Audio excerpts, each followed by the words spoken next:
When the monarch triggers a monster's trap, the line between life and death vanishes. Who survives?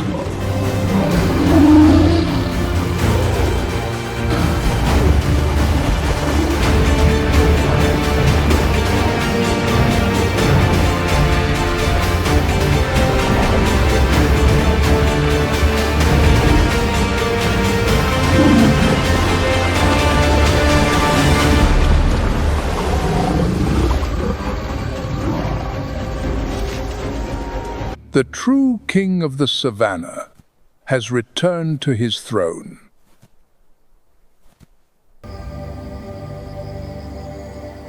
This is the African Savanna, a grand stage for life's most epic drama.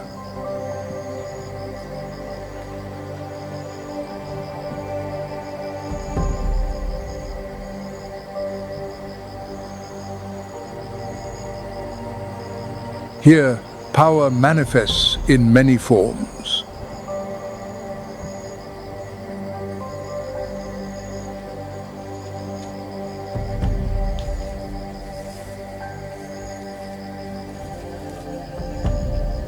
But three predators have shaped the rules of the game.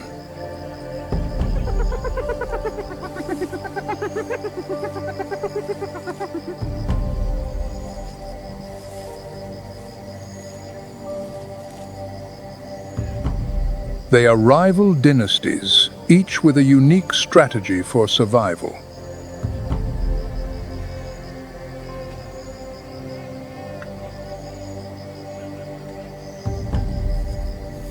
The lion,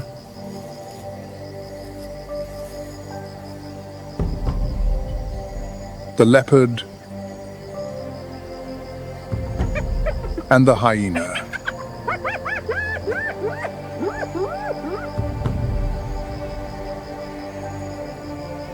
A contest for dominance that has raged for 1,000 years.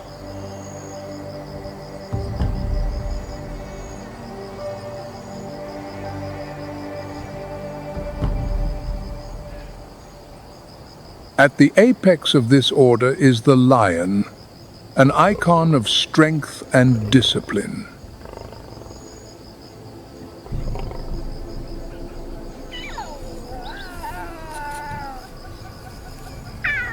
Their reign is not built by individuals, but forged in the power of a family.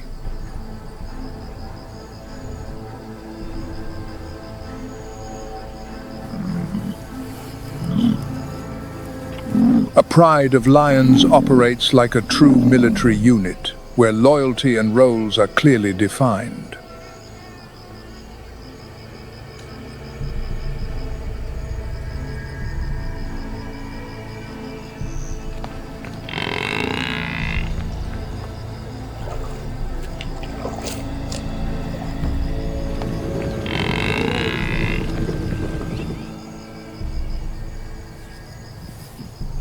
When large prey, like a buffalo, is brought down, an ironclad order is immediately established.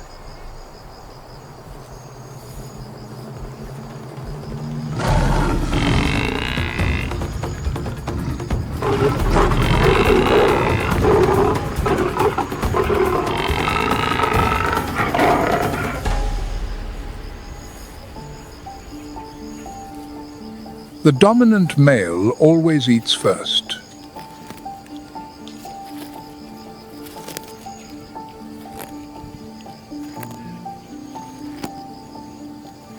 It is the ultimate privilege of the ruler, whether or not he participated in the hunt.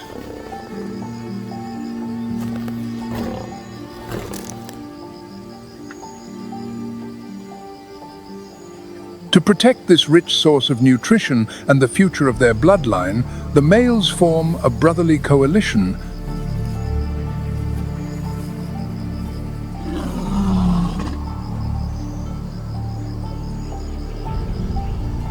They patrol tirelessly, a living wall of steel to repel any and all intruders.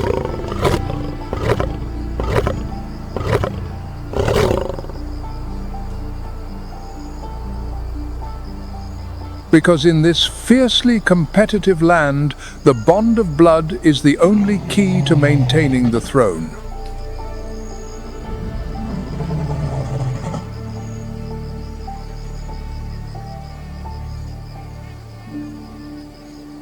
In contrast to the solemn order of the lion is the world of the spotted hyena, a domain of meticulously organized chaos.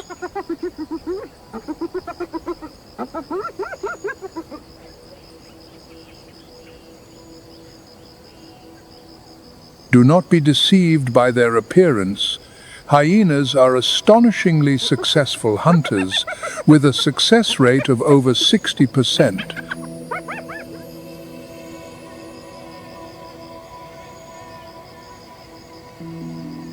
This is a complex matriarchal society, where females hold ultimate power within a labyrinth of ever-shifting status.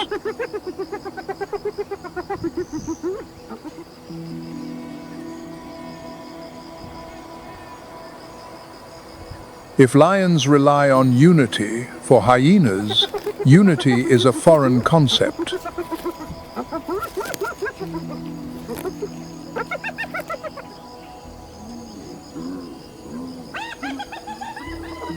Their chilling laughter is not a sound of joy, but a declaration of strength and presence.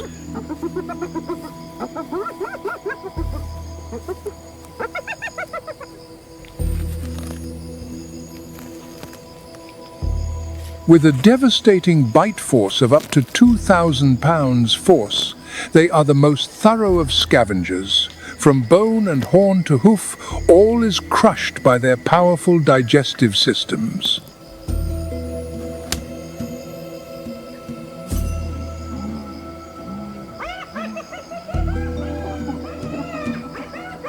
Within a hyena clan, sharing is a luxury.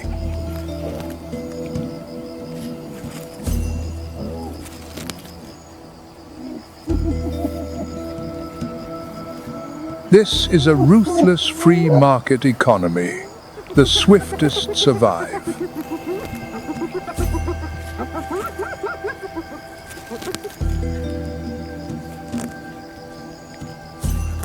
Yet this fierce competition becomes the strange glue that binds the group.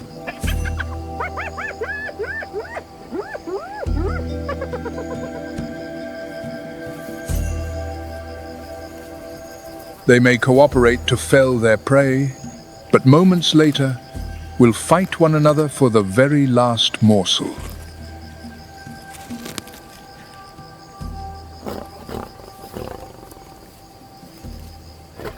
If the lion rules with the overwhelming force of a raging fire, the spotted hyena is like the wind, persistent, loud, and always probing for weakness.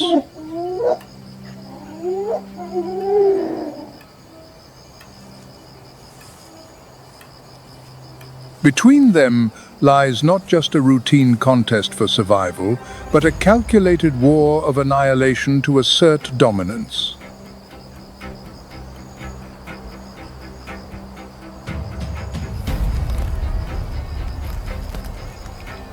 A fatal bite from a lion can crush its rival, and the king of the Savanna believes he has ended an existence.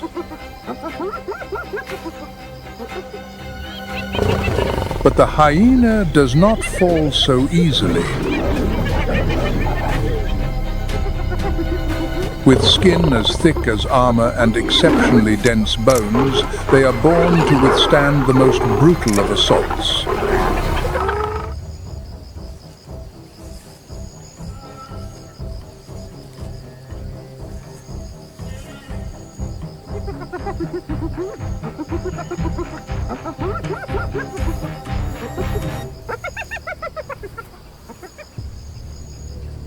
For a hyena, death is sometimes just a fragile boundary.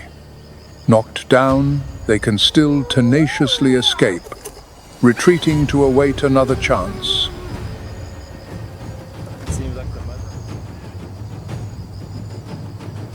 Because no king can rule forever.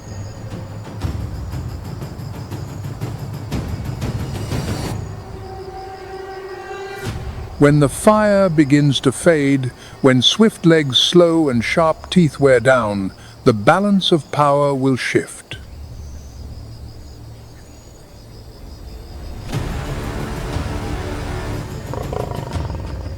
A young, inexperienced lion, lacking a thick mane to protect his neck, will soon learn the harsh reality of facing a cunning pack of hyenas.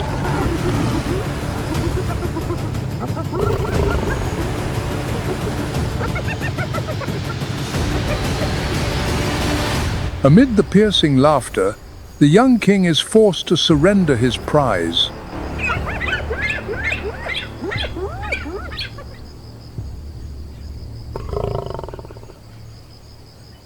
The lion may own the present with its strength, but the hyena possesses time.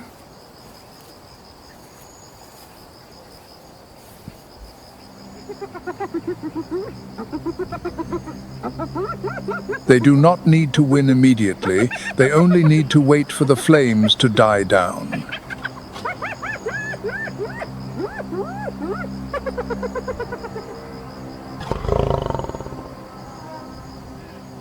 While the lion's roar asserts its authority and the hyena's laugh spreads chaos, a third ruler chooses absolute silence.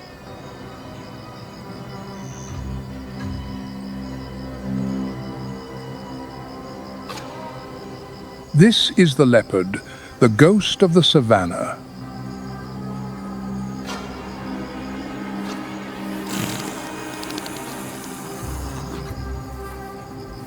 In the world of the leopard, there are no prides, no allies.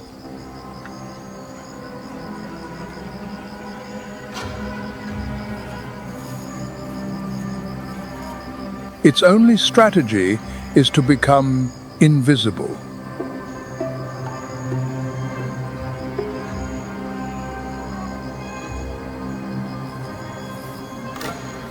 The leopard's strength lies in its solitude, but this is also its fatal weakness. With no one to protect it, a small scratch can be a death sentence.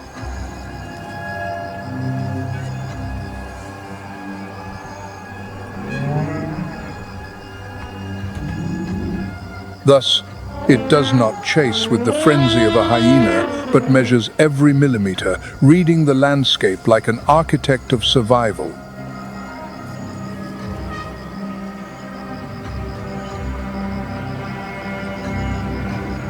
When the leopard strikes, its prey often never knows what has happened.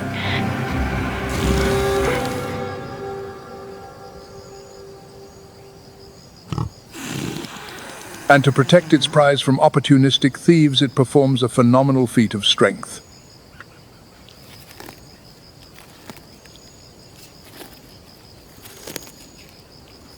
An individual weighing around 130 pounds can haul prey nearly twice its body weight high into the branches of a tree.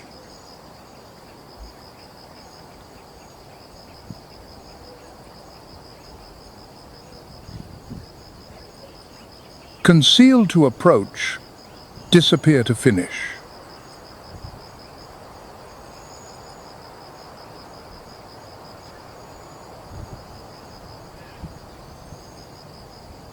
That is the supreme rule of the phantom.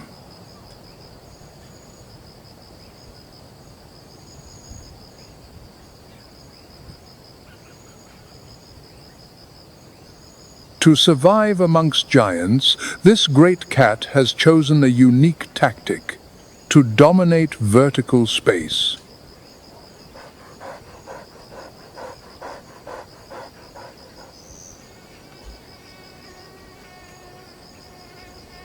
If the ground is a chessboard fraught with the traps of lions and hyenas, then the acacia trees are the only move that allows the leopard to escape their deadly game.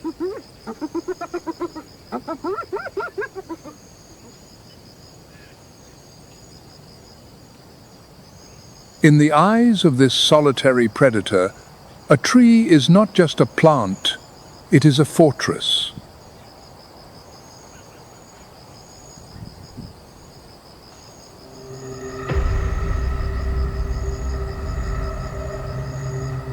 But this fortress only opens its gates to those who hold the key of skill.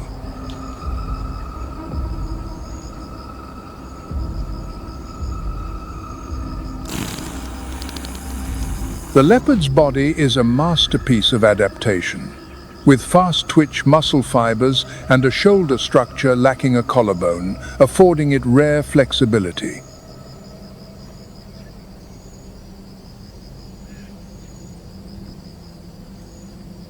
This is its passport to the upper echelons of the Savanna.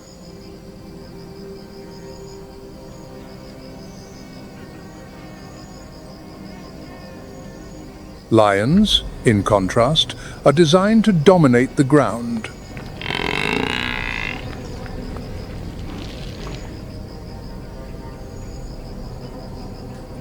Their shoulder blade structure must withstand the immense impact from buffalo weighing up to 1,600 pounds.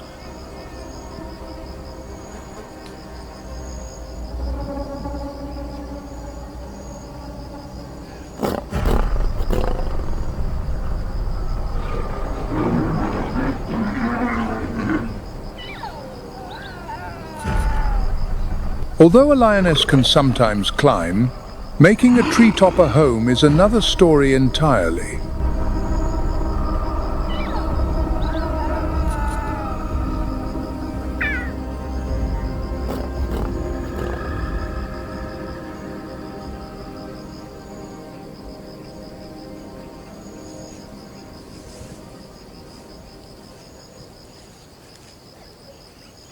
The leopard is the only great cat to survive in the lion's domain, thanks to this extraordinary ability.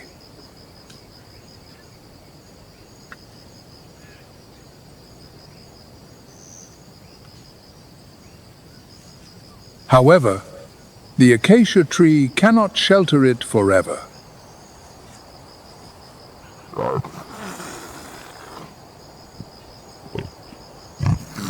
Each time the leopard descends to the ground to drink or to move, its survival clock begins to tick.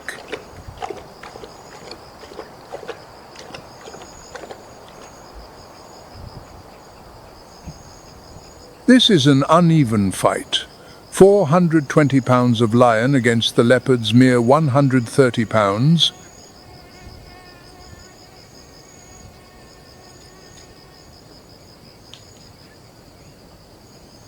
In this land, compassion is a flaw in the genetic code.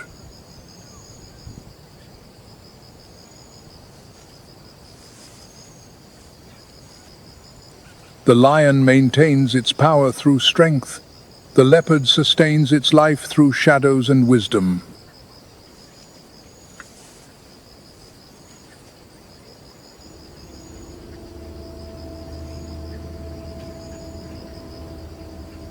If the lion is a devastating threat, the hyena is a persistent thief.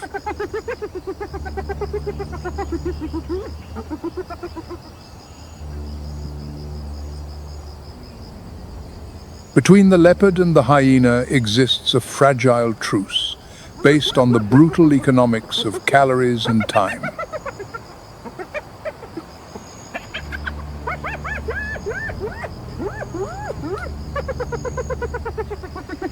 When there is no kill, they may ignore one another to conserve energy.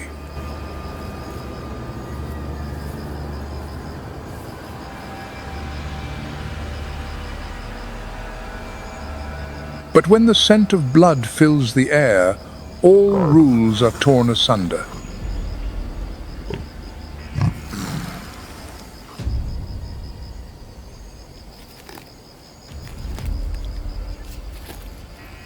The hyena appears like a bandit, waiting to steal the artist's hard-won prize.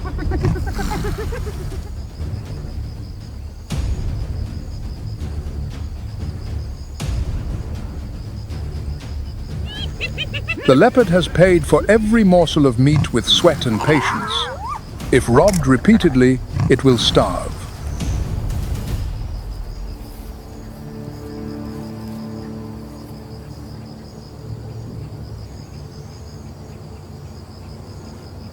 In this moment, the tree becomes a biological safe.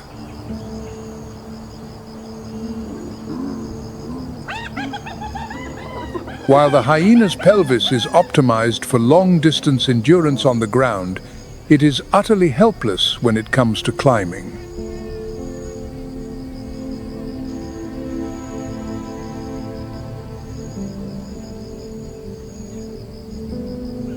High above, the leopard can enjoy its meal in peace, a victory of agility over the power of the mob.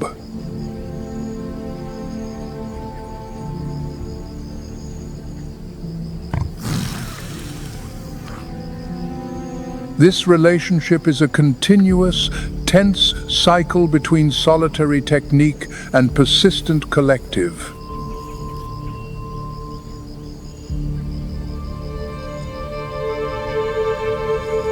But that equilibrium does not last forever.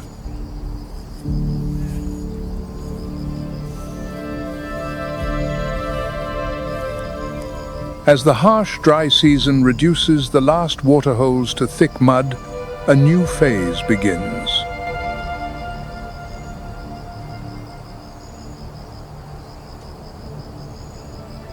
Escape is no longer an option.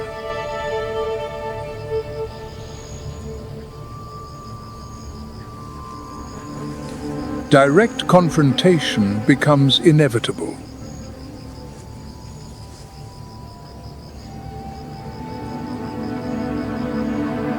When hunger and thirst push beyond the limits of endurance, the old rules are erased, and the Savanna's bloodiest chapter begins to be written.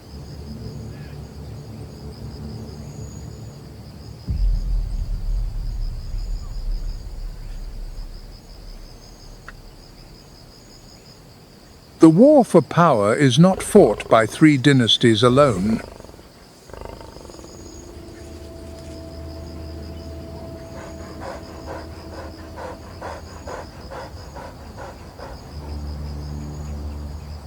The Savanna is also a stage for special operatives, creatures with extraordinary biological enhancements engineered to dominate the hidden corners of the fight for survival.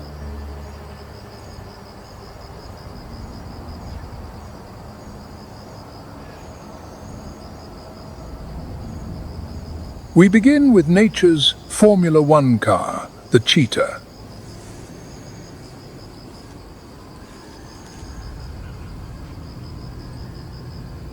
Anatomically, the cheetah is a biomechanical marvel.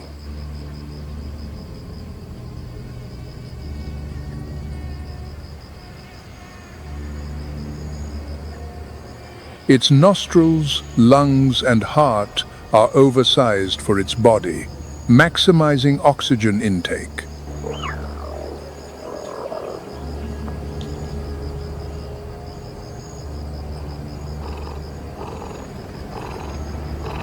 The spine acts as a high-performance spring, allowing each stride to cover up to 22 feet.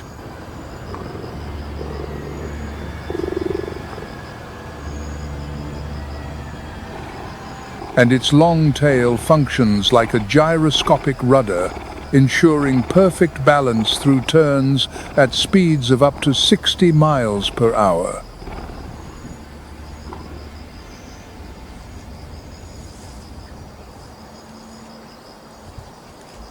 But this extreme specialization is also its Achilles heel.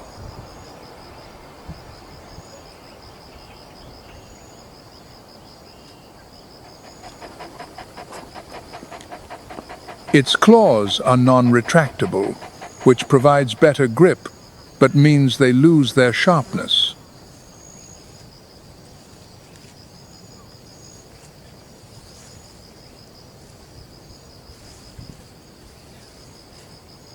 It cannot defend itself effectively, nor can it climb trees like a leopard.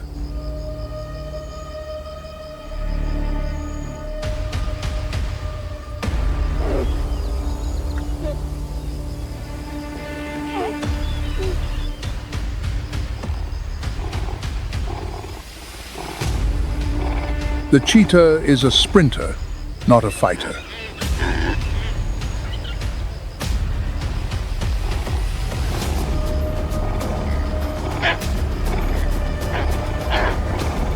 After a chase, its body overheats.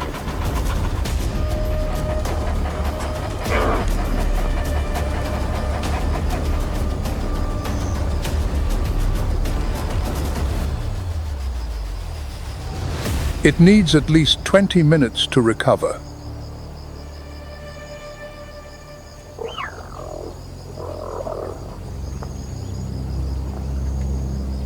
This is its moment of greatest vulnerability.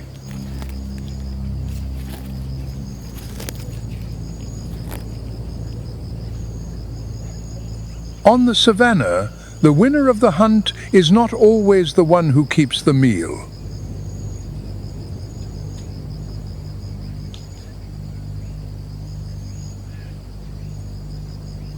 Lions and hyenas are always ready to appear, stealing the prize with no effort at all.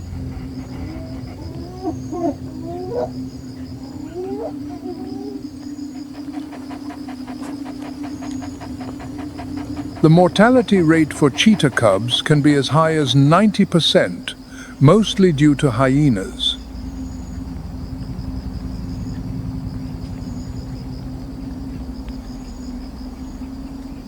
Therefore, every hunting lesson is a chance for survival.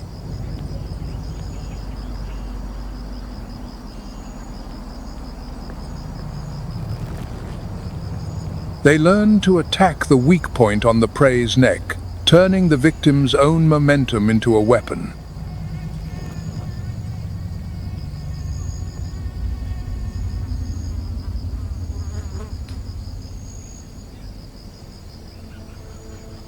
If the cheetah is an elite sprinter, then the African wild dog is a collective superbrain unbeatable in a marathon.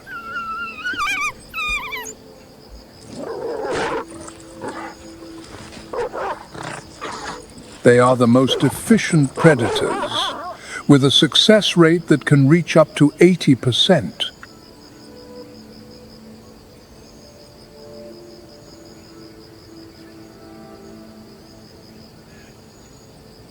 The secret lies in their synchronization.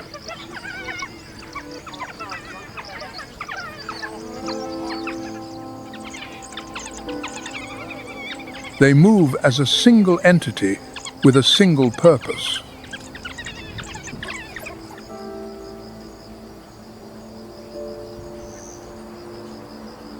When one member tires, another takes its place.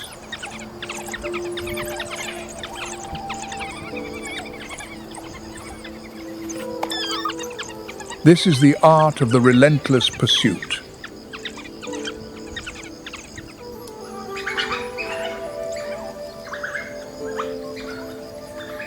They don't need to be the fastest, only to outlast the lungs of their prey.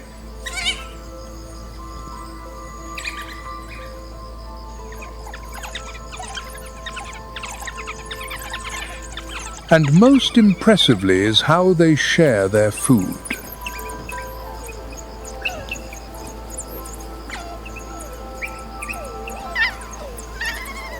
African wild dogs prioritize the young and the injured, a social structure built on generosity.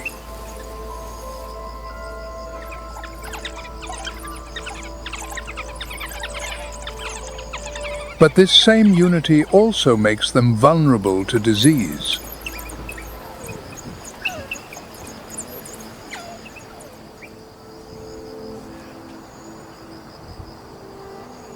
And they are always in the crosshairs of lions.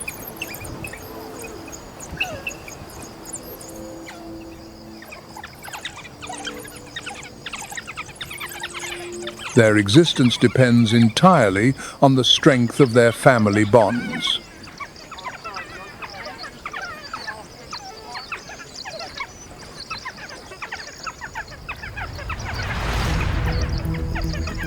Alongside these large-scale hunts, the Savanna conceals other specialists, smaller but no less deadly.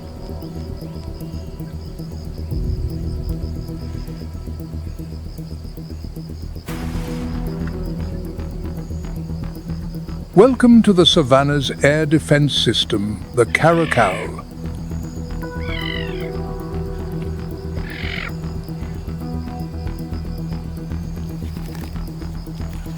Its name, derived from Turkish, means black ear.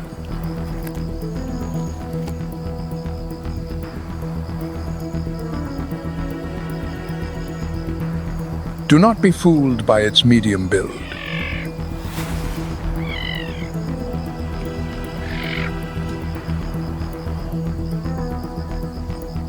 Within this compact body is a perfectly crafted killing machine.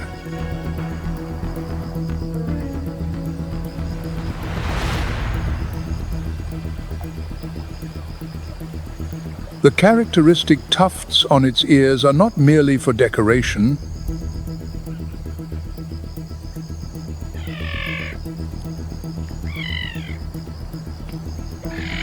They help the Caracal to orient and detect prey with heightened sensitivity.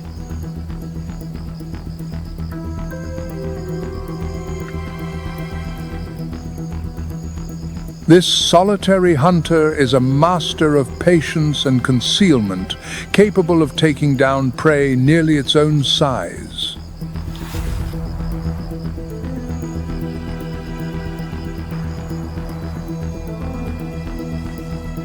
From a completely stationary position, it can launch itself up to 10 feet into the air.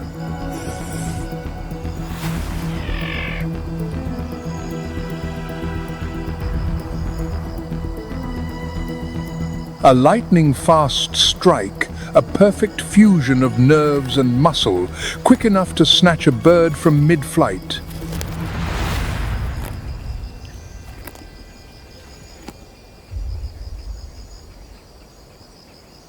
No less cunning is the black-backed jackal, the Savanna's master strategist.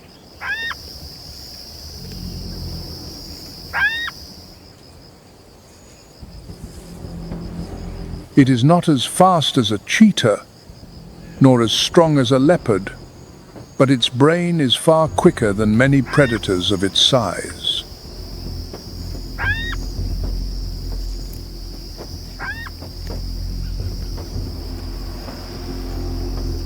It knows when to hunt, when to scavenge, and when to wait for the giants to finish their disputes.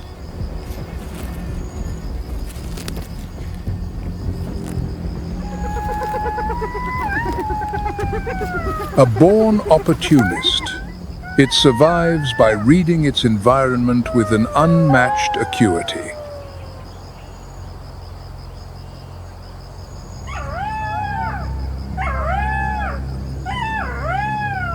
Black-backed jackals live in pairs or small packs, coordinating their hunts and defending their territory with sophistication.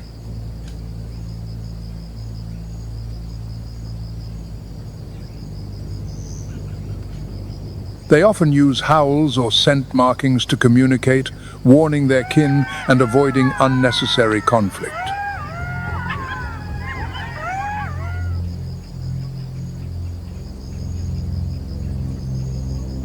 We often celebrate predators with razor-sharp claws and teeth.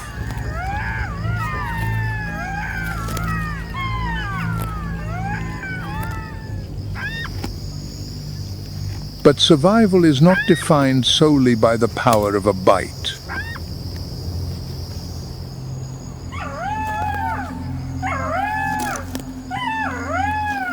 It is also decided by quick reflexes, by wisdom, and by the coordinated skill in every collective movement.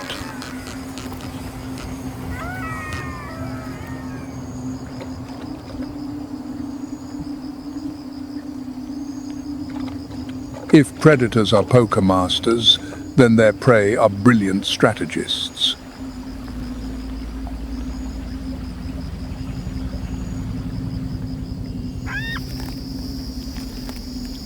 They analyze risk, exploit the terrain, and turn fear into an effective defense, helping the whole herd survive against larger predators.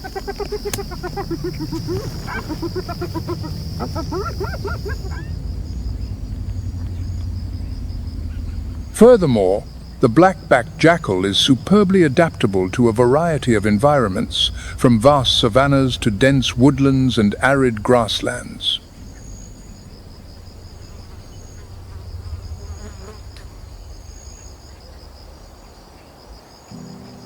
and no animal better defines the pulse of this ecosystem than the wildebeest.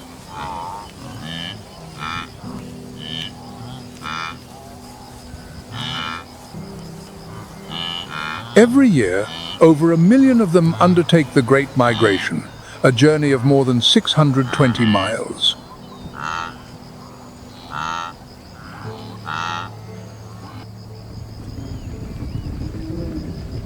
This journey is an application of the selfish herd theory.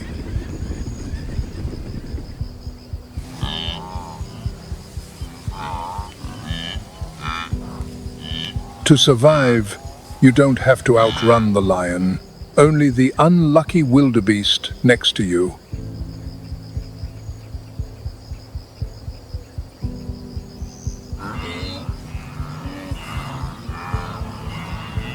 By forming enormous masses, they reduce an individual's probability of being chosen as prey to almost nothing.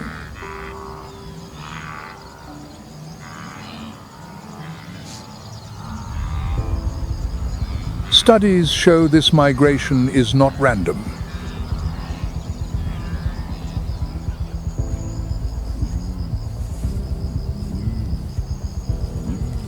They possess a herd intelligence acutely sensitive to changes in moisture and vegetation.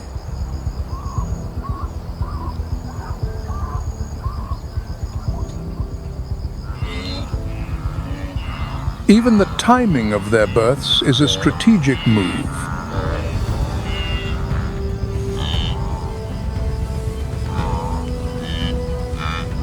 Within just 2 to 3 weeks, more than 500,000 calves are born.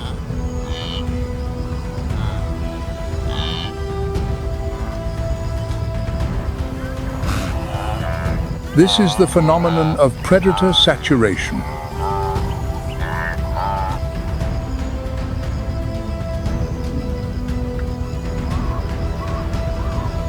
The predators simply cannot consume 500,000 young in such a short period.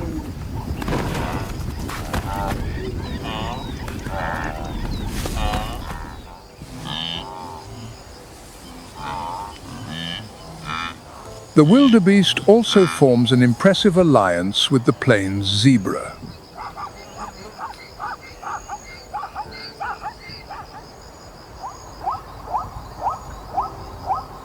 Zebras have excellent eyesight, while wildebeest possess a keen sense of smell and hearing.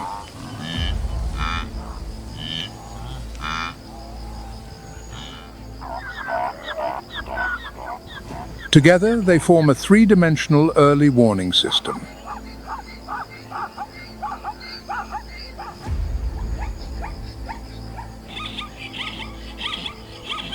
The black and white stripes of each zebra are unique, like a human fingerprint.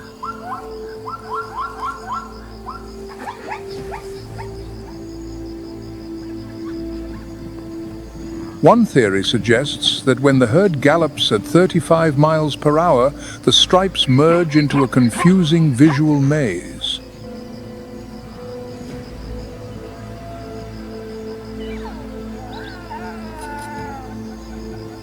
For an ambushing lion, estimating the distance and speed of a single individual becomes a nightmare.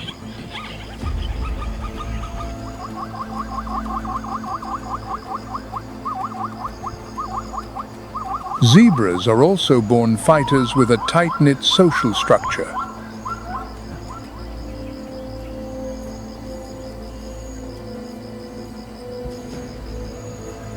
They live in harems, led by a dominant stallion.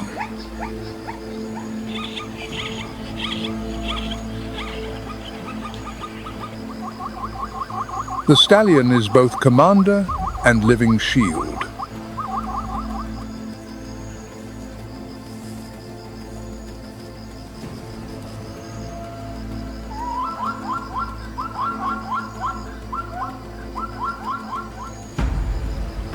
When faced with danger, he will turn and deliver a back kick, powerful enough to crush the jaw of a fully grown lion.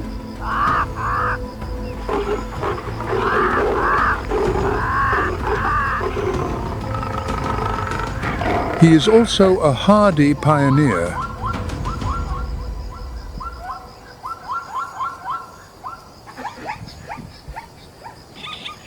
The zebra's digestive system can process old, dry, and nutrient-poor grasses.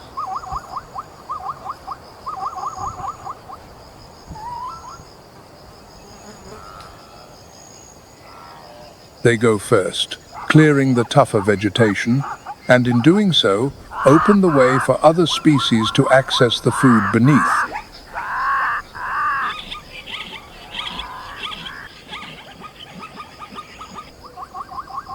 But not all rely on the power of the crowd.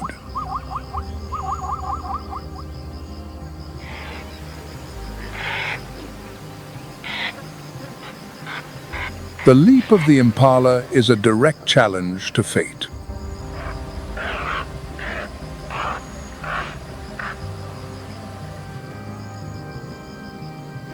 A mature adult can jump 10 feet high and up to 30 feet in length.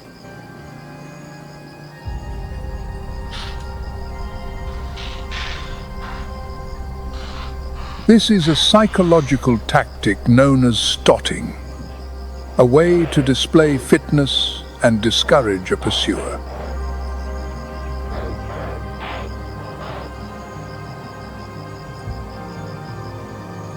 On their ankles are scent glands.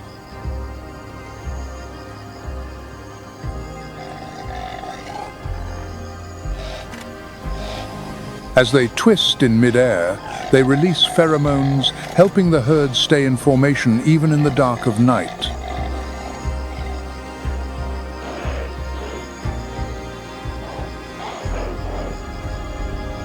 The Impala is also a master of flexibility.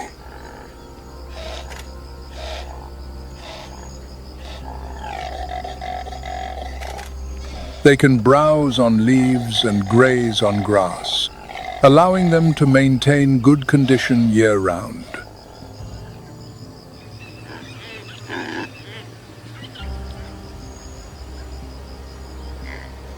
But the life of a dominant male is anything but easy.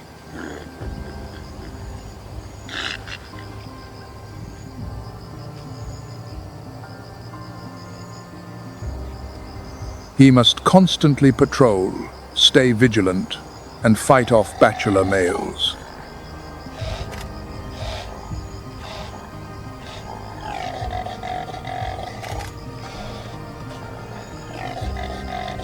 The stress and parasite load exhaust him, making him an easy target when fatigue finally sets in.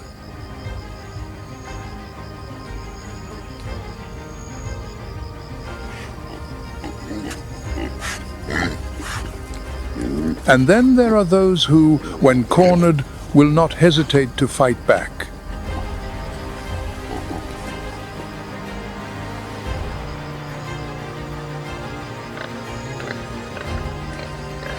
The warthog forces its predators to grovel.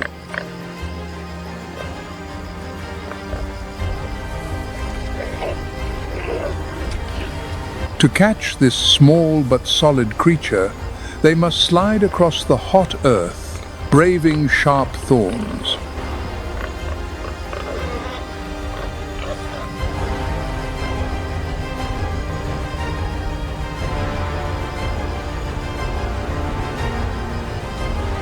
When it senses danger, its tail shoots straight up like an alarm antenna.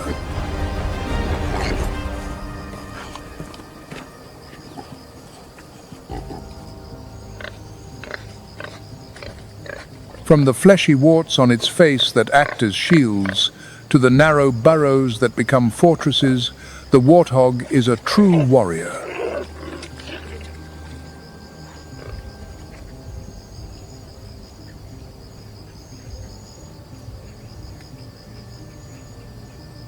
On the African plains, the African buffalo is the embodiment of resilience and adaptation.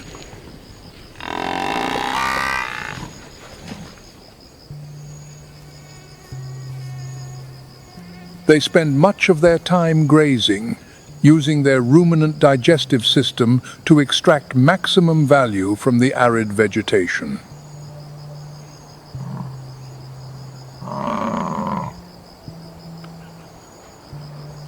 The rhythm of their lives is tied to water, often following familiar routes between grazing grounds and drinking spots.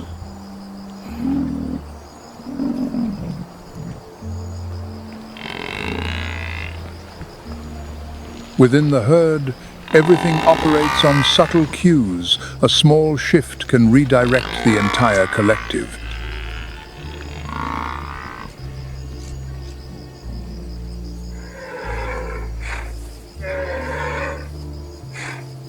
Females and their young form the stable core, while adult males often live in bachelor groups, returning only for the breeding season.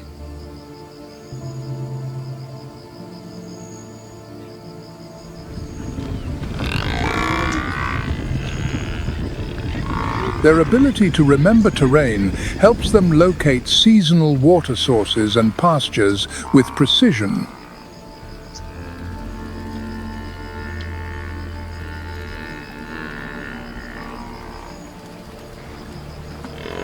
They also maintain a symbiotic relationship with parasite-eating birds, keeping their bodies in peak condition.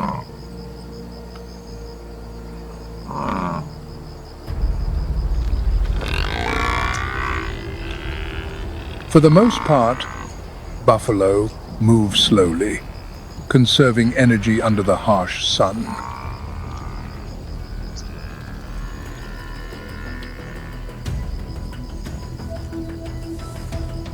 But when threatened, their response is decisive.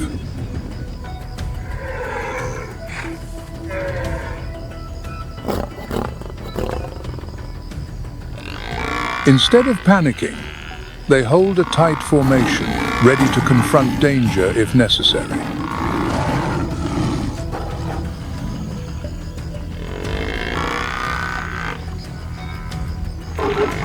A charge from this mass of heavy muscle is enough to make any predator pay the price.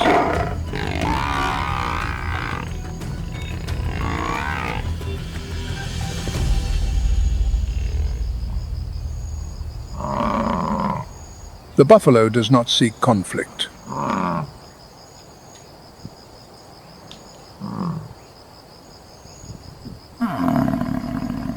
It only reacts when pushed into a corner.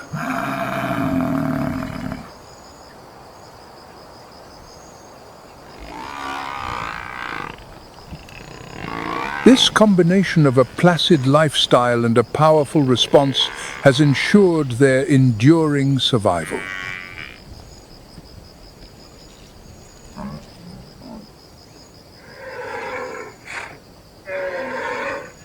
In a volatile ecosystem, they choose to conserve energy rather than display their strength.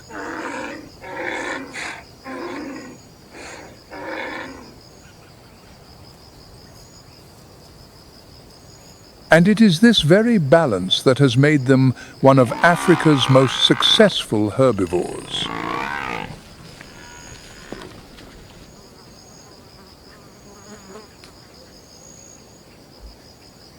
If the savanna is a vast construction site, then the giraffe is its living crane.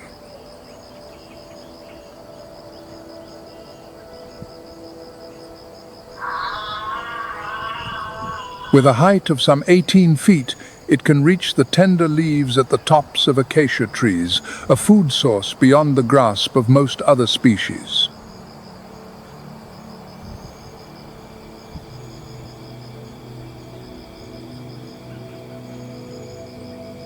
The giraffe's panoramic vision can spot a predator from over half a mile away, making it a living watchtower for the savanna.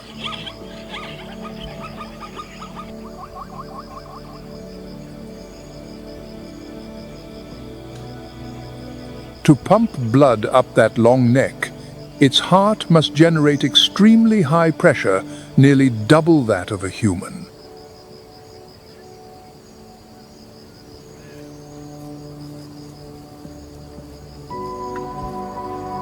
Its long, flexible tongue, which can reach nearly 18 inches, helps it to delicately strip leaves from between the sharp thorns of the acacia.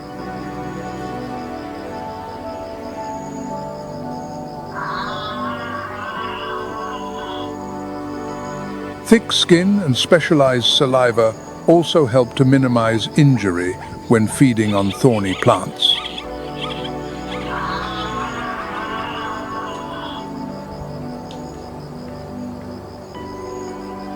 For much of the time, the giraffe moves slowly, almost silently, with an energy-efficient rhythm.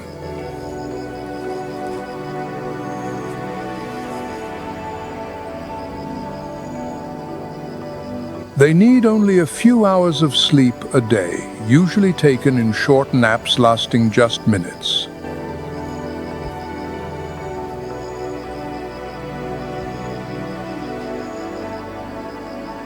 Their social structure is quite loose, with no fixed territories. Individuals can join or leave a group with fluidity.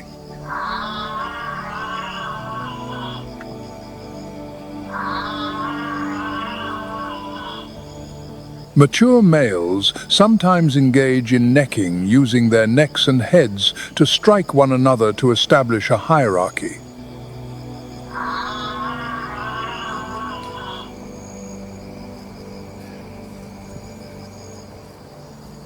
But behind that elegant exterior lies a hidden power.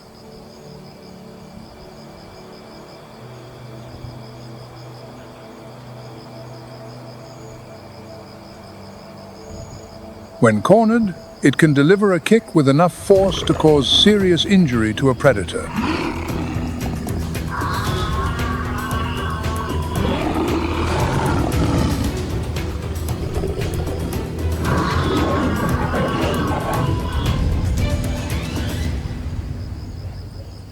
However, its greatest weakness lies in its unique anatomy.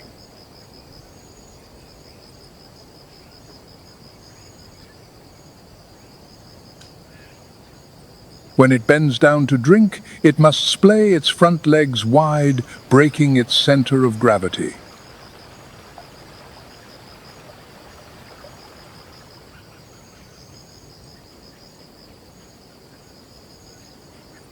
It is a rare moment when the tallest creature on the planet becomes the most vulnerable.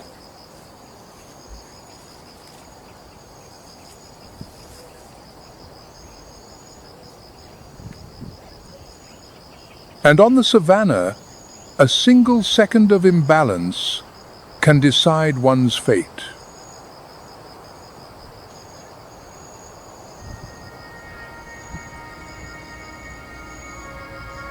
However, in this kingdom, there is a class that even the top predators are wary of.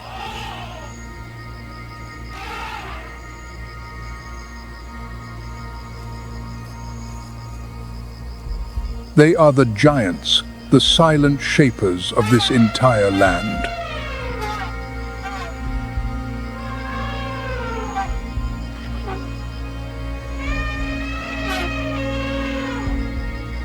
The African bush elephant, the Savanna's uncrowned king,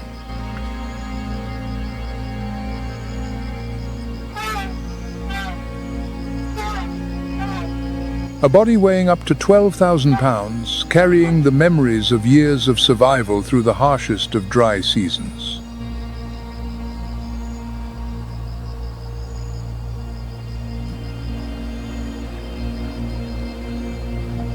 Their trunks are strong enough to topple large trees, yet dexterous enough to pick up a single blade of grass.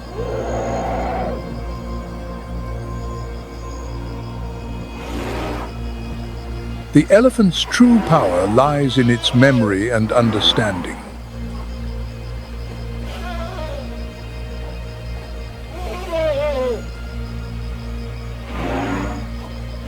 A matriarch can remember the precise location of water even after many years.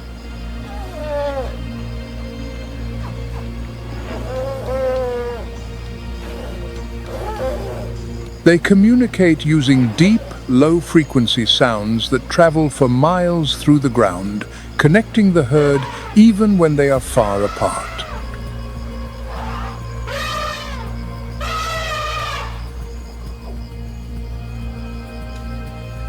But do not be fooled by their calm demeanor.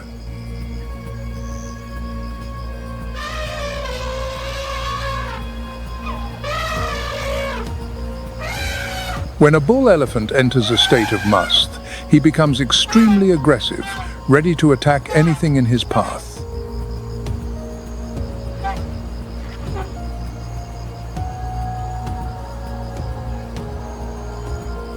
And their role does not end there.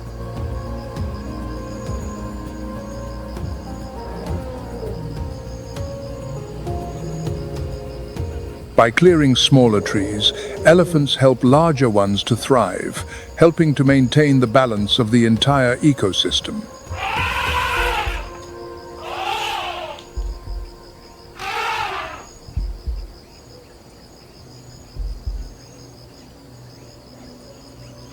And finally, the hippopotamus, the true nightmare of the rivers.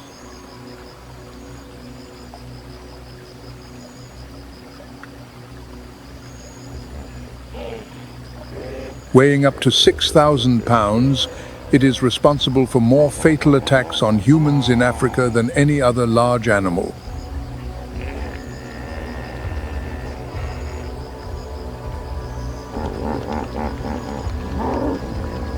That wide yawn is not a sign of tiredness.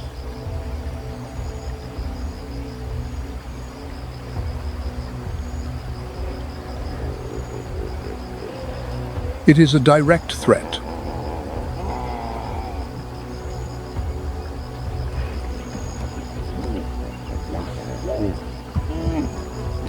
Its canine tusks can pierce the thick hide of any who dare to invade its territory.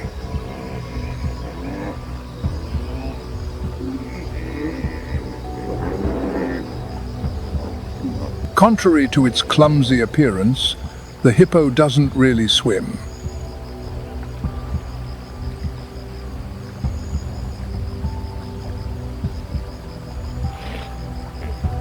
It gallops along the riverbed.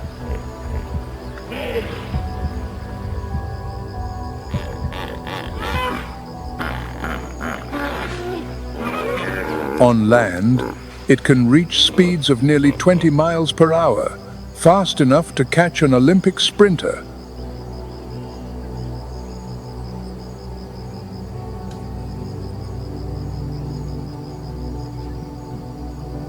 Each night, they come ashore to eat up to 90 pounds of grass and later deposit their waste into the river.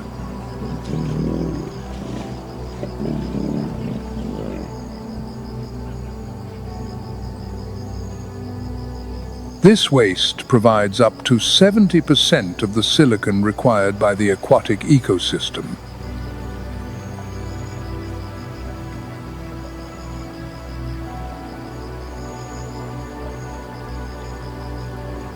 They are a nutrient conveyor belt, connecting the land and the river.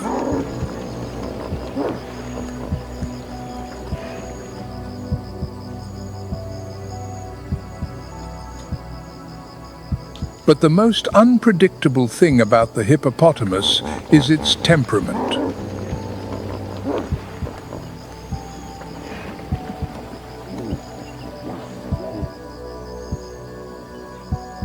If anything blocks its path back to the water, be it a lion or a motorboat, it will not hesitate to attack.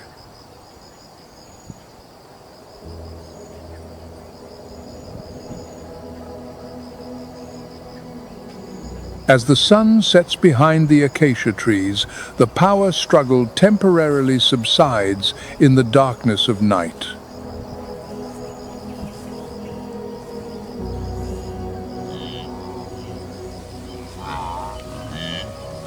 The hunters and the hunted all are inseparable pieces of a grand tapestry of survival.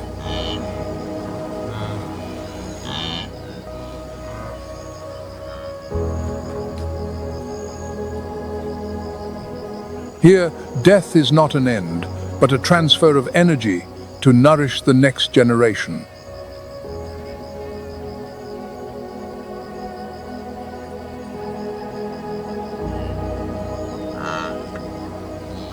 In the ferocity of a bite or the persistence of a migration, life continues like a symphony that never ceases.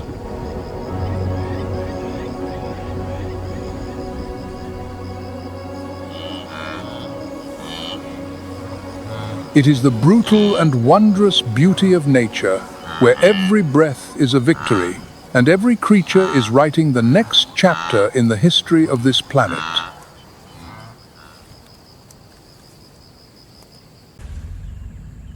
While the Kalahari lies under a nearly cloudless sky, the rains begin their story far away.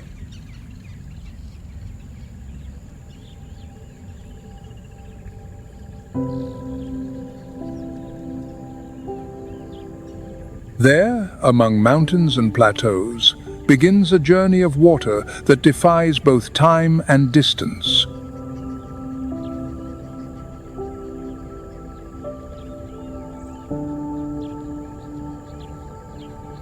Water that falls at the beginning of the year does not follow a traditional path to the sea.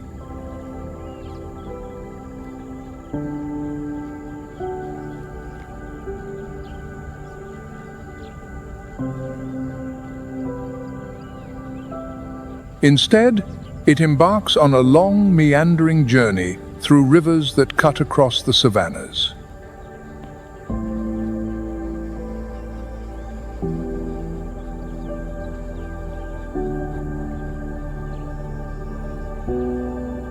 When these waters finally reach the Kalahari, they seem to defy all odds.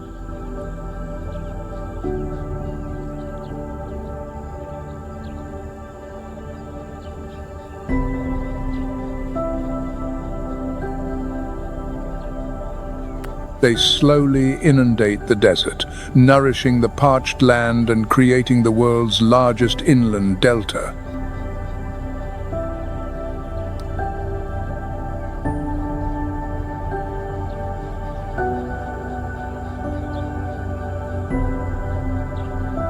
The miracle behind the Okavango Delta begins between January and February, when the rains fall torrentially.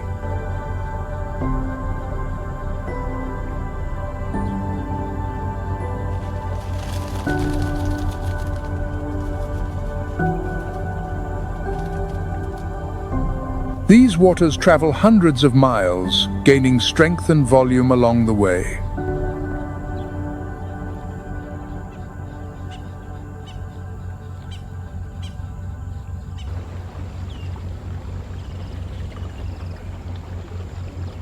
There, instead of continuing toward the ocean, the flow fans out into a web of channels and wetlands.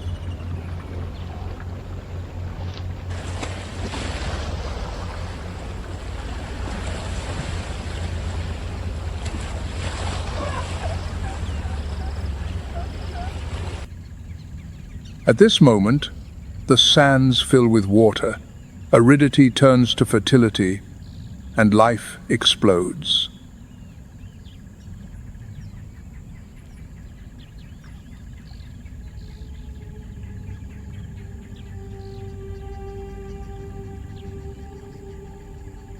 The region's high temperatures cause rapid evaporation and transpiration from plants.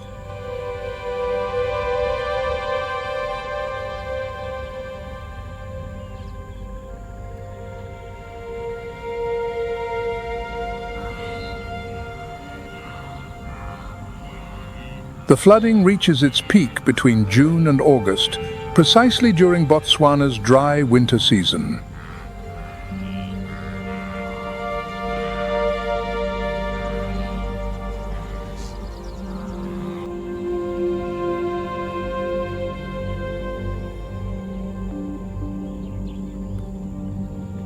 This timing attracts a great congregation of wildlife from vast distances.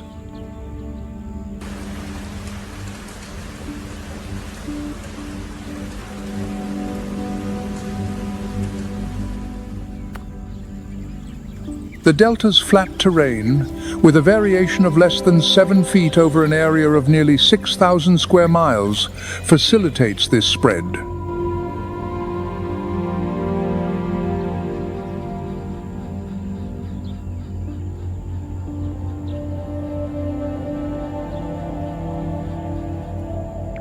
Each year, approximately 2,900 billion gallons of water flow into the Okavango Delta, yet not a single drop reaches another body of water.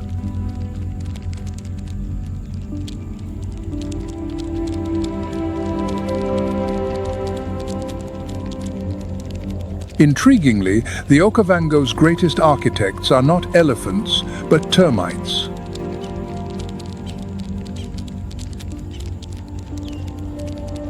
As billions of pounds of water submerge the desert, it is these towering fortresses that become islands of life, the only refuge for terrestrial existence.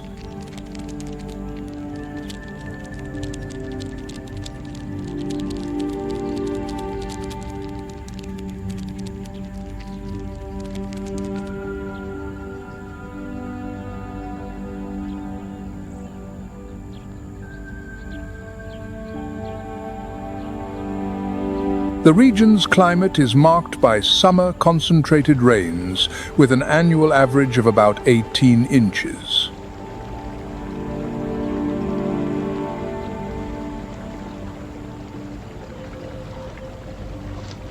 During this period, the extent of the water bodies reaches its maximum, with the widest part of the delta stretching out.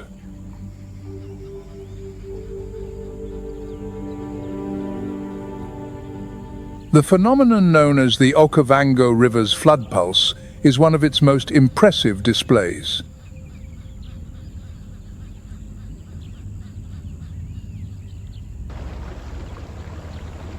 This natural process occurs annually and is responsible for transforming vast areas of dry land.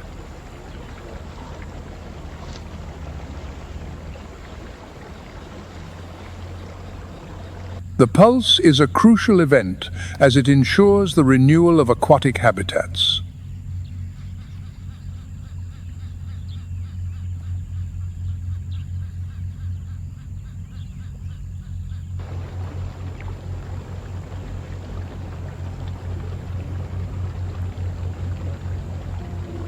Here is a sanctuary for the continent's largest elephant population, accounting for roughly 1/3 of all elephants in Africa, with immense migratory herds.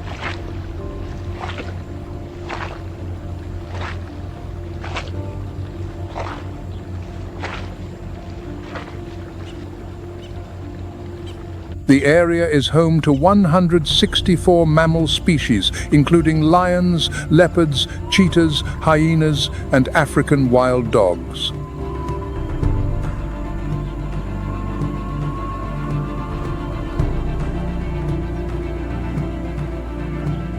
Most of the roughly 200,000 large mammals that roam the delta are not permanent residents.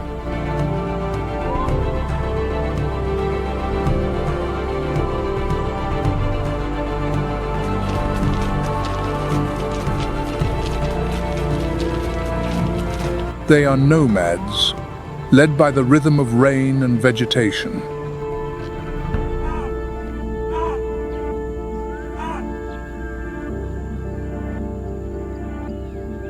This ecological portrait also contains 157 species of reptiles, from small lizards to the formidable Nile crocodile.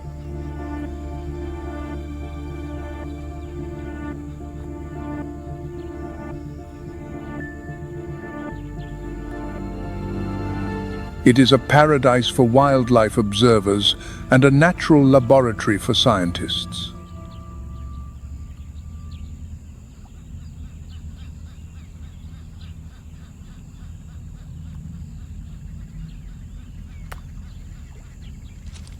Among the first to arrive are the elephants, the true giants of the Savanna.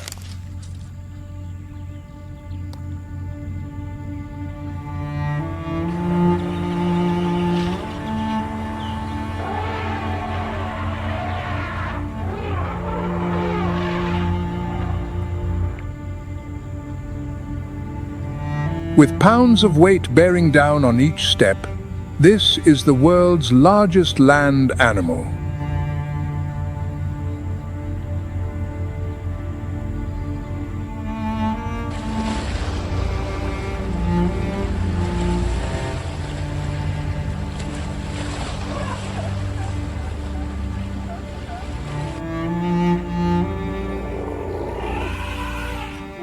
It clears paths through bushes and trees as if they were made of paper.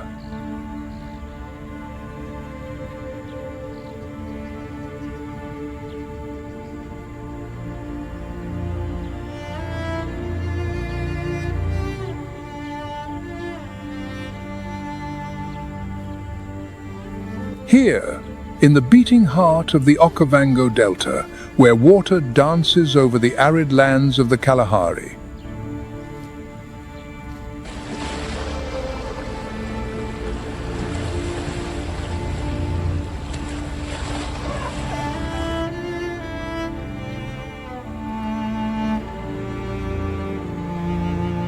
There are more than 130,000 individuals, the largest concentration of African elephants in the world.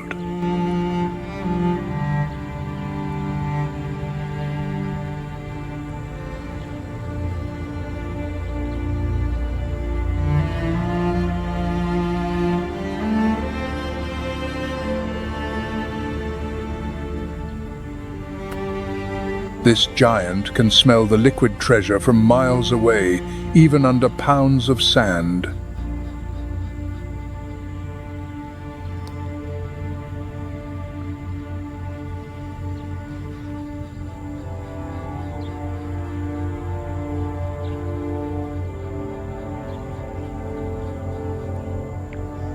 They survive in arid environments like the Okavango Delta and the Kalahari Desert.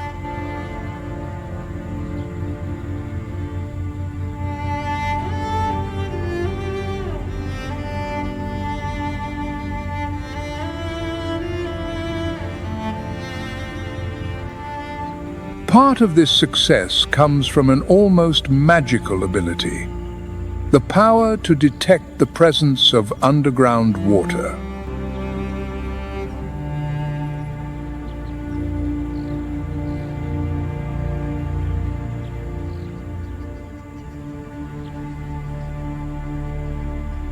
Thanks to an extremely sensitive sense of smell combined with an impressive memory, elephants can identify subtle clues.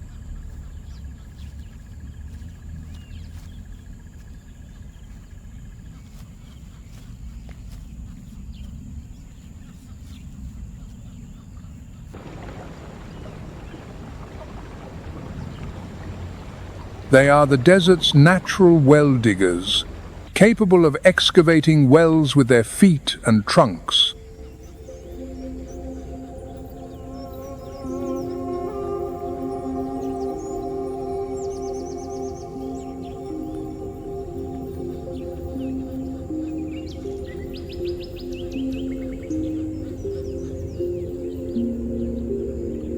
In the Okavango, they find everything they need: fresh water, aquatic vegetation, and shade.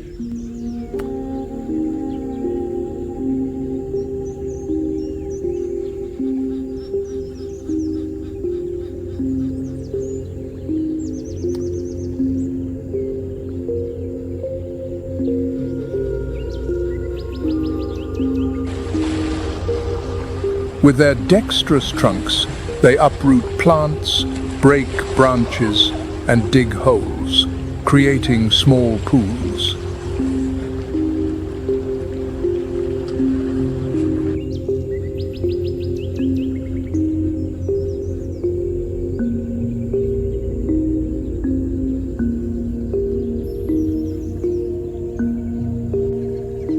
The African elephant is a true colossus, capable of reaching 13 feet at the shoulder and weighing between 12,000 and 14,000 pounds.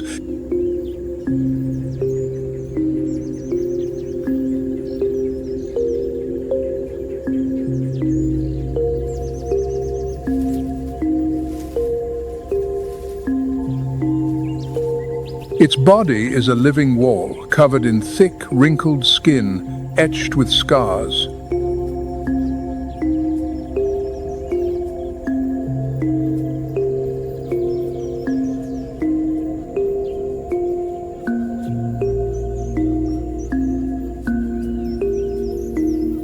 The elephant's immense size is not just a matter of grandeur, it is a survival strategy.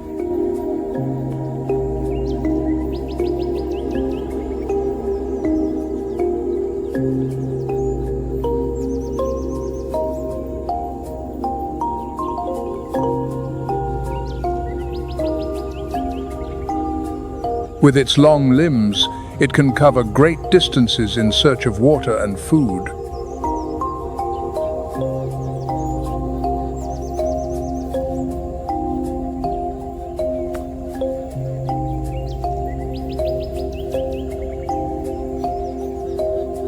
Unlike its Kalahari relatives who live with thermal stress and scarcity, this giant thrives.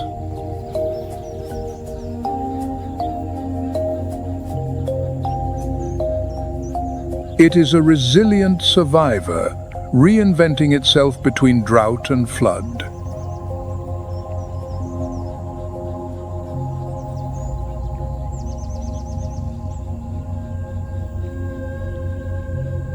A single Okavango elephant can consume up to 440 pounds of vegetation a day.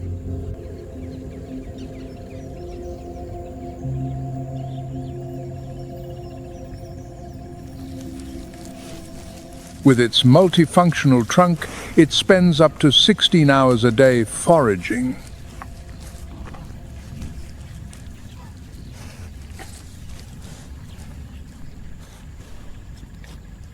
And to quench its thirst in an environment where water flows like lifeblood, it needs to drink between 26 and 52 gallons.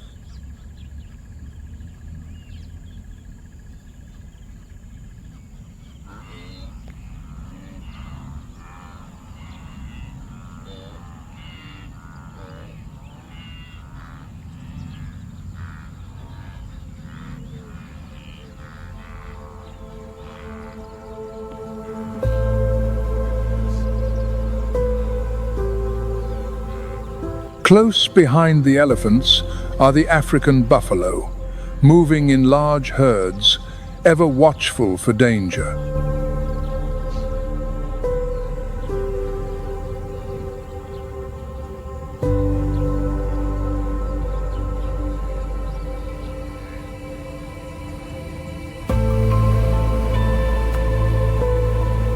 These animals form impressive herds that can range from small groups of 20 to 30 individuals.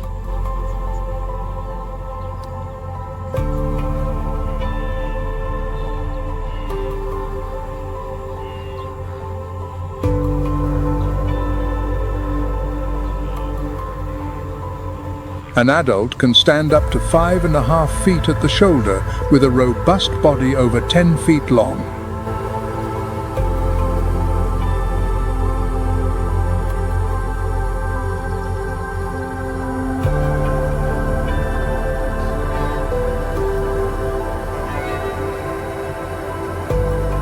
They can weigh between 1,760 and 2,200 pounds. They are veritable living walls.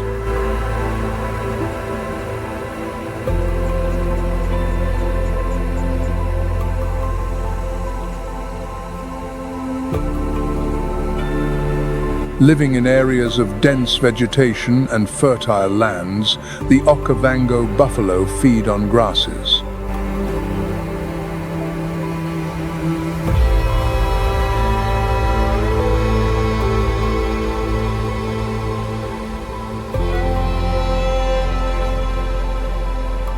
But buffalo are not just voracious eaters. They are crucial pieces on the ecological chessboard.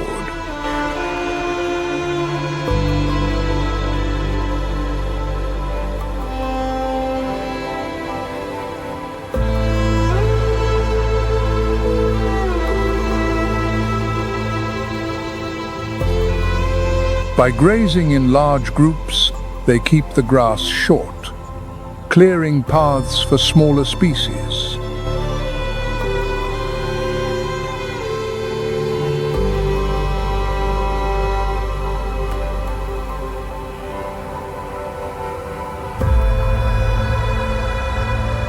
And where there is prey, there are predators.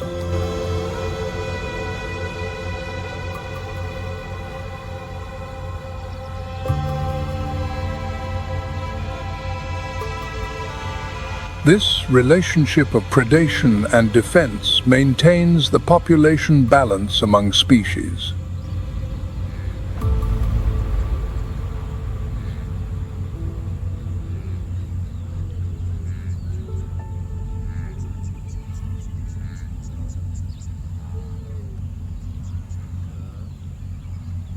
Thus, the Cape buffalo is not merely a robust herbivore, it is a natural engineer.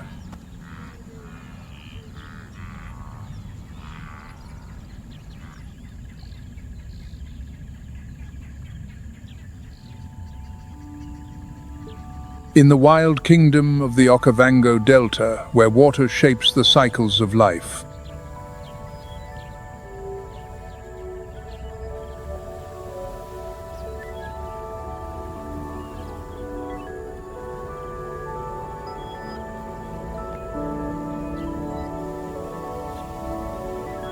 predators reign with cunning and power.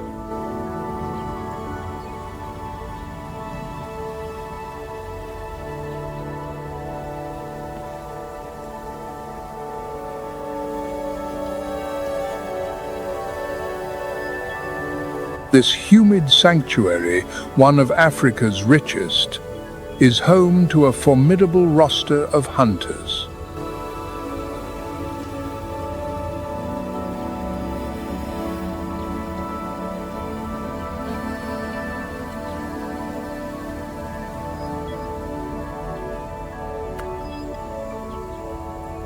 At the top of this chain is the lion, the supreme predator of the Okavango.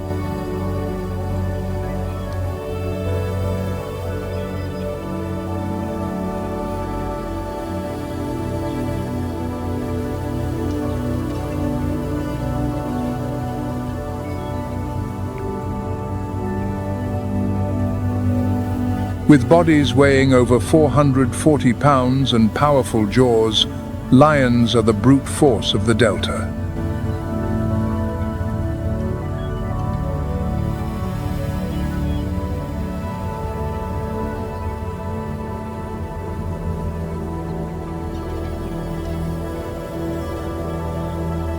Lions adapt to the marshy terrain, hunting in groups, using the vegetation for camouflage.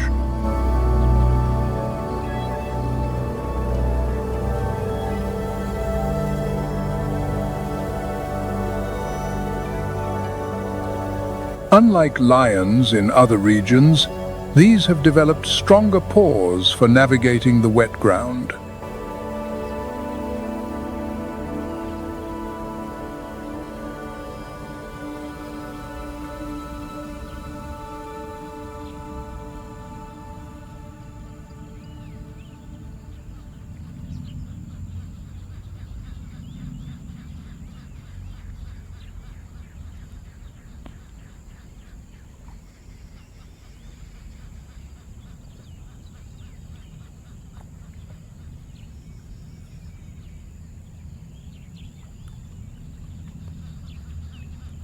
For the fastest animal on the planet, the flood is a prison.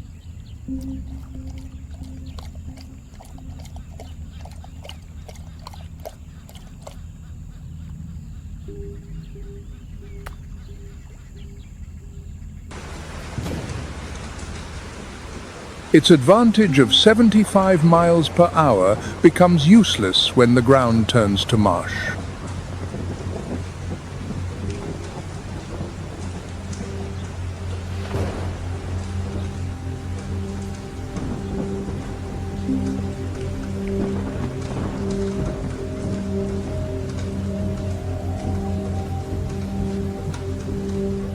Its hunting territory shrinks daily.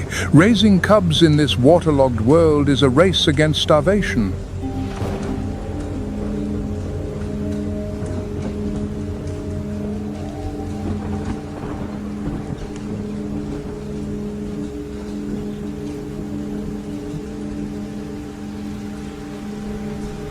But while the cheetah is confined by the water, another predator sees it as an advantage. A master of stealth.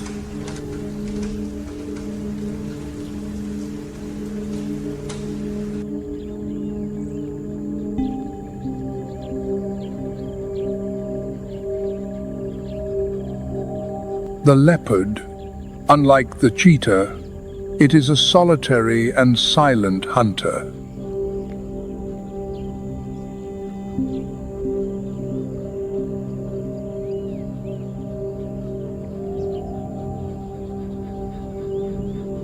It uses the very islands created by the flood as observation posts.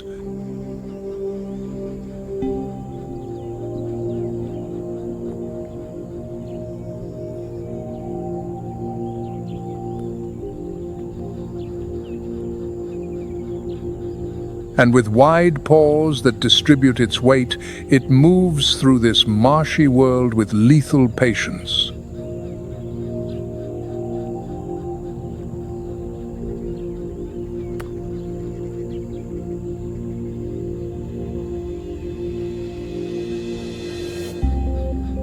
The cheetah's desperation is the leopard's opportunity.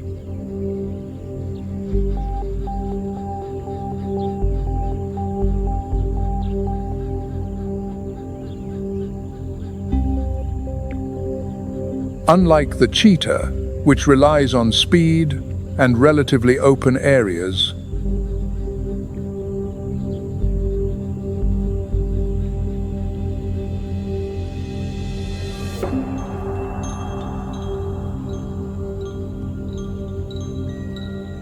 it is a solitary and silent hunter, exploring the swampy terrain with patience and strategy.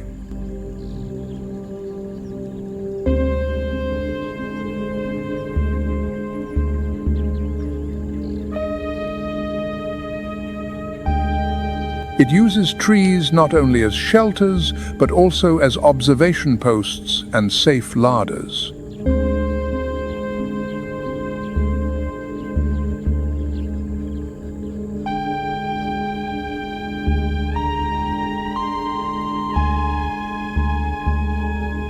Its wide paws distribute its weight better on the unstable ground, preventing it from sinking.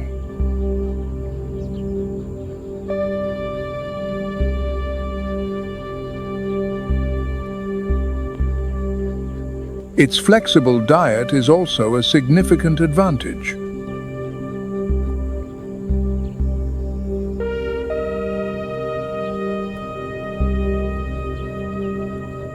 While the cheetah depends mainly on medium-sized antelopes, the leopard hunts everything.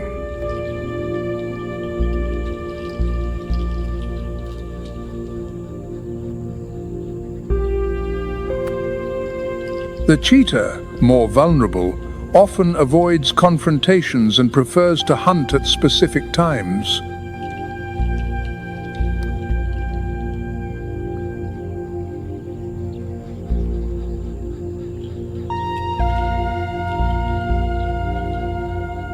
Often they must consume their prey quickly before it is stolen.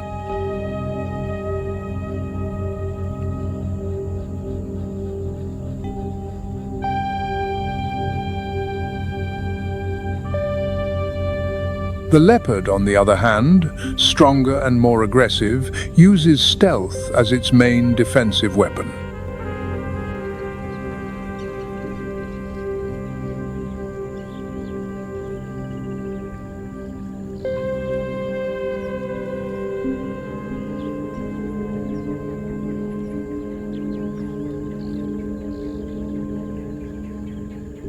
Its ability to haul prey into trees is one of the leopard's greatest behavioral adaptations.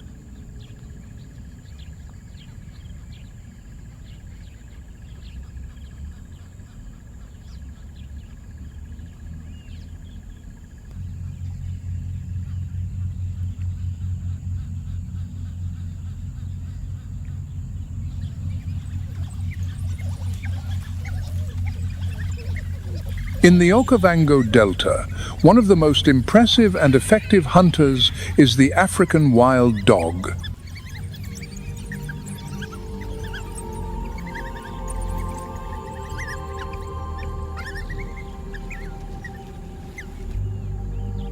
With an estimated population of only 6,000 individuals across Africa, this endemic predator of the Okavango is a jewel of evolution.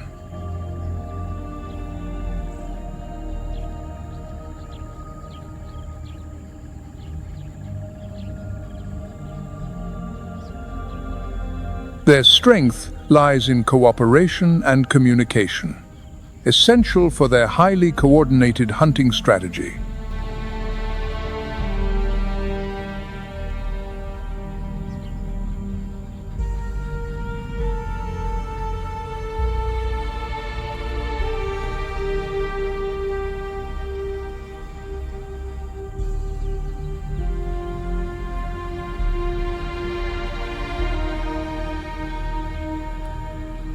The pack is bound by strong social ties, and all members, including the pups, are cared for by the group.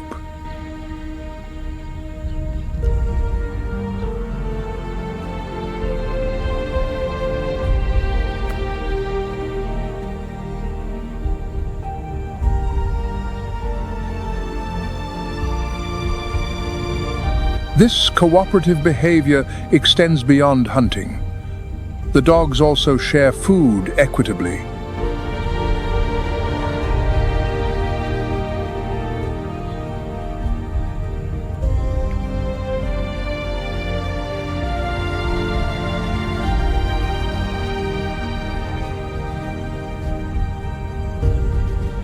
Ecologically, wild dogs play a fundamental role in controlling herbivore populations.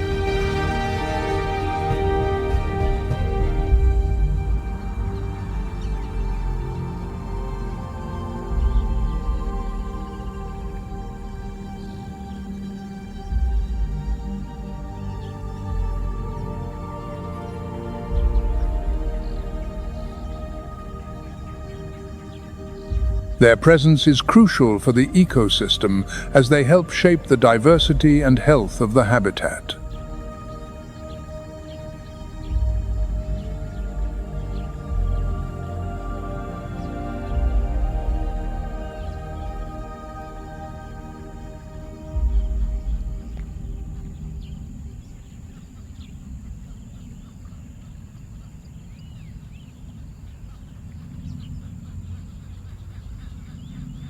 Among the meandering river arteries that cross the vast landscape,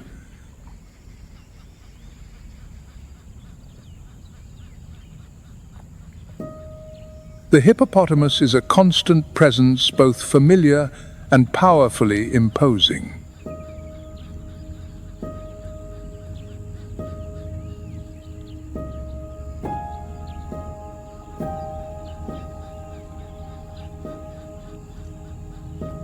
An estimated 150,000 hippos are in Africa, with a large concentration in the Okavango.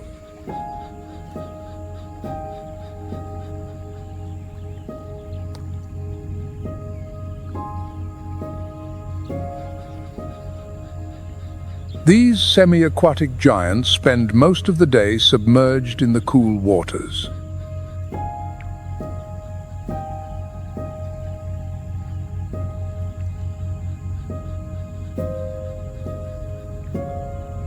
Though often seen floating or walking in the shallows, hippos are highly territorial animals.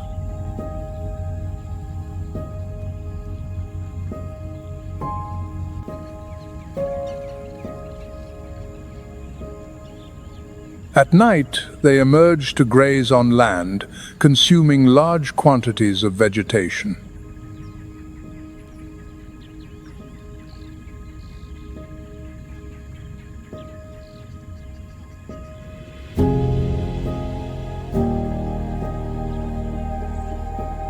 They are true giants of the African fauna.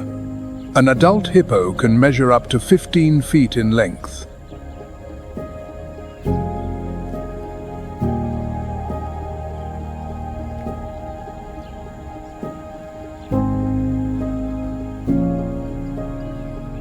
Their calm appearance and seemingly gentle behavior mask the fact that they are one of the most dangerous animals.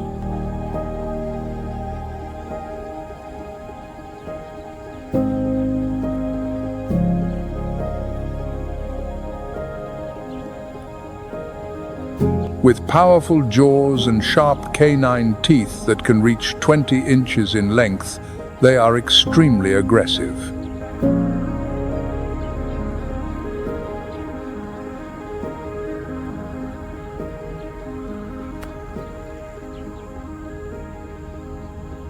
Hippos are often underestimated when it comes to the dangers of the African wild.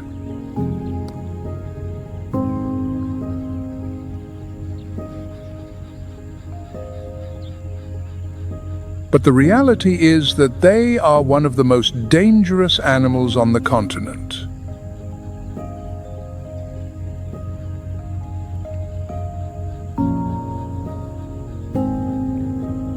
Despite their massive size, they are surprisingly agile both in water and on land.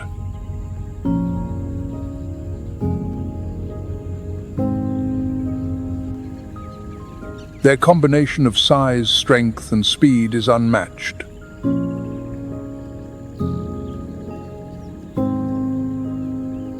Their presence in this ecosystem is fundamental as their activities, such as trampling riverbeds, create channels and pools.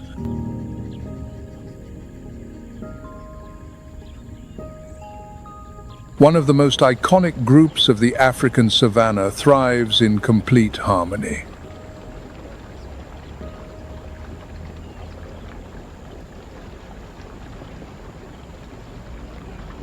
At night, hippos emerge to graze, following paths fixed for generations. When the flood arrives, these submerged highways become main channels, bringing life deep into the arid land.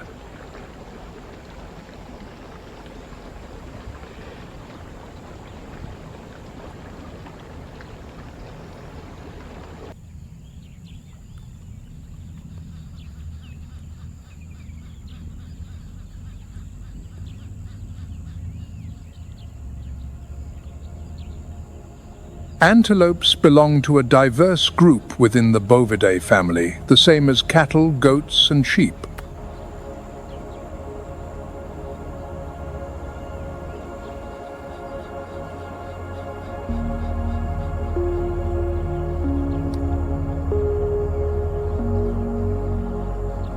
One of their main characteristics is a body adapted for running and agility.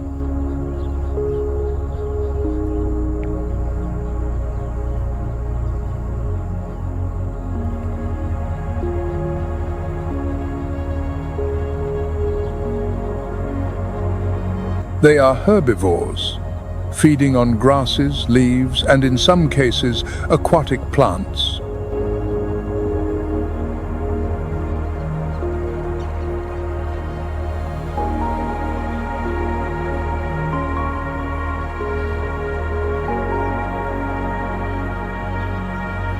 Another trademark is their pair of permanent horns, unlike deer, which shed their antlers annually.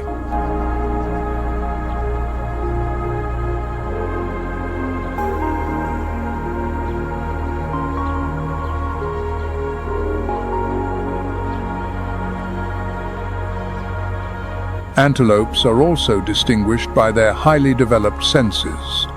Wide vision, acute hearing.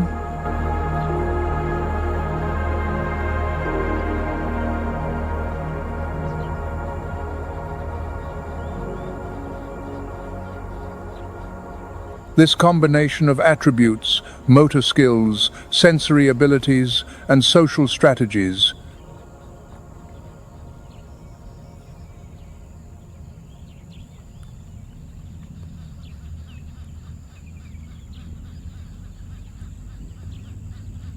This humid paradise is home to an impressive diversity of species.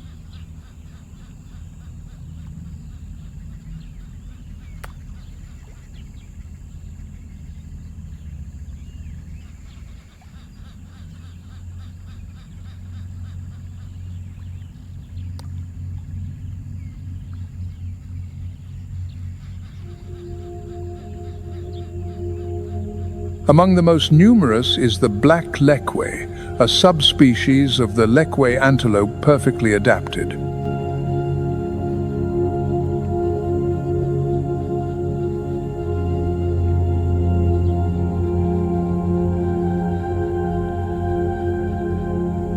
These antelopes live in large herds that can number in the hundreds, forming one of the most notable presences.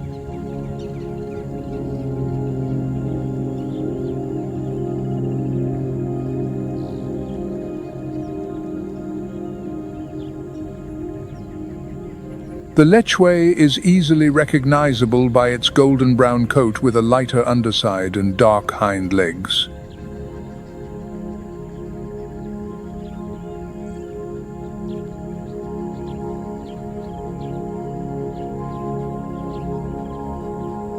But most impressive is its adaptation to the flooded environment.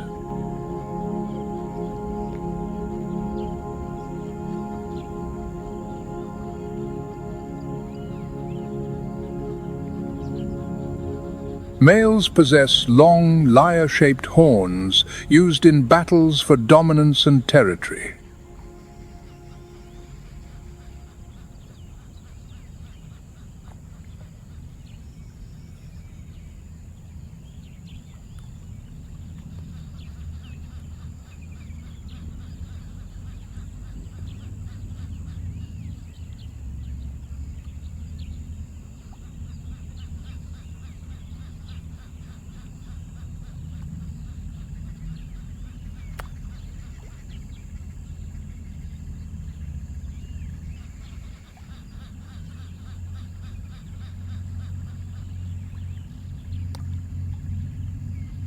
Amid the bustling life of the delta, there is a ghost, the Sitatunga.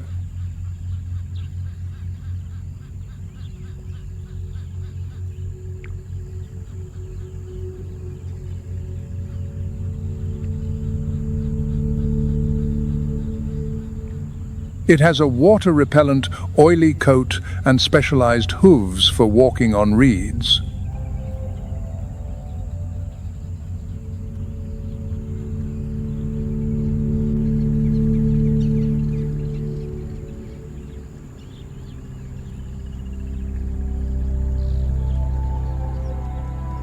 When in danger, it does not flee. It submerges, leaving only its nostrils exposed, and vanishes.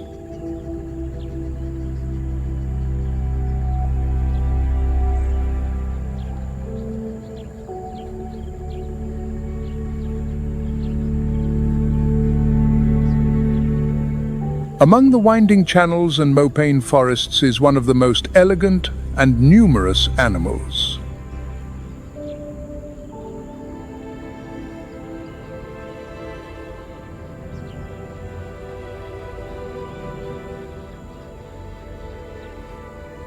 With its soft caramel-colored coat, black markings on its hind legs, and ever-watchful eyes,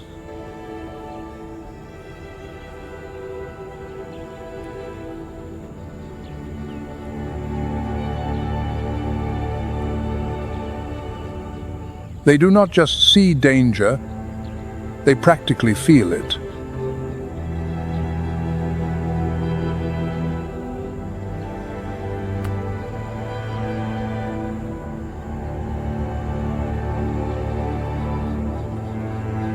In a sudden leap, they can reach 10 feet in height and cover 33 feet in a single bound.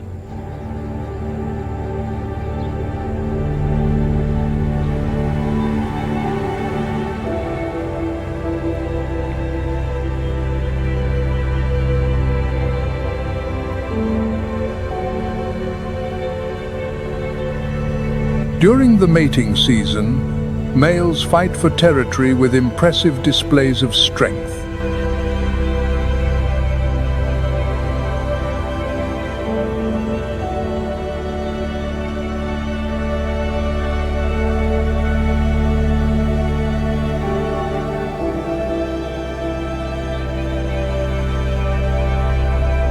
The largest antelope, the eland, majestic and silent, is often seen wandering in small groups.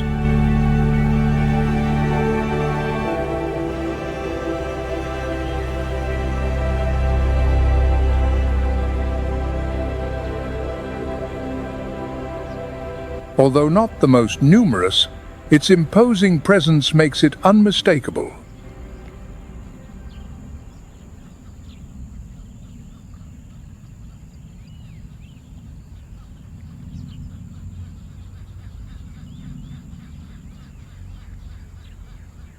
Males can weigh between 1,760 and 2,200 pounds, with some exceeding that mark.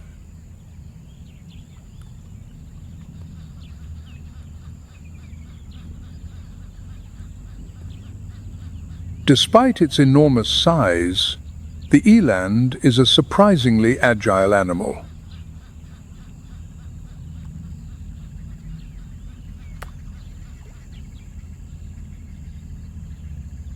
It can jump over fences up to 6.5 feet high and over short distances can reach considerable speeds.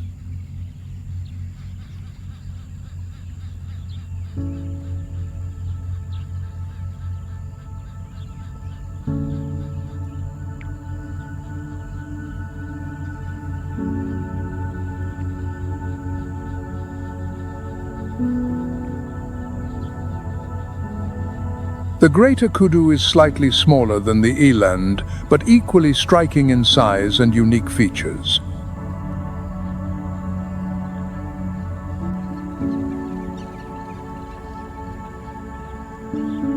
With majestic spiral horns that can measure over 3 feet along the curve, this antelope not only commands respect,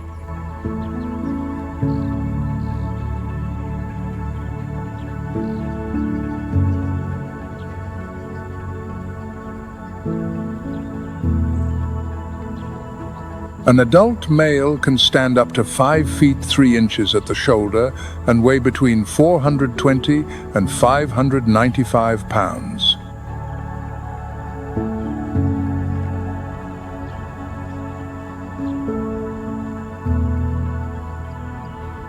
The total body length can reach an impressive 8 feet, not including the tail, which adds another 12 to 20 inches.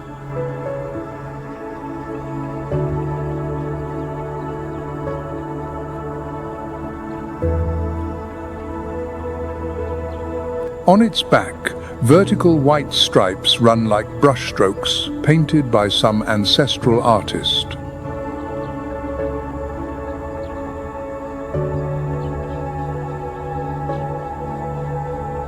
Each marking seems to tell an ancient story of survival, wisdom, and silence.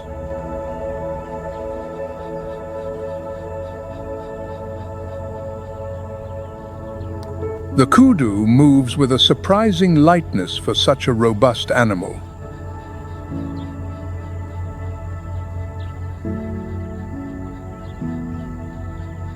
A symbol of strength and mystery, the greater kudu has been revered by various African cultures.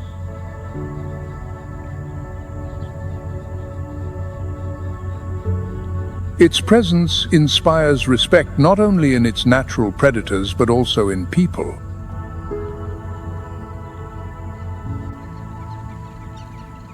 The kudu is a master of camouflage and disappearance. It is this duality between its majestic presence and its absolute silence that makes it an almost mystical figure.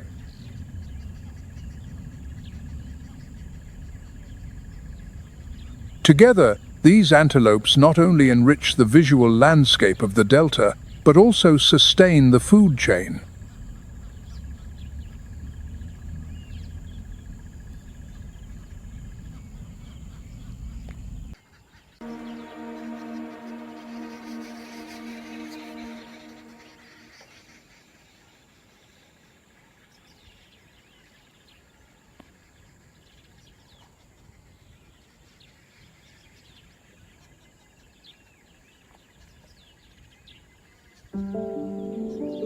The hippopotamus does not drift with the current like a crocodile, nor does it slink through the mud like an otter.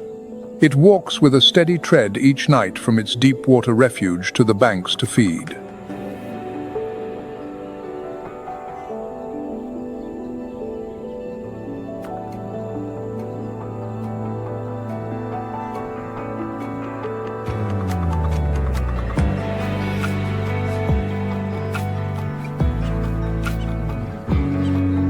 And it is this unchanging habit, repeated over many years, that has created what are now known as hippo highways.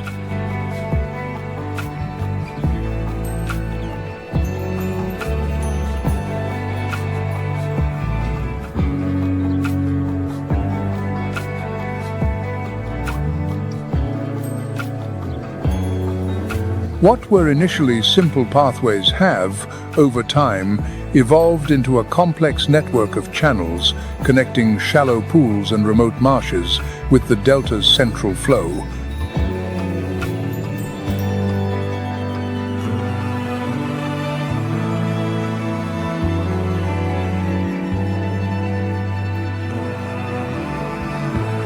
The hippo's role does not stop at moving water. Each night, a hippo can consume 66 to 88 pounds of grass. After feeding, it returns to the water to cool its body and escape the harsh sun day.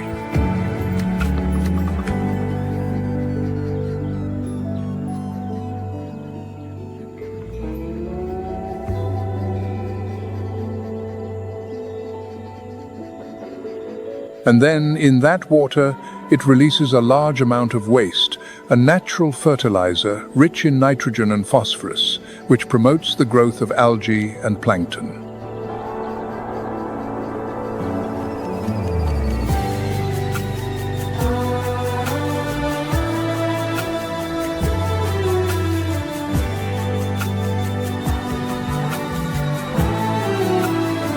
When the dry season sweeps through the Okavango Delta, the once vast wetlands shrink to a few shallow waterholes. Wherever water remains, it becomes a battlefield.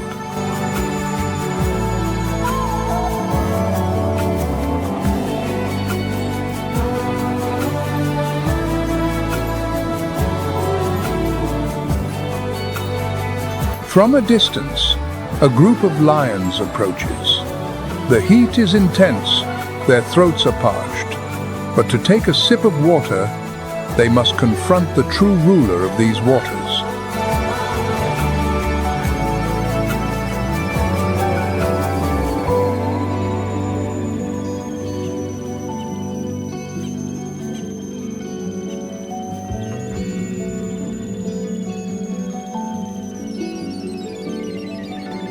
The hippo opens its enormous mouth like a stone gate, revealing dagger-sharp canines. It is not an invitation, it is a challenge.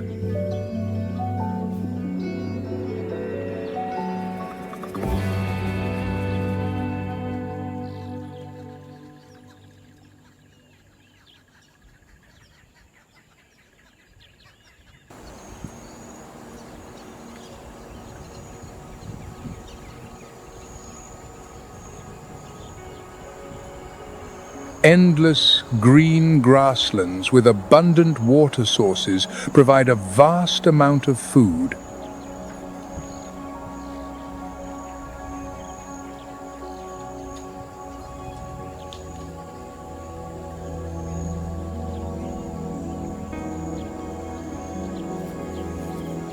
The rainy season in the Serengeti lasts from March to May.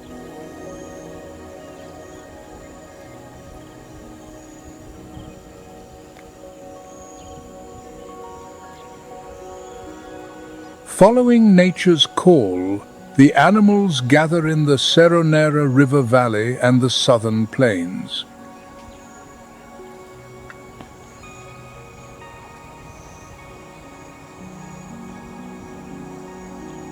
These are the most precious parts of the Serengeti.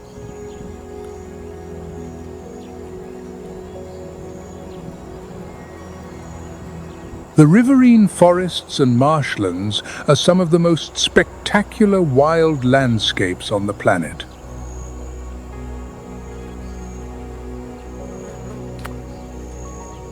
The most common is the wildebeest, an iconic species of the African grasslands.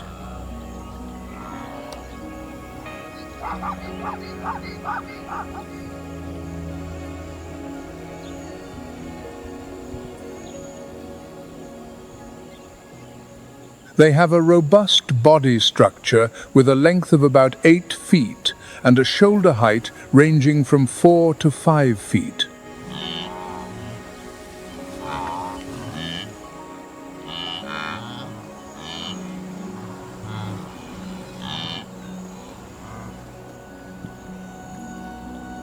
The weight of an adult can reach up to 550 pounds.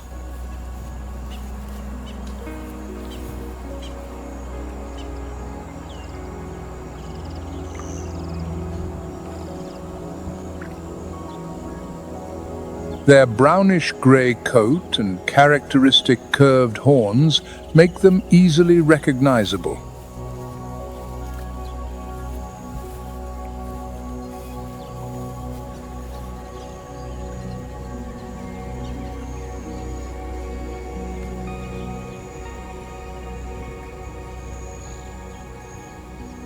In a challenging ecosystem, the wildebeest is a grazer, primarily feeding on the short, young grasses that often sprout after the rains.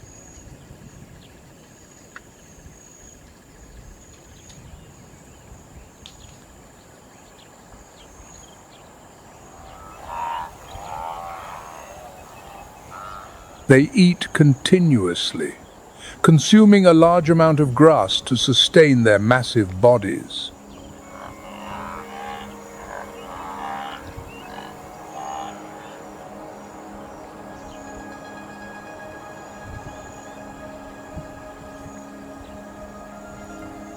Despite their large size, wildebeest possess an impressive speed when pursued, capable of reaching 50 miles per hour, outpacing many predators.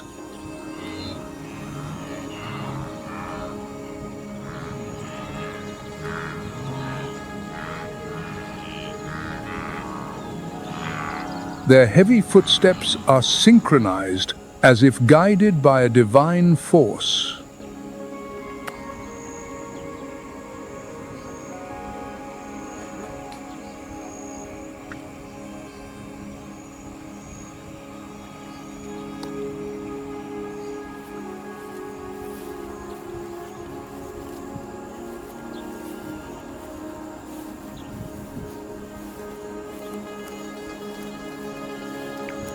The entire herd moves like a whirlwind, with each individual in the group forming a solid wall against enemies.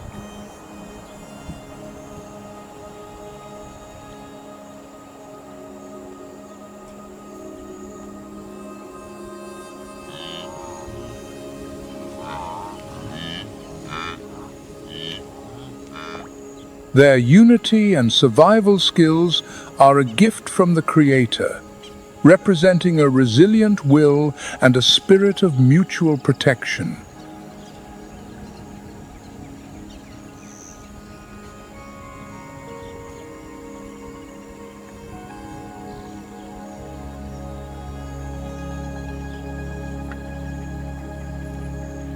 The rainy season marks the largest breeding period for the wildebeest.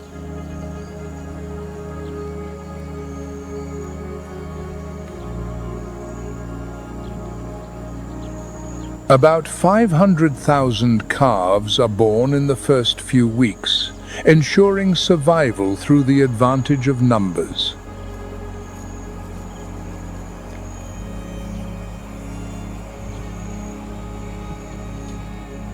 What is remarkable is that a calf takes only 10 minutes to stand and can run with the herd just an hour after birth.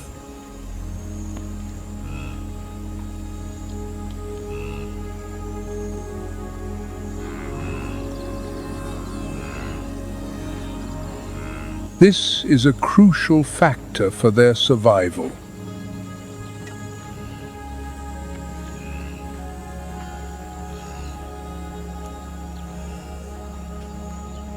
During the 8 to 9 months of gestation, the mothers prepare for this moment, ensuring that the new generation will adapt from the very first moments of life.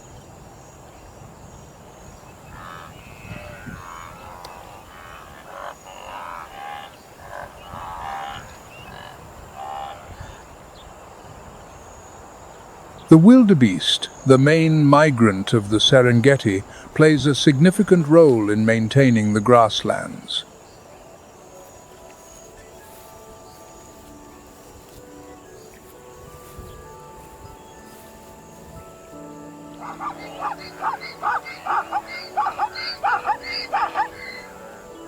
The sound of hooves echoes across the savanna.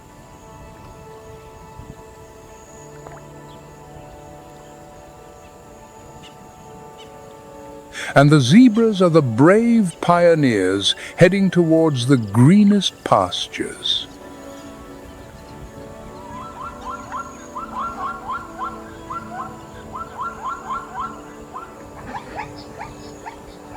When the young grass sprouts, the whole herd can take advantage of the abundant food source.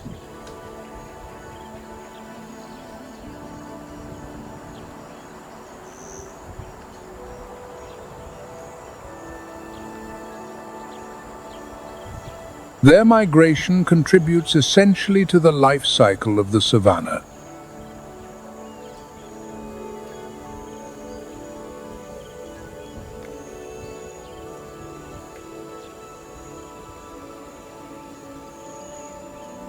Zebras possess a unique coat with black and white stripes, in which no two individuals are exactly alike.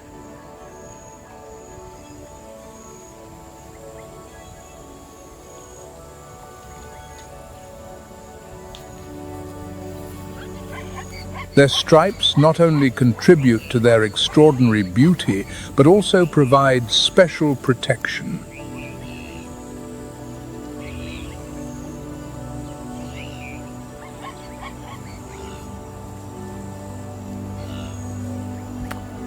With a body length of 7.5 to 8 feet, a shoulder height of 4 feet, and a weight of 660 to 880 pounds,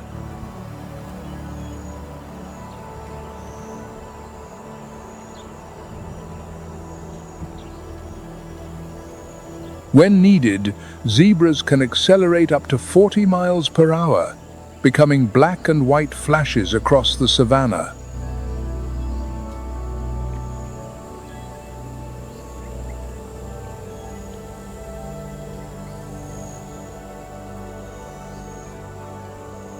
Unity is a key factor for their survival.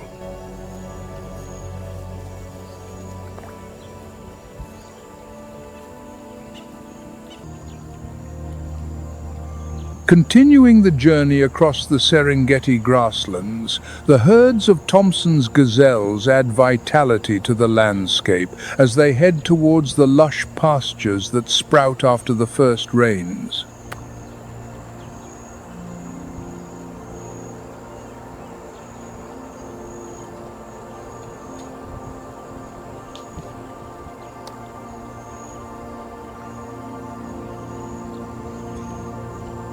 Every physical trait and survival behavior reflects their incredible adaptation to the natural environment here.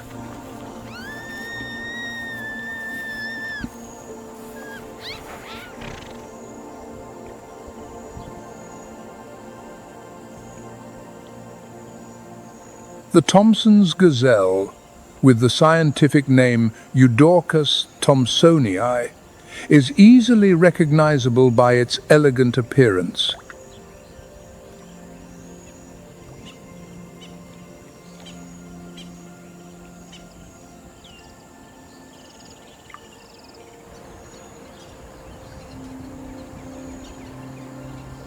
They have long, slightly backward curving horns and a characteristic white patch under the tail.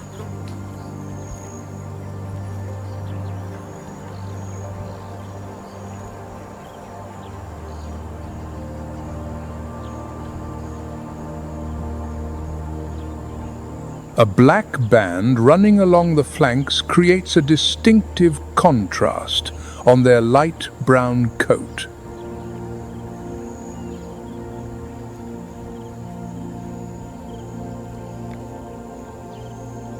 Known as the small flashes of the Serengeti savanna, this small animal possesses an impressive power with a speed reaching up to 50 miles per hour.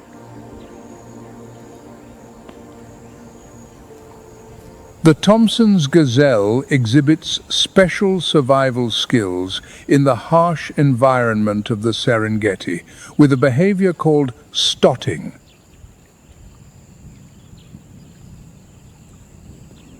A high jump on all four legs is used as a form of challenging warning to predators.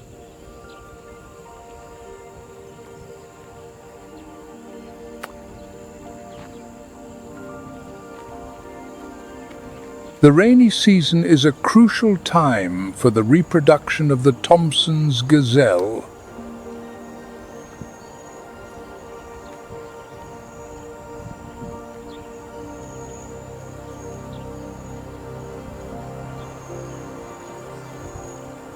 After 5 to 6 months of gestation, the female gives birth to a single calf.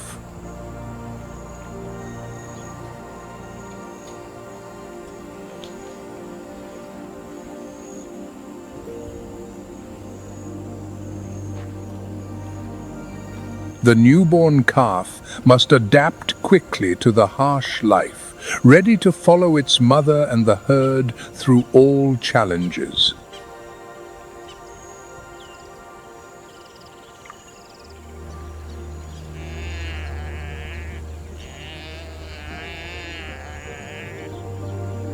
The habit of living in herds provides greater safety for the young, while the strong bond between mother and child is a key factor for survival.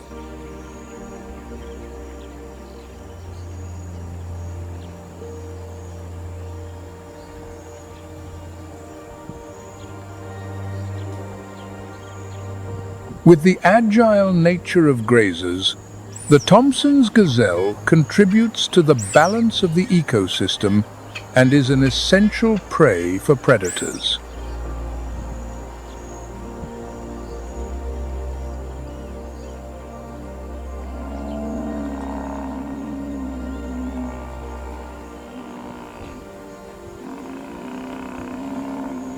The nimble footsteps of the Thomson's gazelle fade, giving way to the majestic and serene presence of the African buffalo.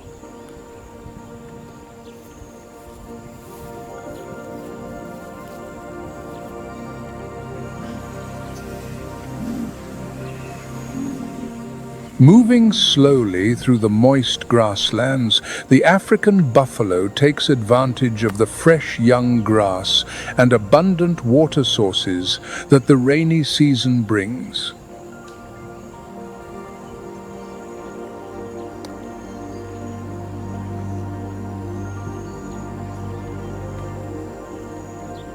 With its enormous size, the buffalo is one of the 5 great icons of Africa.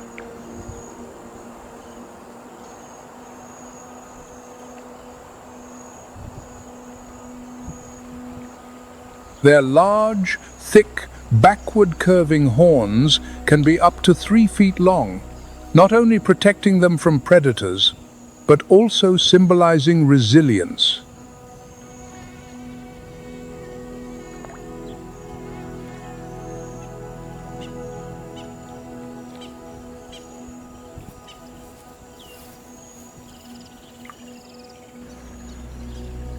Buffalo herds often live in large groups, sometimes up to several hundred individuals, forming a majestic moving wall.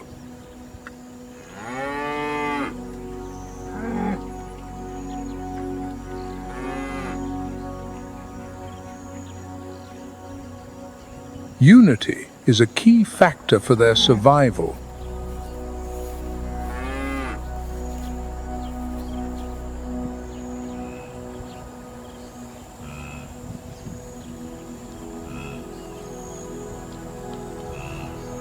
When they feel threatened, the entire herd will gather in a circle to protect the young and weaker members in the center.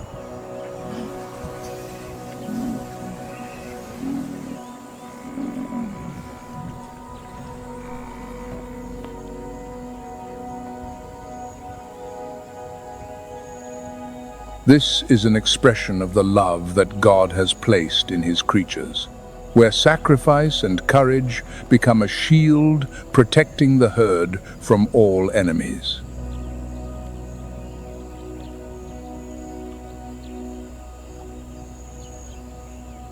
During the rainy season, the buffalo herds not only enjoy grazing on the green grass, but also take advantage of the large water bodies to drink and cool off.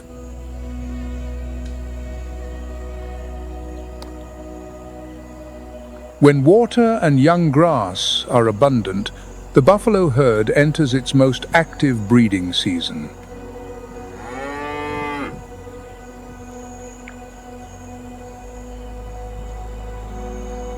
As soon as it is born, the calf quickly stands up and joins the herd, where it is protected thanks to the famous cohesion of this species.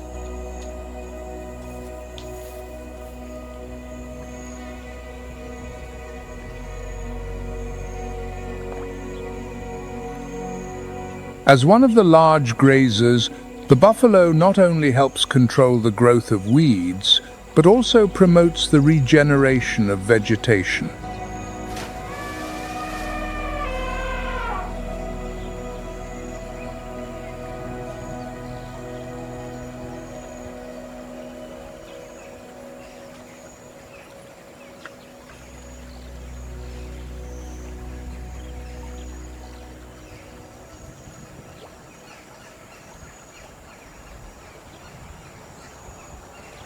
Hidden in the large, full rivers, the hippos, the mysterious giants of the Serengeti, slowly emerge with their enormous size.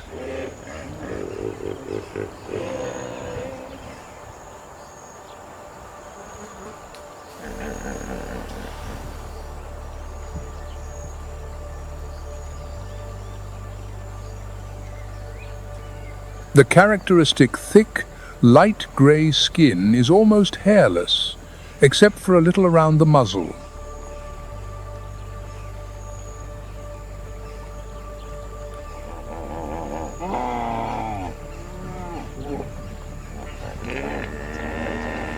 A striking feature is their long, sharp canines that can grow up to 20 inches, acting as formidable weapons to defend their territory.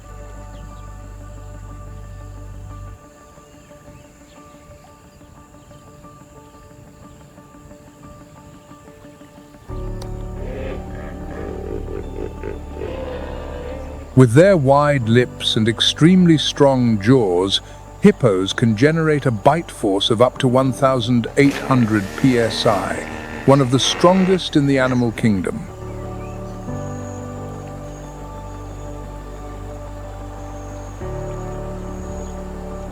The rainy season not only brings abundant water but also marks the most active breeding period for hippos.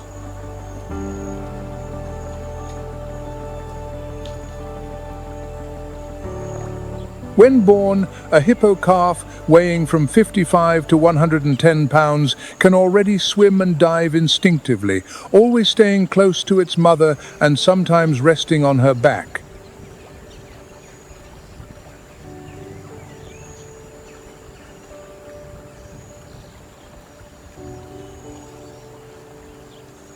The mother hippo cares for her young with great devotion and is ready to attack any threat that comes near.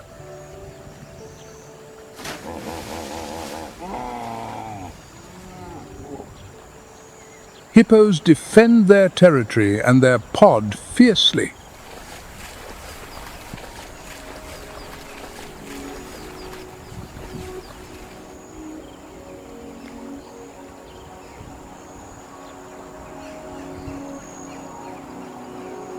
In addition, Hippos create water channels in the rivers and streams and enrich the soil with their waste.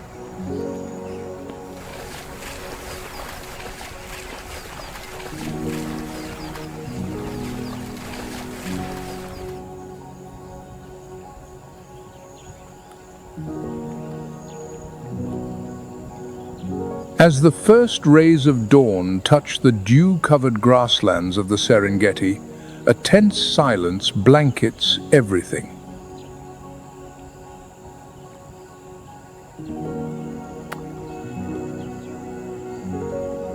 Soundless steps, eyes as sharp as daggers, and movements that glide like ghosts in the early morning mist.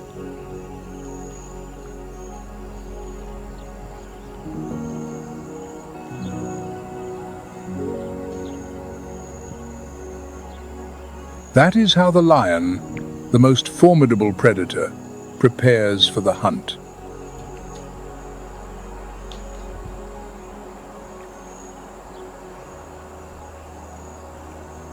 Lions rarely hunt alone.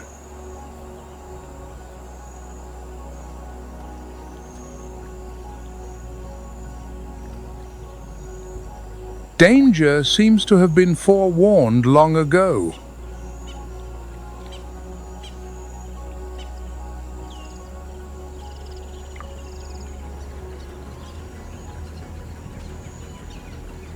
As a highly social animal, the lion often acts in family groups to maximize the efficiency of the hunt.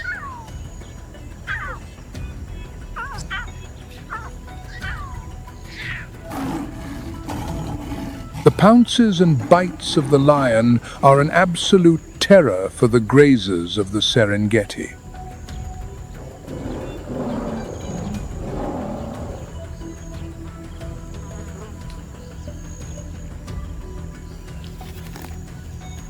Powerful jaws with a bite force of up to 650 psi allow them to crush the bones of any prey.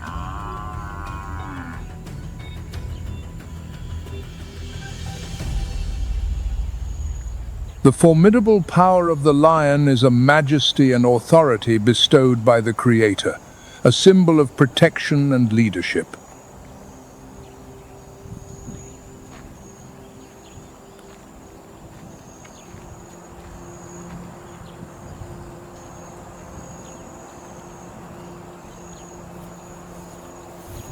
The Serengeti lion is famous for its group hunting abilities, taking advantage of the vast plains to concentrate their attacks on large prey like zebras or wildebeest.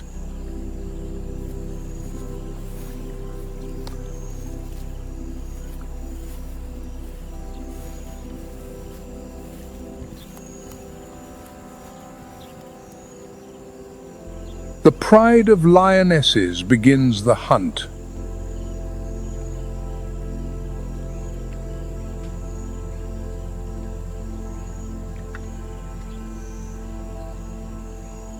They are often experienced warriors.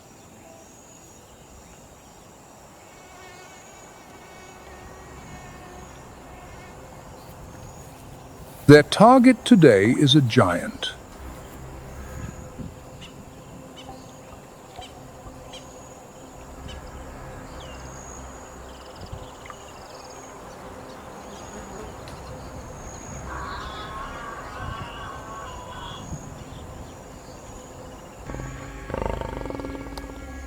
The male lion has the duty of protecting the vast territory where his pride lives.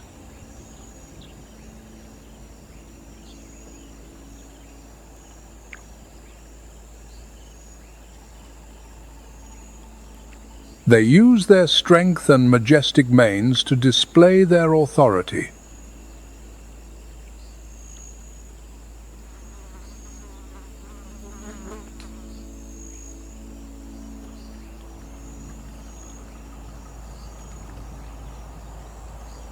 Any intruder, including other male lions who dare to cross the line, will face a fierce battle for survival.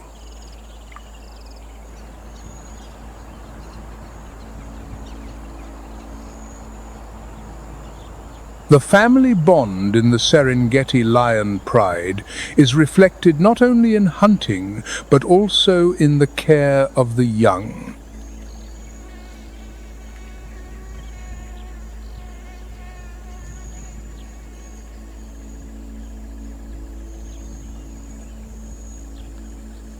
Together, they teach the lion cubs skills such as hunting, vigilance, and self-defense against danger.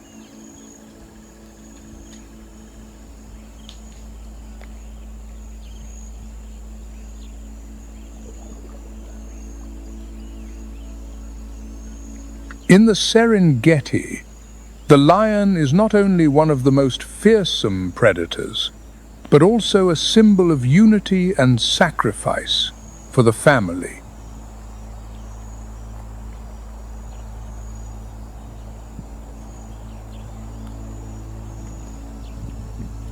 As predators at the top of the food chain, lions play a crucial role in regulating the numbers of grazers and prey, ensuring the natural balance of the ecosystem.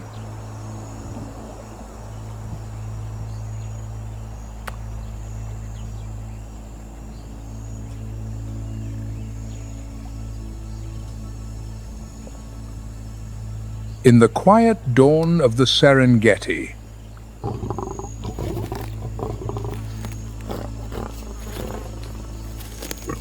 as the lion pride finishes its hunt and begins to enjoy its prize,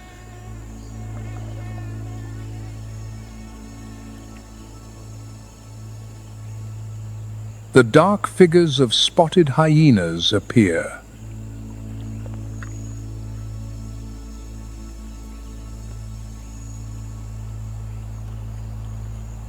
Known as the masters of patience and the art of scavenging, the spotted hyena, with its extremely strong jaws capable of generating a tremendous bite force, shows no fear in confronting a formidable predator like the lion.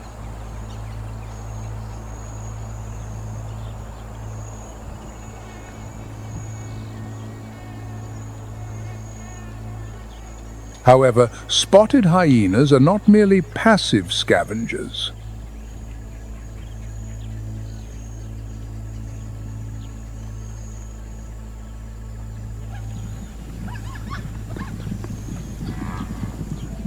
They stand out for their organization and meticulous strategy.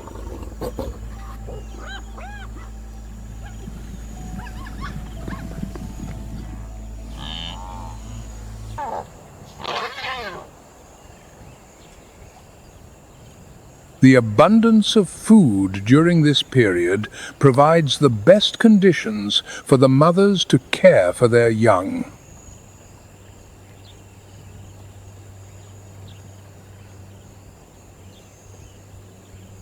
The helpless pups, born blind, spend their first weeks in darkness, completely dependent on their mother's milk to survive.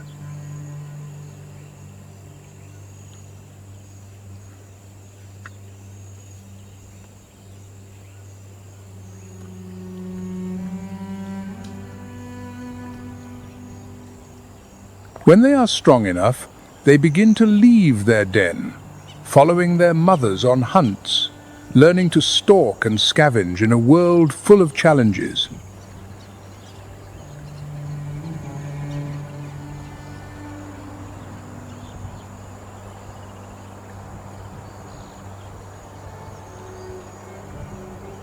At the end of the rainy season, the grasslands of the Serengeti change their appearance, giving way to the scorching heat of the first dry season in June.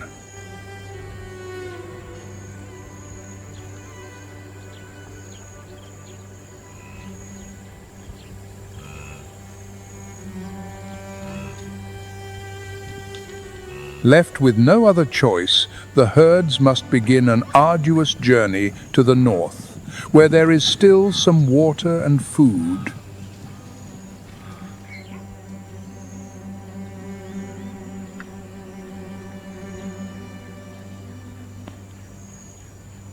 This difficult journey lasts from June to September.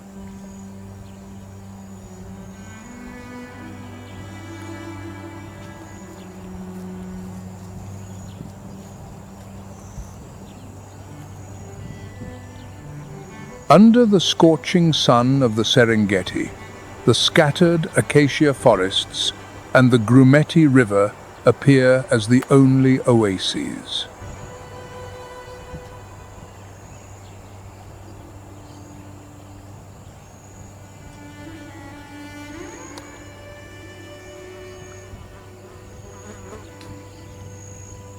The high canopies of the acacia trees provide shade, offering a precious respite amidst the harsh drought of the savanna.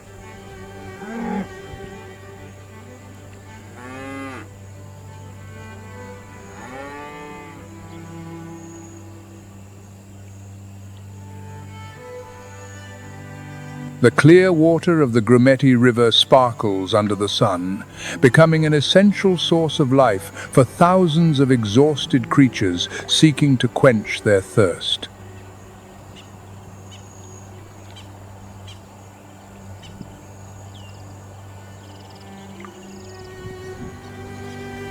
The herds gather along the riverbanks, ever vigilant as they cautiously drink this precious water.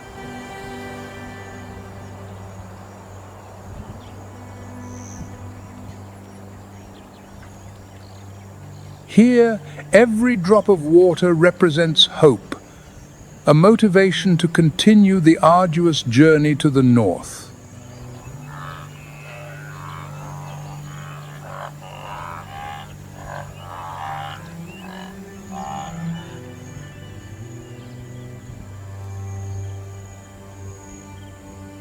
The serene giants of the savanna, the Maasai giraffes, stand alone under the tall acacia trees with a calm gaze directed upwards.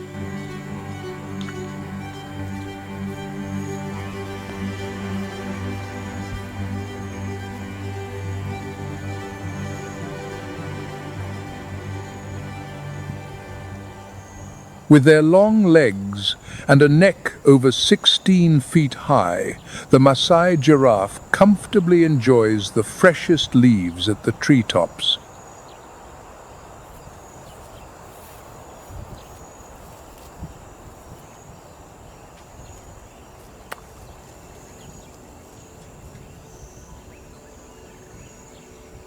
Its tongue is extremely flexible, allowing it to reach the most difficult leaves.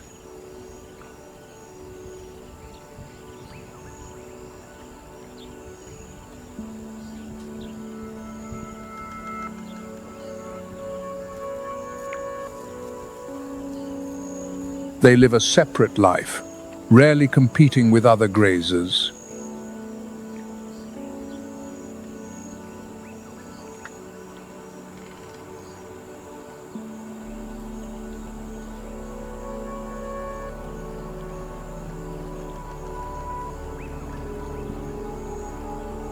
By eating leaves at a height that other species cannot reach, giraffes help control the growth of the trees.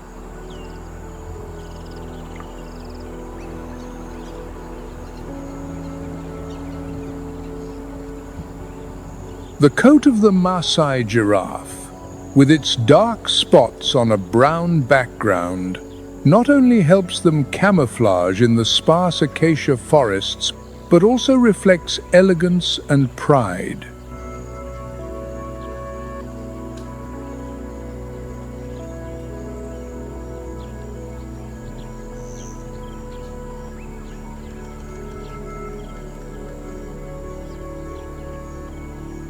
Their large eyes and sensitive ears allow them to detect movements from afar, giving them time to escape any threat.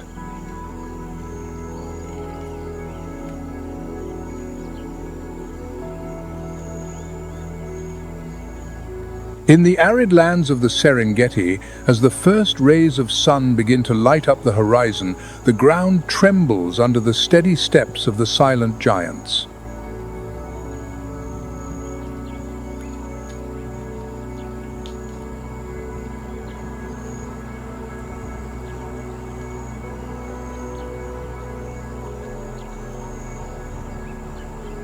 The African elephant, a symbol of strength and pride on the savanna.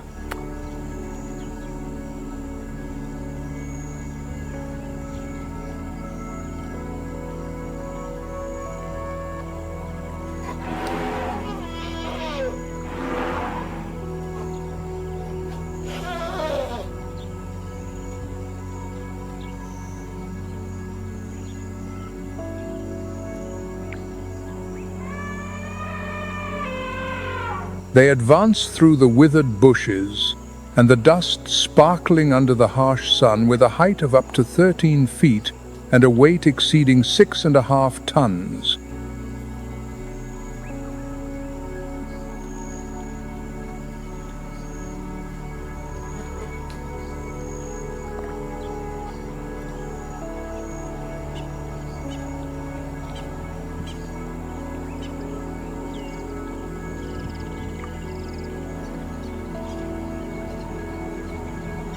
Their flexible trunk, consisting of 40,000 muscles, works tirelessly, acting as a magical tool, gentle yet extremely powerful.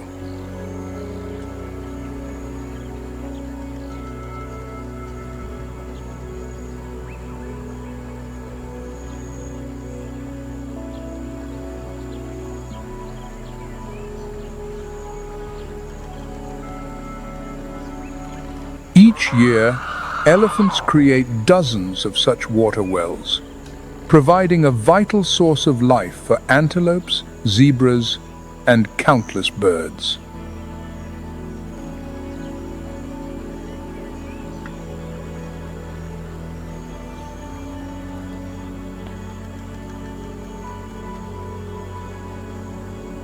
The elephant herd continues its journey to the north, clearing a path as they pass through areas of dense vegetation.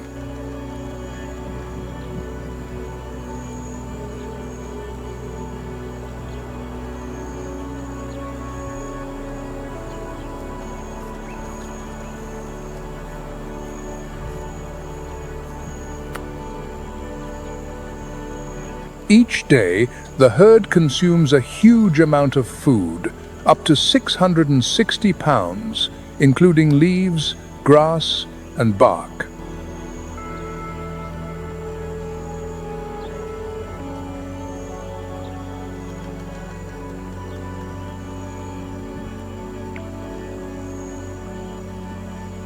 On their journey, they act as natural sows.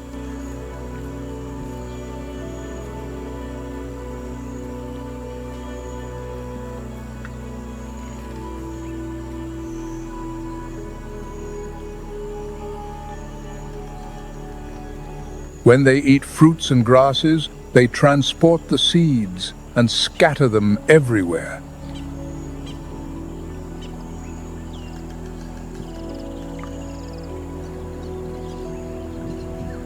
Not just silent giants, elephants also symbolize unbreakable love and unity.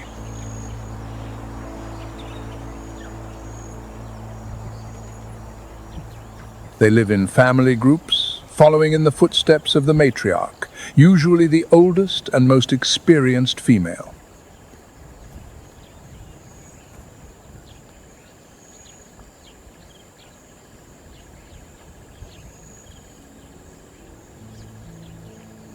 When a vulnerable member needs protection, the other elephants form a solid circle around it.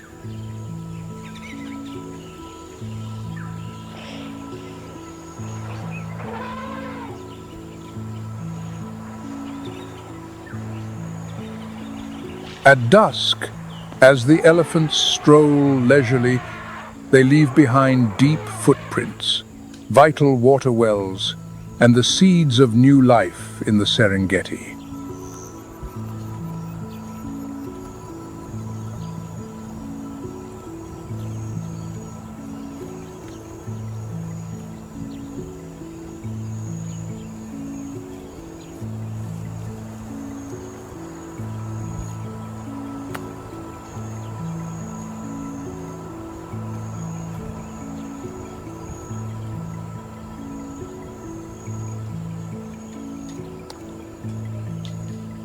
Nature always finds a way to express its diversity, and not all reptiles are small in size.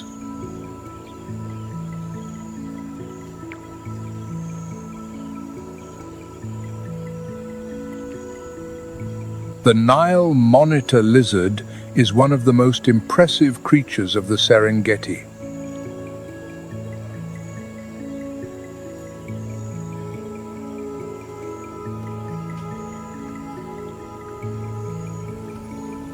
The largest individuals can reach a length of 7 feet and weigh from 33 to 44 pounds.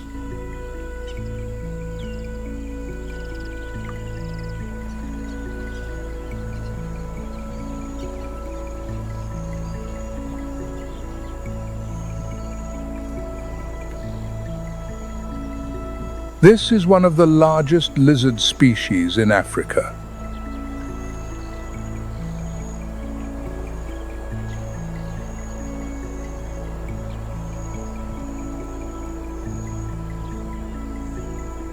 The Nile monitor has an extraordinary ability to adapt.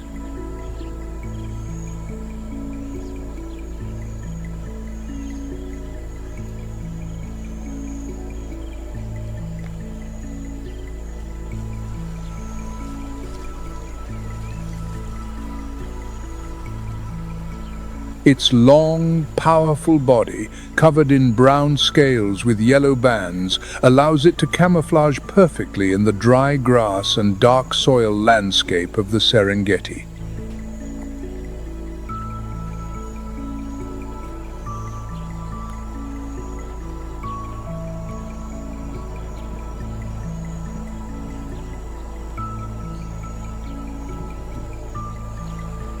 In addition, it is an expert swimmer, reaching speeds of up to 6 miles per hour.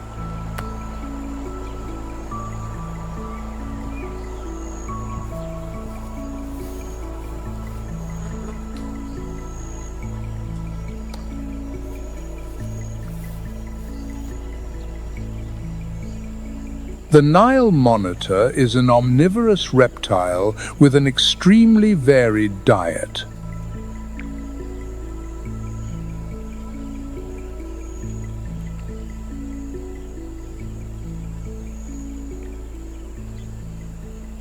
Its food includes fish, amphibians like frogs, large insects, birds, and especially bird and turtle eggs.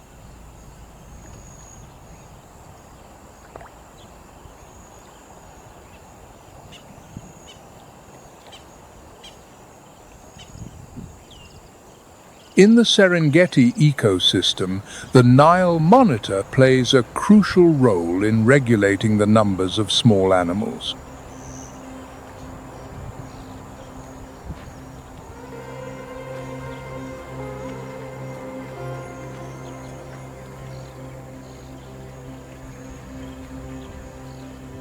They act as silent guardians in the riverine areas, preventing the overgrowth of pest species.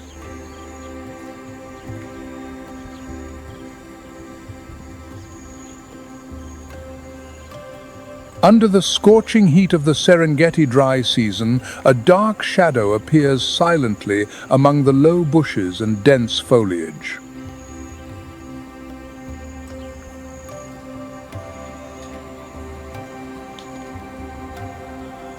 The leopard is the embodiment of perfection in the art of stalking and ferocity.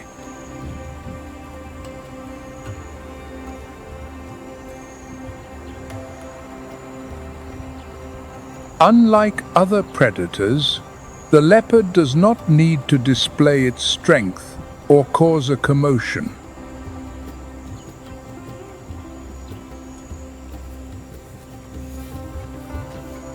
On the open plains, the leopard skillfully uses the dry bushes and shade to camouflage itself.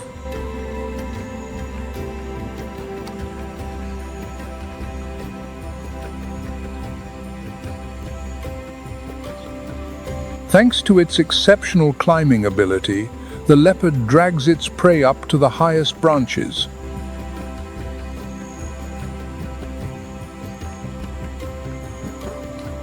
Under the dense foliage, the Serengeti leopard enjoys its reward in absolute tranquility.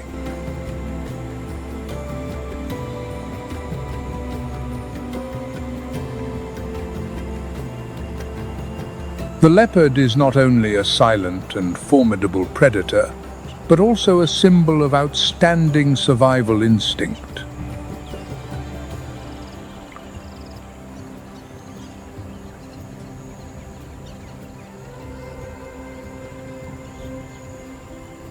As a solitary predator, the leopard plays a crucial role in regulating the numbers of small animals.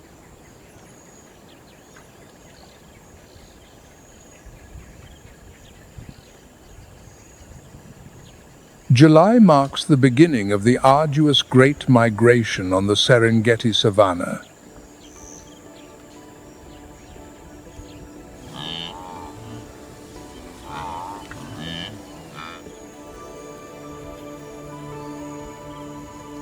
Over 1.2 million wildebeest, along with 750,000 zebras and countless other antelope herds.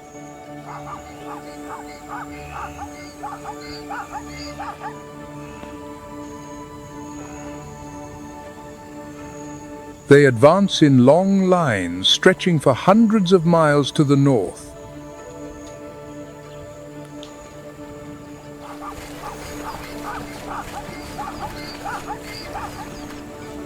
The most difficult challenge of this journey is the Mara River, the last formidable barrier with its murky and still waters, which, however, hide deadly dangers.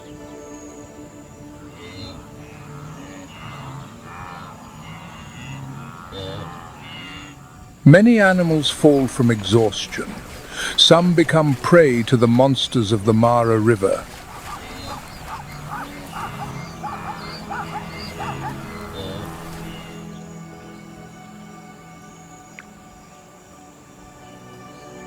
Faced with the dangerous Mara River, the Grant's gazelle does not rush like the other species.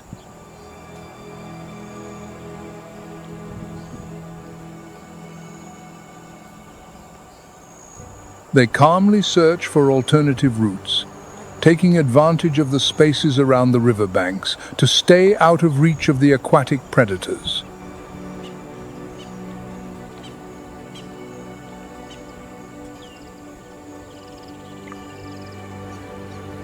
A sandy-colored coat covers their entire body, helping them blend into the dry grasslands of the Serengeti.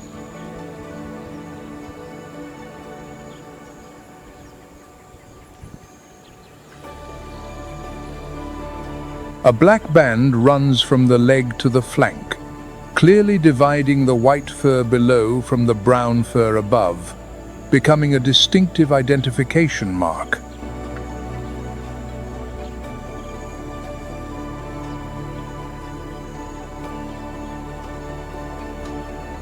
Both males and females have smooth, spirally curved horns.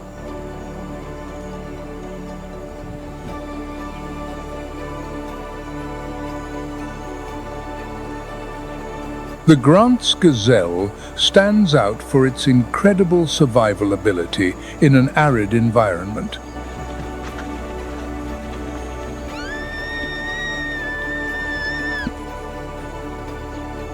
Instead of risking crossing the Mara River to find water, this species can obtain all the water it needs from the plants it eats.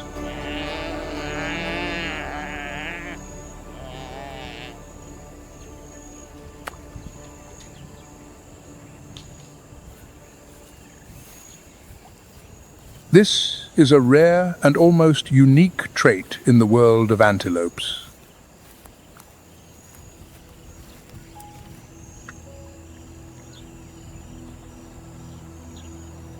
With their excellent speed, they easily evade dangers both in the water and on land.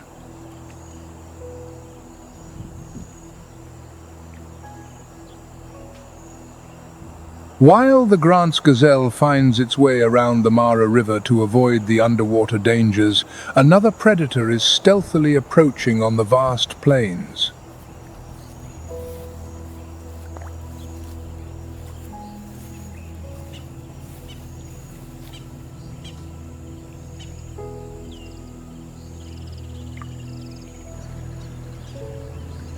After the intense chases on the savanna, when the dry heat of the dry season still lingers, signs of change begin to appear.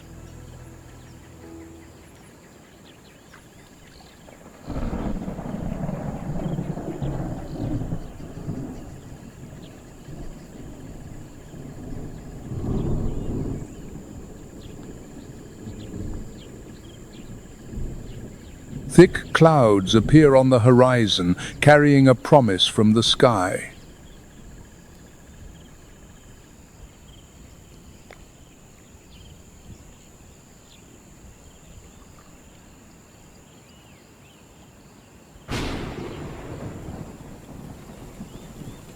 October arrives, and with it the short, rainy season.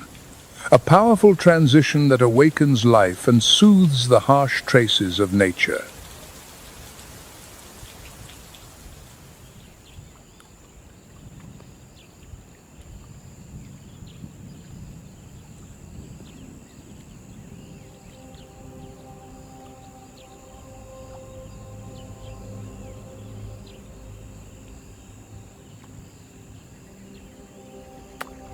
The ground seems to breathe a sigh of relief as the young grass shoots begin to sprout, covering the vast savanna with a fresh green carpet.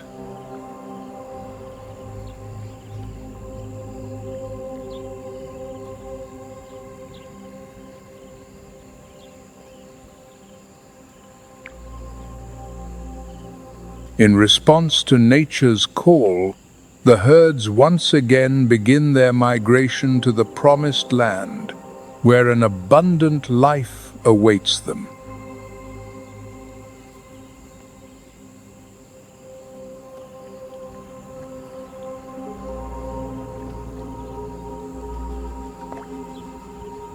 This journey is not just a search for food, but an immersion in the endless rhythm of creation.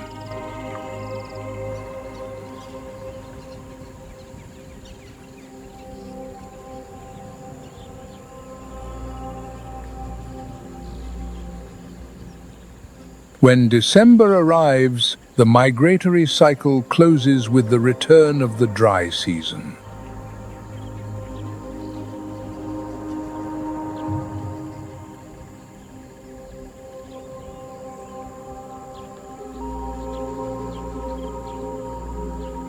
Will we let this majestic spectacle remain only in memory, or will we stand up to protect a sustainable future?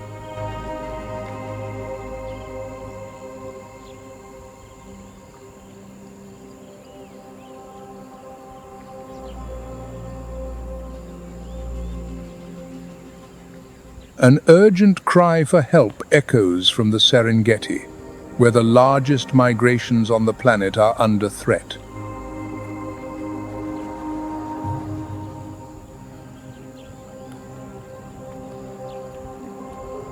The Serengeti is facing a multitude of challenges.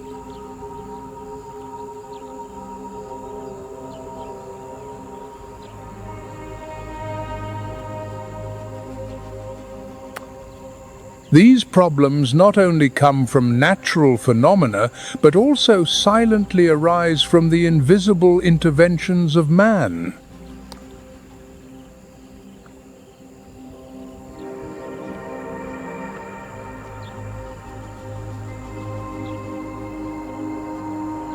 The average temperature in the Serengeti has risen by about 1.5 degrees Celsius in recent decades, causing unusual droughts.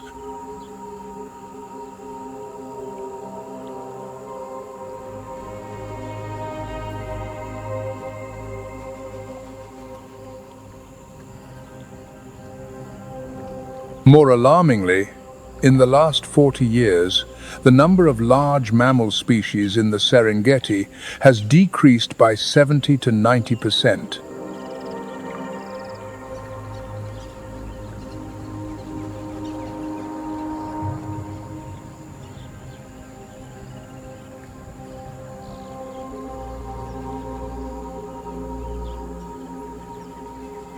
In addition, the expansion of agriculture and the construction of infrastructure have put great pressure on the Serengeti, causing the loss or degradation of about 35% of the natural grassland area.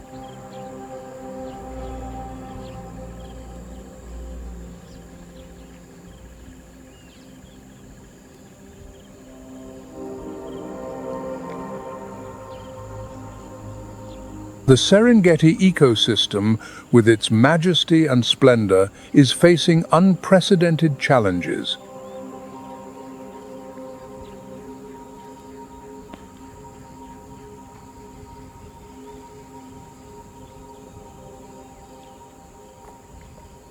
Among these devastating impacts, the black rhino has become the main victim of poaching.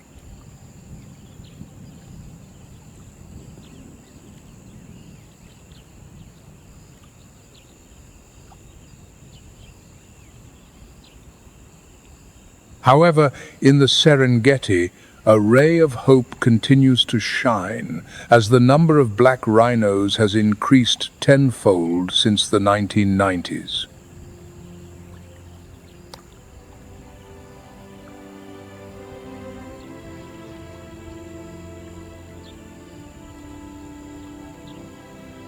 Thanks to tireless conservation efforts.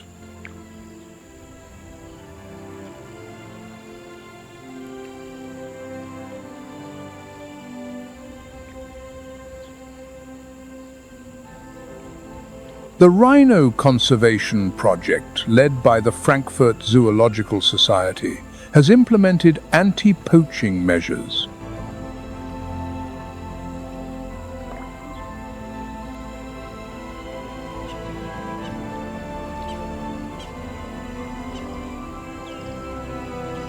Currently, the Serengeti has a vast conservation system in which the national park occupies a central position with an area of about 14,750 square kilometers.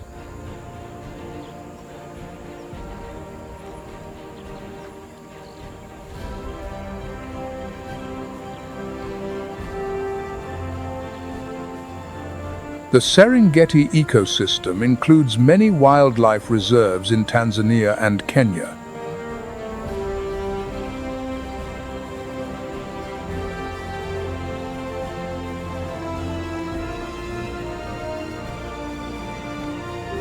These efforts cannot be separated from the need to balance tourism and nature.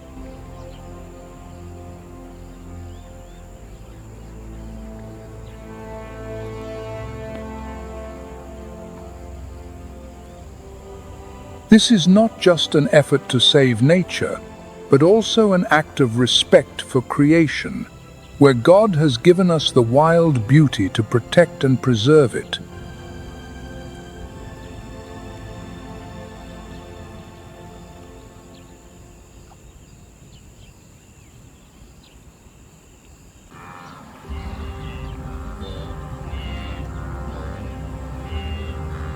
The arid ground of Ocauquejo trembles under the heavy, steady hooves of a herd of blue wildebeest.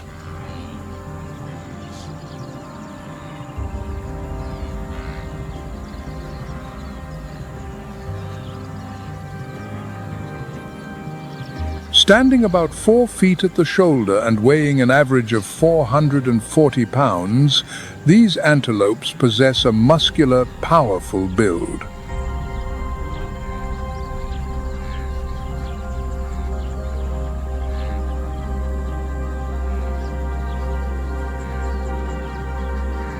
Despite their cumbersome frame, blue wildebeest are surprisingly agile. When threatened, they can reach speeds of up to 50 miles per hour.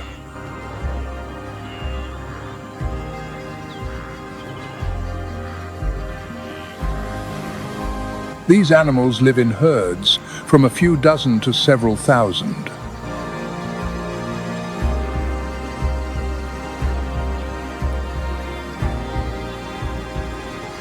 A social behavior that plays a crucial role in shaping the unique ecosystem of Ocauquejo.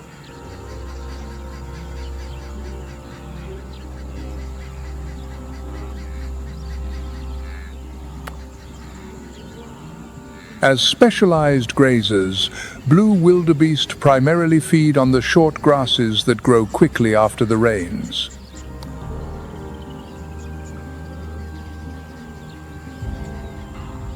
At Ocauquejo, artificial waterholes provide a vital lifeline during these harsh months.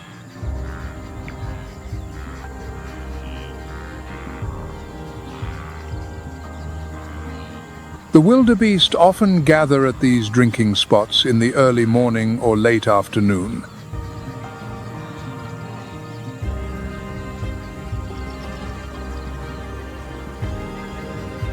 By grazing regularly and moving frequently in search of fresh grass, the wildebeest prevent the vegetation from becoming too dense or old.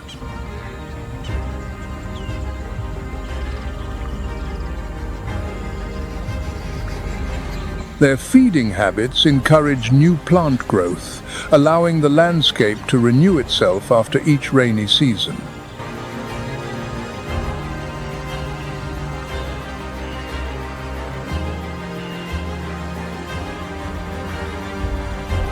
Migration is one of the most important survival behaviors for the blue wildebeest. However, this instinct is increasingly being disrupted across Africa.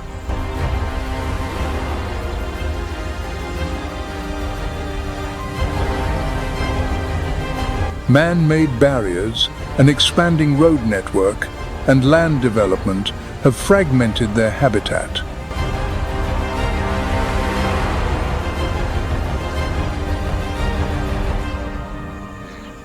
At Etosha, migration routes still exist but are increasingly restricted.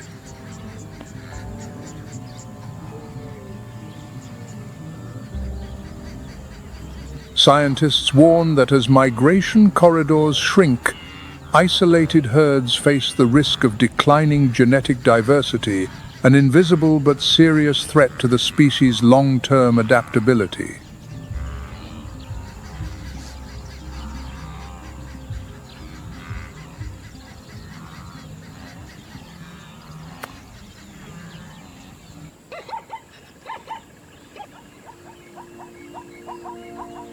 Herds of blue wildebeest and plain zebras are often seen moving together, heading towards scarce water sources.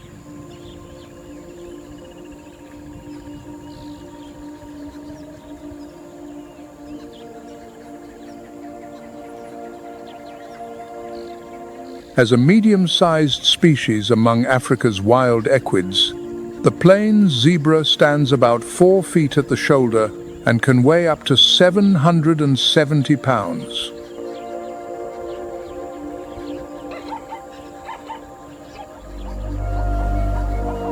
These stripes are not just biological barcodes. This is stealth technology.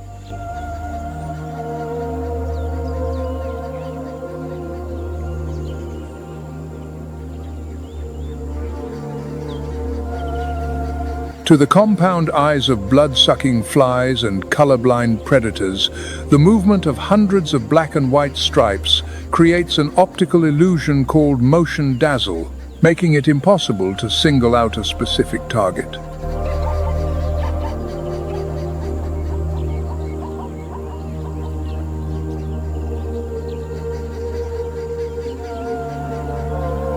In Etosha, plain zebras live in social groups called harems.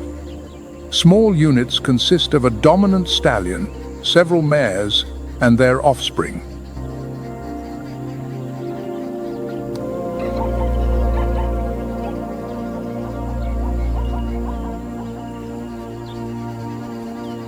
These harems often gather into larger herds, especially during the dry season, when the urgent need for water and food drives them to move together.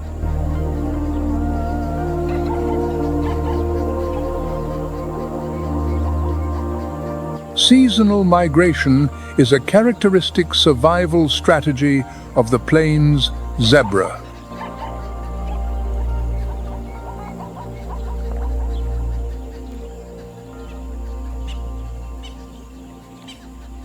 Depending on climatic conditions and grasslands, some herds travel up to 680 miles a year in search of nutrients.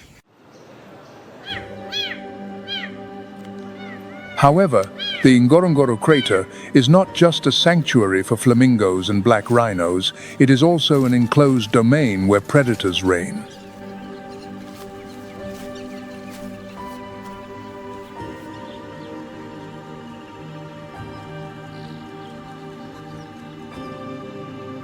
Among them is the serval, a medium-sized cat with a body built of extraordinary proportions.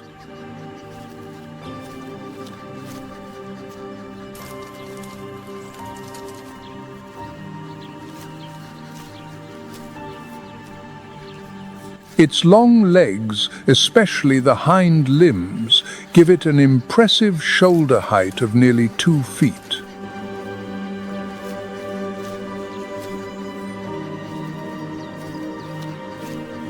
While its light frame, weighing only 20 to 40 pounds, makes it agile and flexible.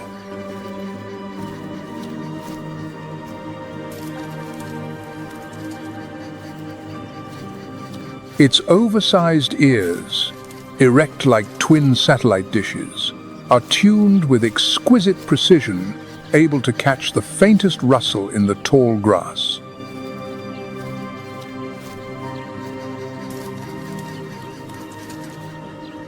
These remarkable features make the serval one of the most effective hunters in the entire cat family.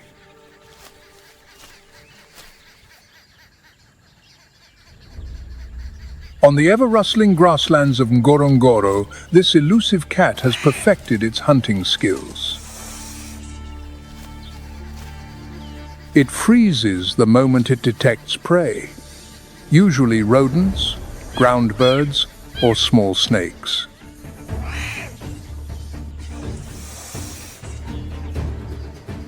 Then, in a sudden burst, its spring-like legs launch it into the air, cutting off the escape route with astonishing speed.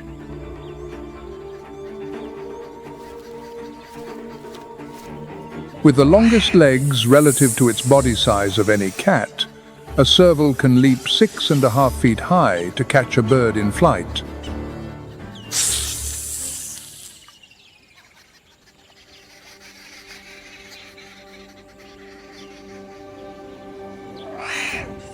Their hunting success rate is nearly 50%, far exceeding that of lions or leopards.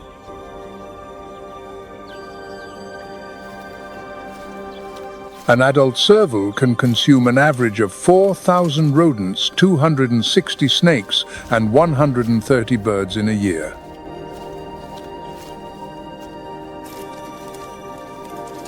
A natural regulator that keeps the small animal population in balance.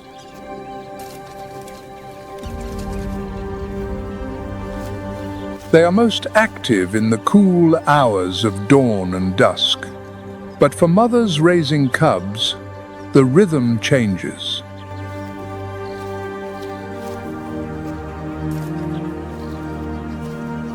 By hunting more during the day, they reduce the risk of dangerous encounters with dominant predators.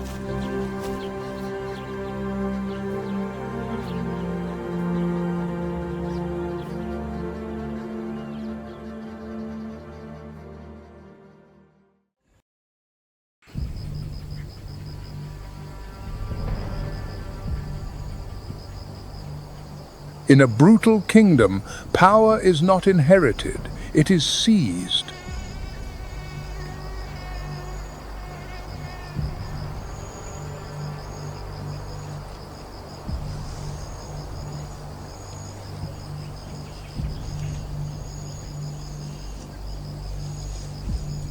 Princes, upon reaching maturity, are exiled by their own pride.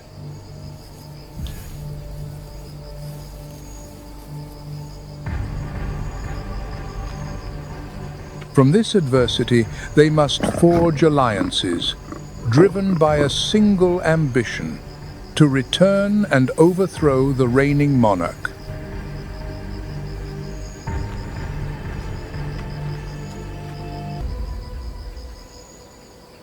This is a battle for survival, where the victor takes all, and the vanquished is forgotten.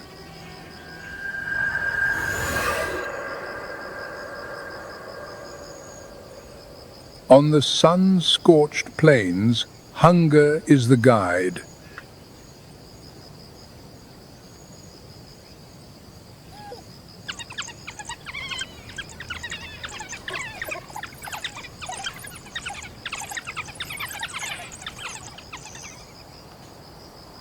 For the African wild dog, the hunt begins not with a command, but with a vote by sneeze. A truly unique form of democracy.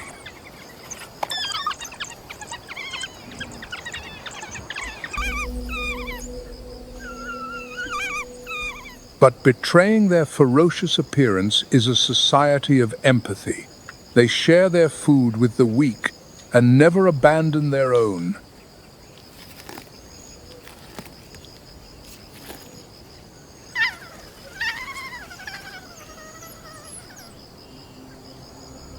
Not even in the jaws of a crocodile.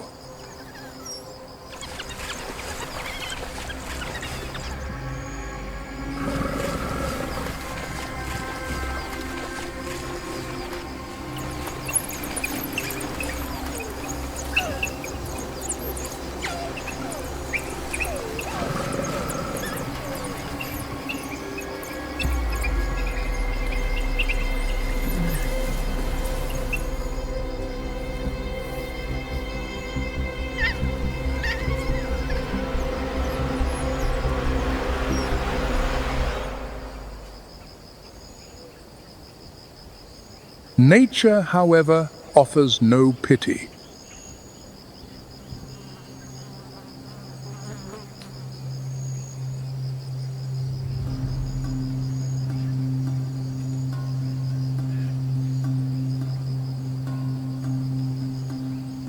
When the spectre of a lion appears, courage dwindles before absolute power.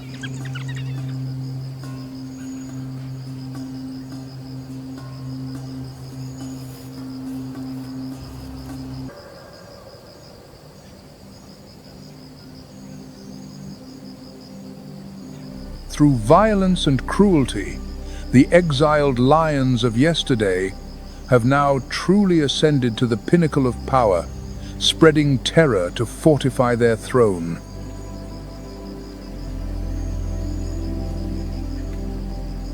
But with the crown now theirs, the conqueror's greed is a bottomless abyss.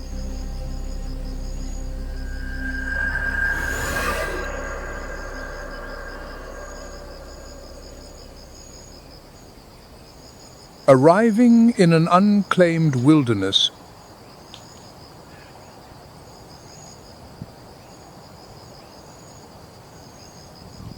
the scent of new power reawakens their primal ambition.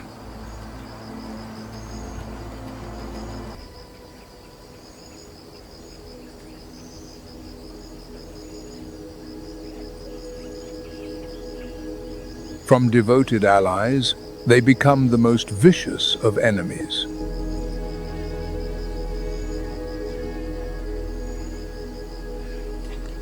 And in this new land, the dynasty is bathed in the blood of betrayal before it is ever established.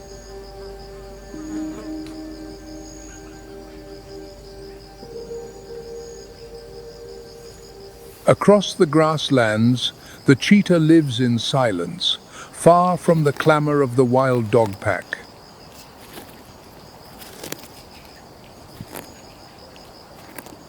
Without a clan, the lone mother carries the future of her species on her shoulders.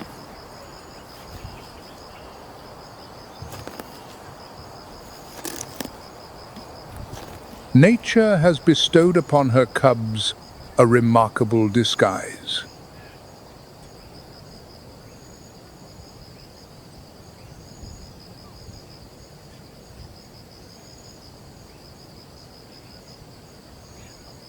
To become the fastest creature on the planet, the cheetah has sacrificed nearly all its muscle mass for an ultralight skeleton, which allows for rapid cooling.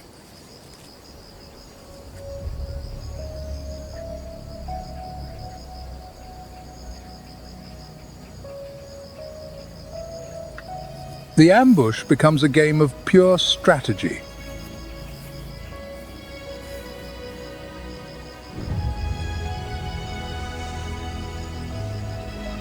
The mother must close the distance to within 160 feet.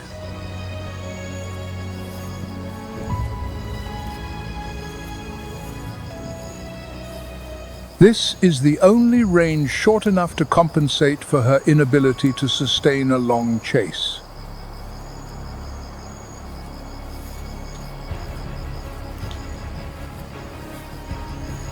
In a matter of seconds, the hunt is on.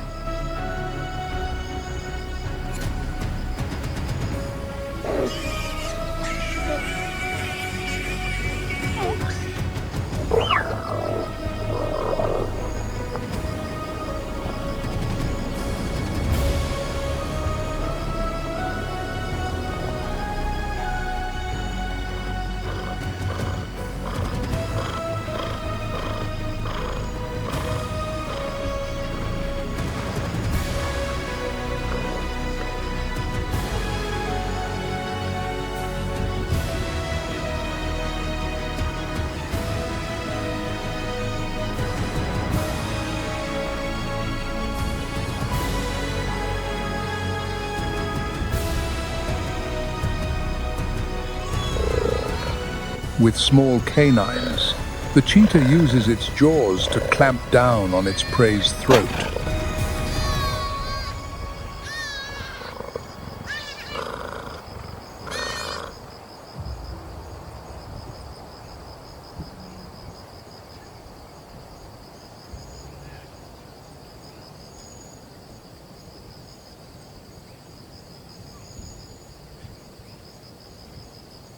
But this victory is always fraught with extreme anxiety.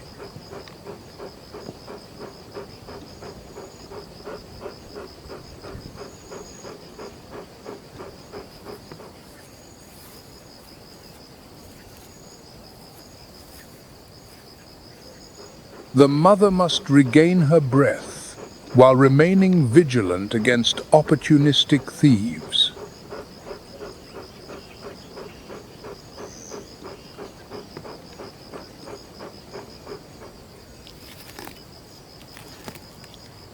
Every meal is a gamble with death.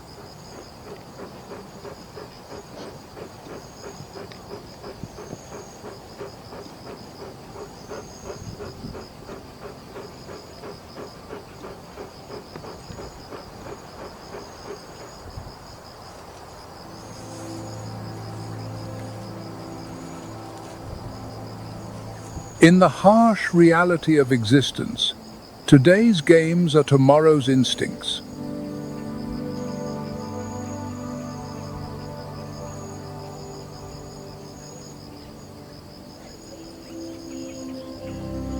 At 4 months old, the cub's steps must be honed into lethal weapons.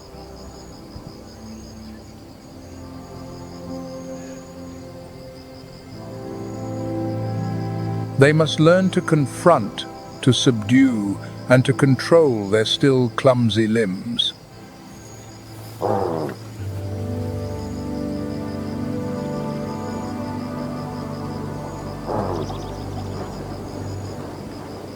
This is the moment when innocence gives way to the posture of a true predator.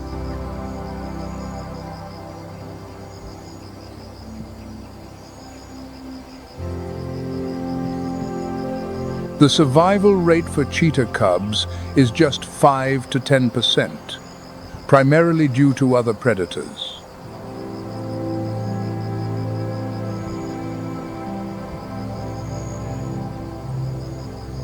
Against these odds, this fragile mother becomes the greatest of heroines.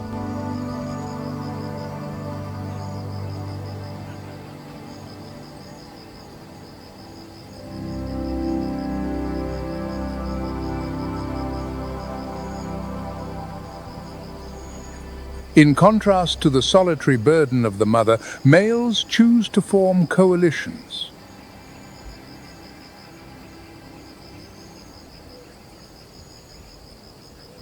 When strength is combined, the limits of survival are expanded.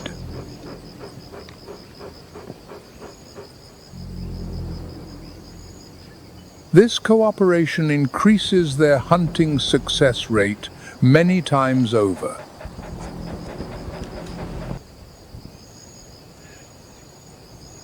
Unlike the cheetah or leopard, the lion is the only cat to live in a social group.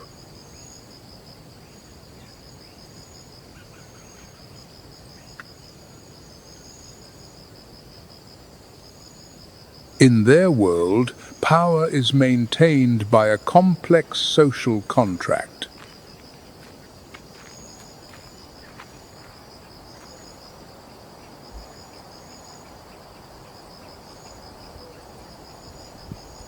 The male lion is a living shield. His roar delineates blood-soaked boundaries.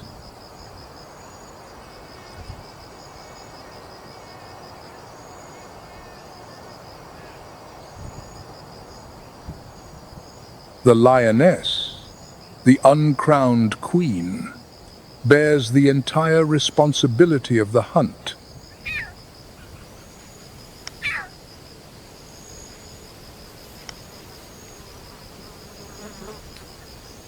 Power, however, is not sustained by might alone.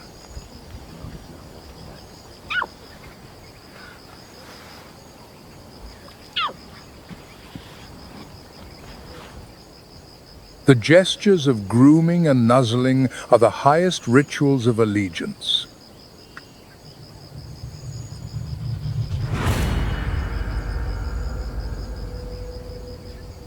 The lioness hunts not only with strength, but with memory.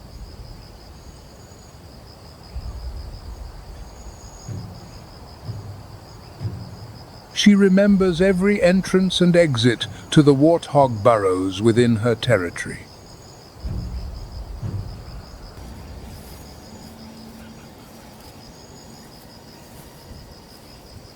The lionesses are entering a vulnerable stage of pregnancy.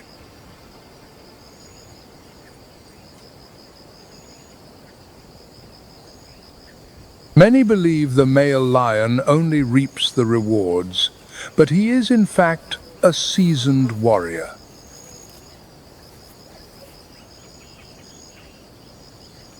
As the hunters retreat to bear their young, the king too withdraws from the borders.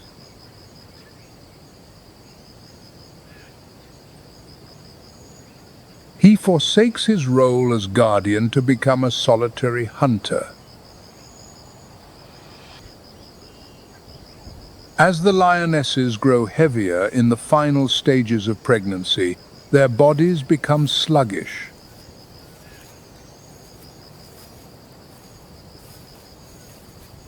Their minds are now guided by a protective instinct, no longer the drive to hunt.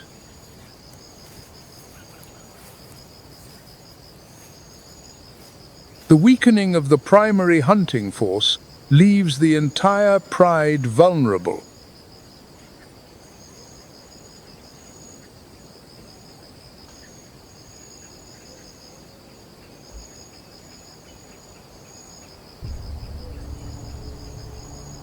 The sharp eyes of the leopard, Africa's most mysterious predator, have settled on a target, a young buffalo calf.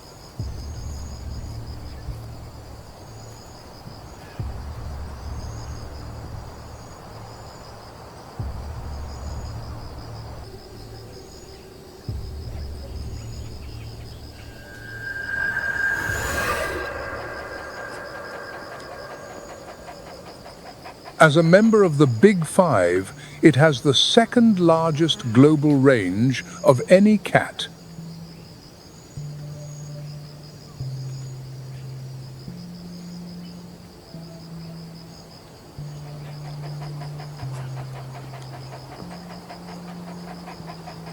In Savo West, the leopard density is a mere 2 individuals per 40 square miles.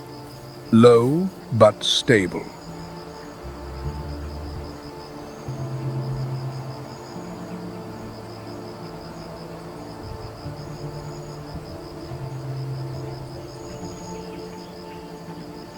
The evolutionary history of the leopard stretches back over 2 million years.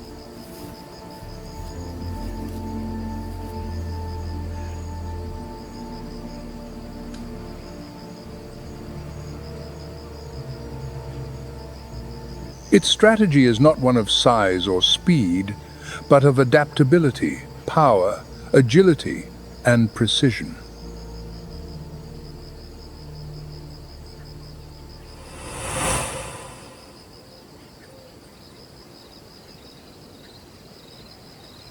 Between light and shadow along the Tsavo River, a leopard moves in absolute silence.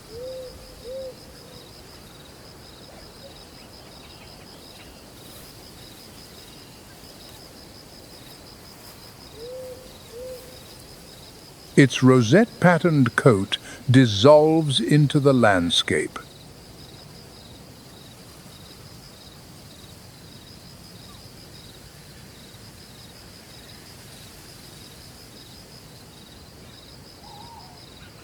Though weighing around 110 pounds, the leopards of Tsavo are incredibly agile.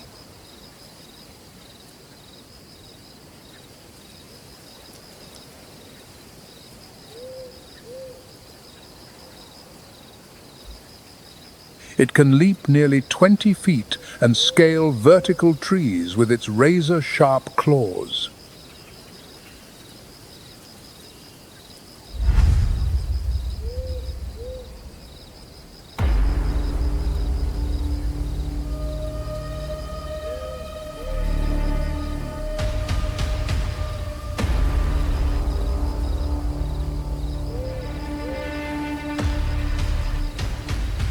Its eyes possess night vision 6 times better than a human's.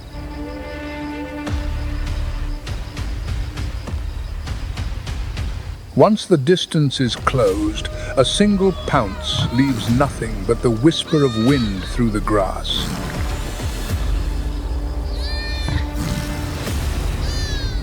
If successful, it will haul its prey high into a tree.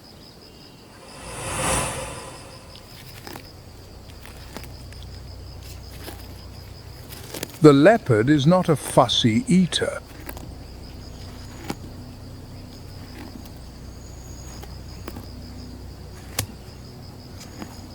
This flexibility allows it to thrive in diverse environments, from arid savanna to dense rainforest.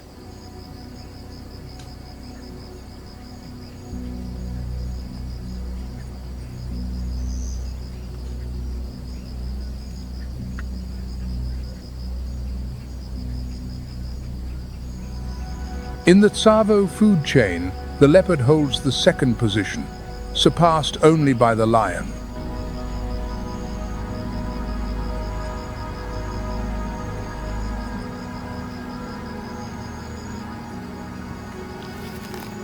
It regulates the populations of smaller herbivores, maintaining the balance of the vegetation.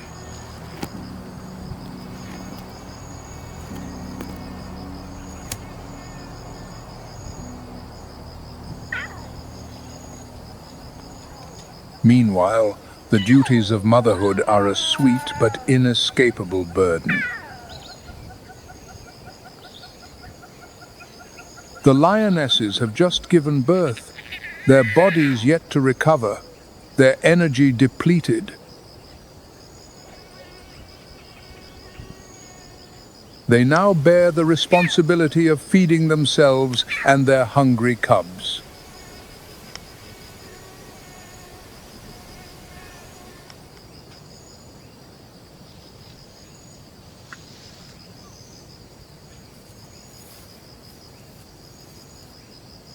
They wait where the feast has just begun.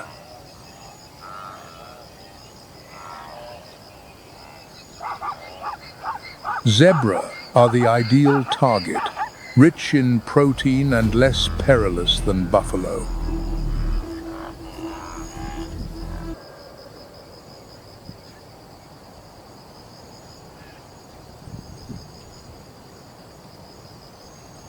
Leaving behind the murky waters, we journey to Tsavo, a crucible forged in sand and thorn.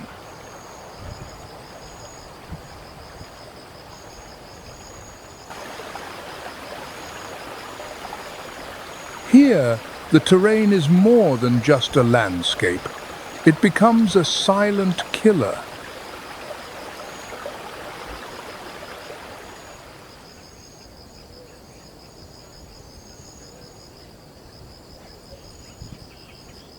Located in southeastern Kenya, Tsavo National Park spans approximately 8,500 square miles.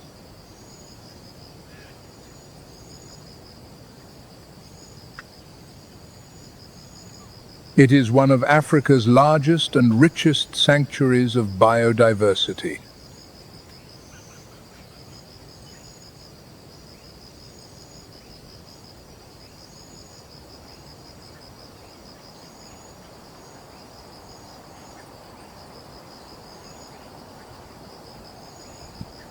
Amidst the dry heat and deep red, iron oxide-rich soil, the Somali ostrich quietly endures.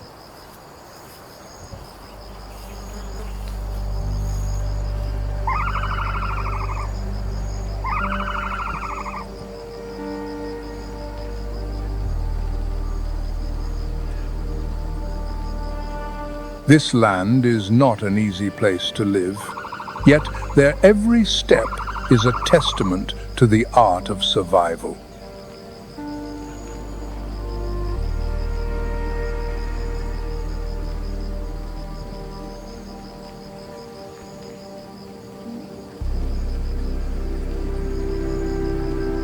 The Somali ostrich has a blue-gray neck and thighs, which become more brilliant in males during the breeding season.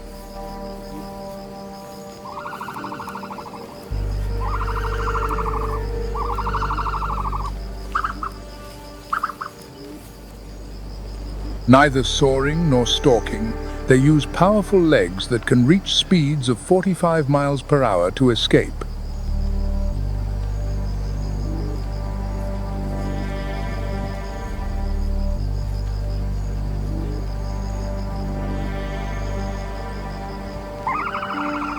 The flat terrain of the Yatta Plateau allows them to spot enemies from a great distance.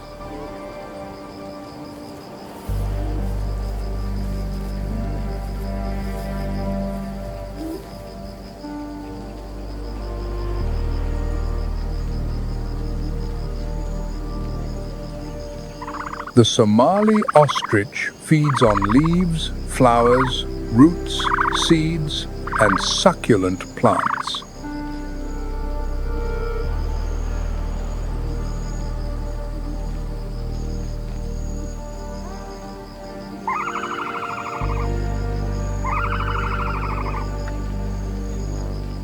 When vegetation is scarce, they also consume insects or small animals.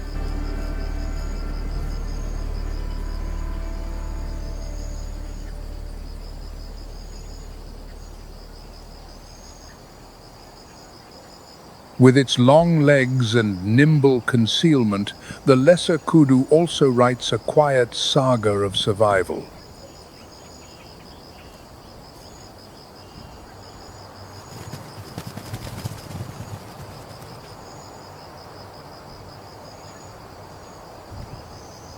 It is one of Africa's most elusive antelopes.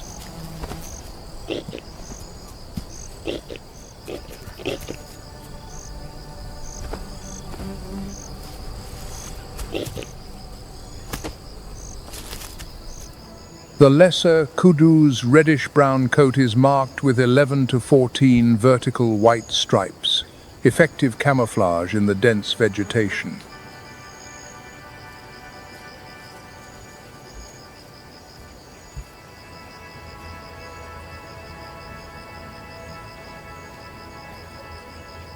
Its large, rounded ears are ever erect, capturing the faintest of sounds. The lesser kudu does not live in large herds.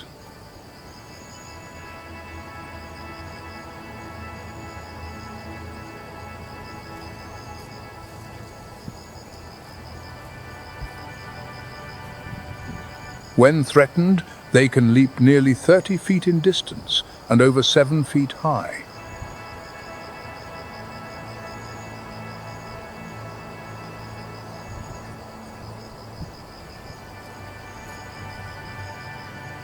The kudu is a browser, feeding on leaves, fresh shoots, fallen fruit, and herbs.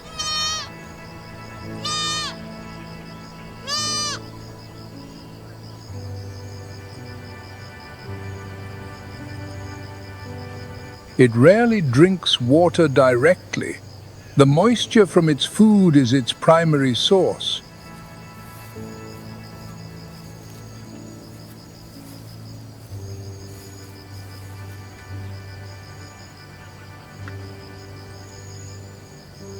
On the Yatta Plateau, however, its greatest threat comes from silent and patient predators.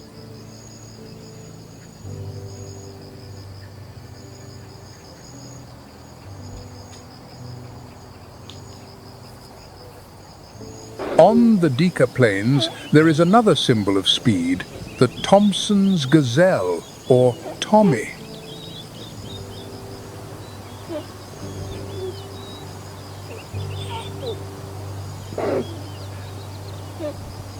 Though small, the Tommy is one of Africa's swiftest animals, reaching speeds of up to 50 miles per hour.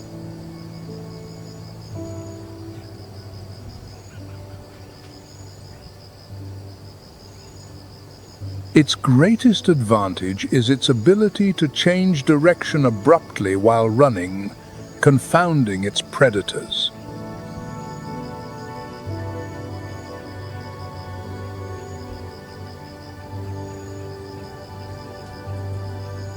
On the dry ground, a Tommy will sometimes leap into the air with all four legs held straight.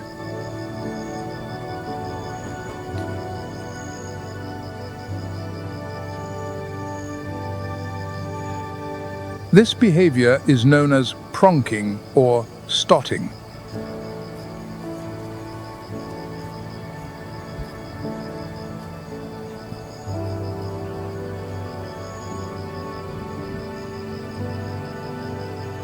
Research suggests this gesture functions as a visual alarm signal to other members of the group.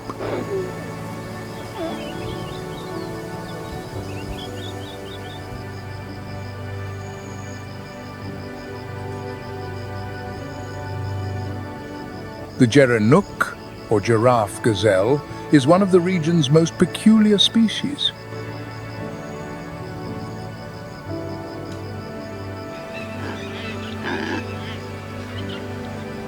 Its neck, 12 to 16 inches longer than that of other gazelles, allows it to reach high foliage.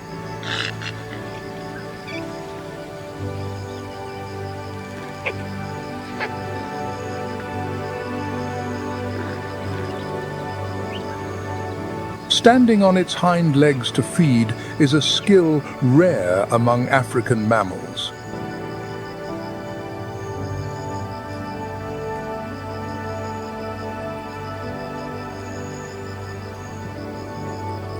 The structure of its muzzle tells a unique evolutionary story.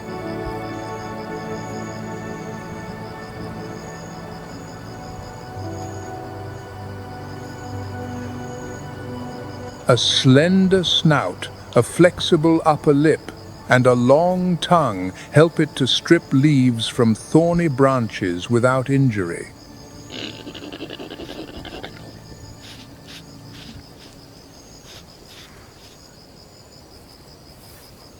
Also on the Dika Plains, a unique creature stalks. It is the snake-eater, or secretary bird.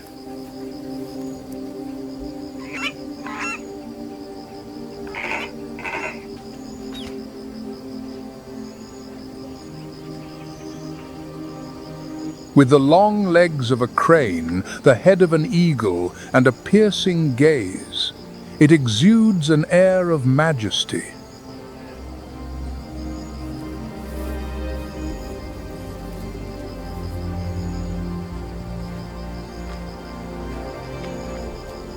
Instead of stooping from the sky, it hunts on foot.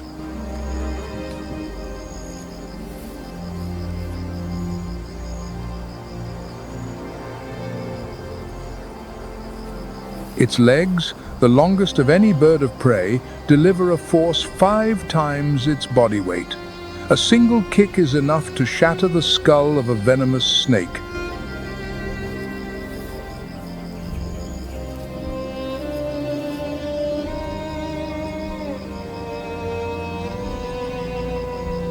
Its diet is varied, including insects, mice, lizards, and even freshwater crabs.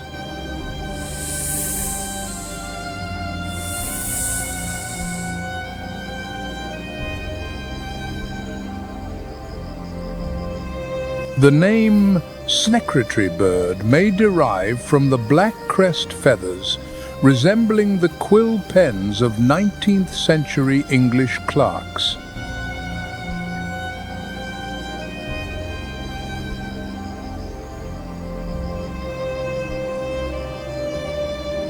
On the Deka Plains, it plays a vital role in controlling snakes and rodents.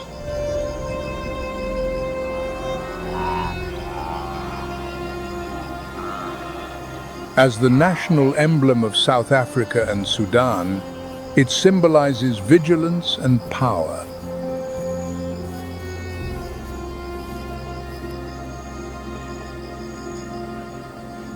A graceful step on the cracked earth.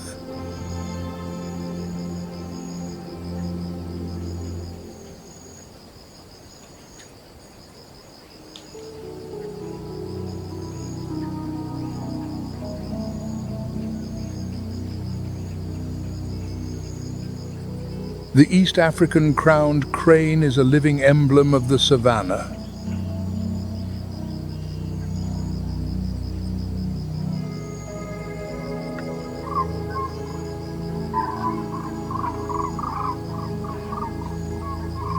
It is the only crane that can roost in trees, thanks to a long hind toe.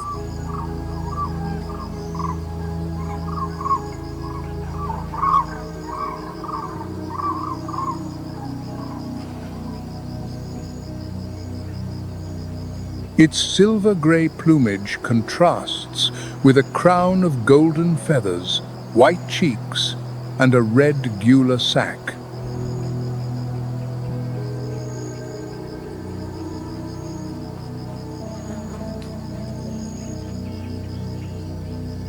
The breeding season begins in the dry period, featuring spectacular courtship dances.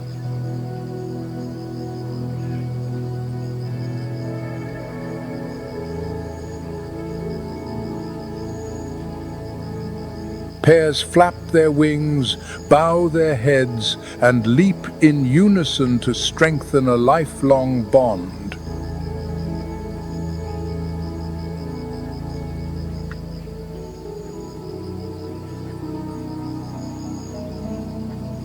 According to the IUCN, this species is endangered, with a global population of just 20,000 to 50,000 individuals.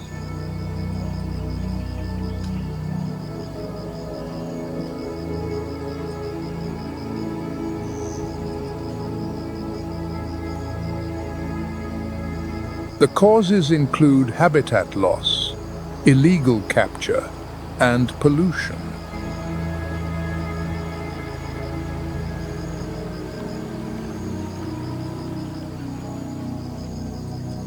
Though revered in ceremonies, this is not enough to save this vanishing icon.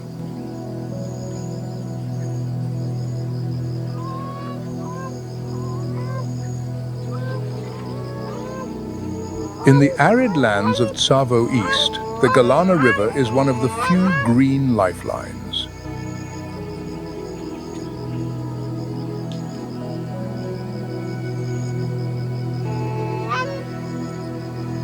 As the only permanent water source, it becomes essential for survival.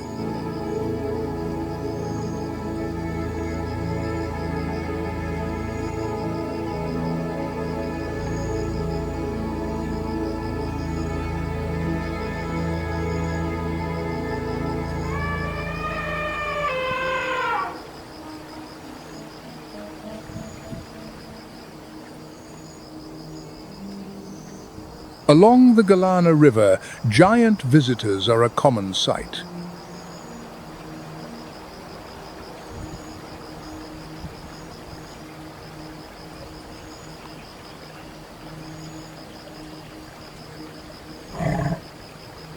The African bush elephant, standing up to 10 feet tall and weighing up to 6.5 tons, is the largest terrestrial mammal on Earth.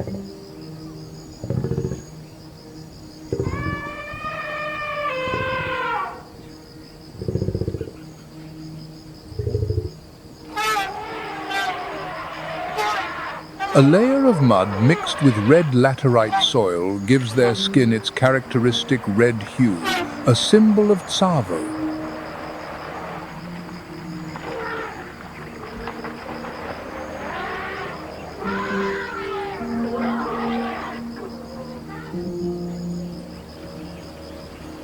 Their ears, up to 6 feet wide, act as enormous fans to cool their bodies.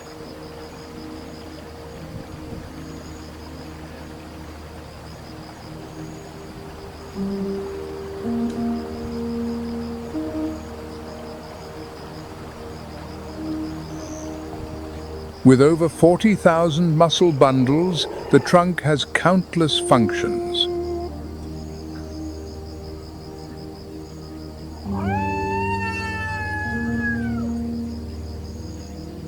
It lifts logs, plucks grass, sucks up over 2 gallons of water, and communicates emotion through subtle touches.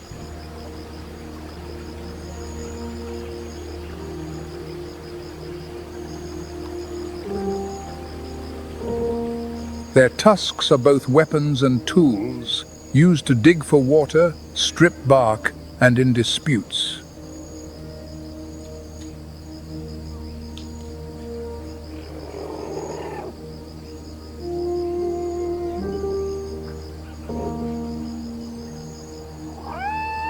They are also the reason for the conservation crisis the species faces.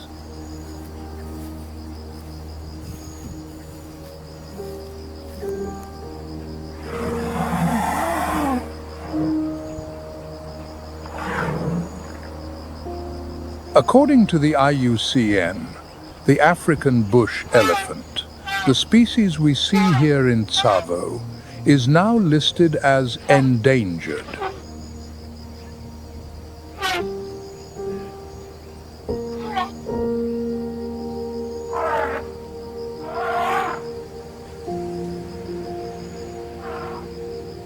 Their fight for survival is at a more critical point than ever before.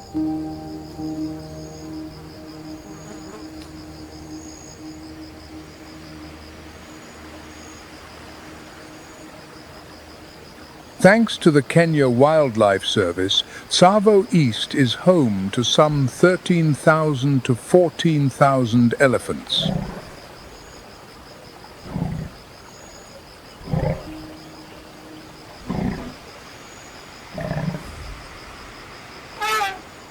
The herds are led by a matriarch, who holds the collective memory of water sources and dangers.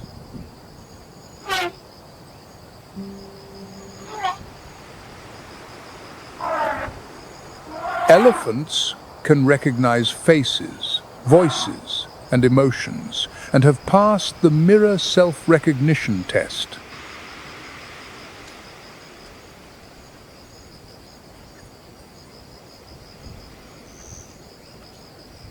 Some return to the place where a herd member has died, touching the remains with their trunks or standing guard in silence.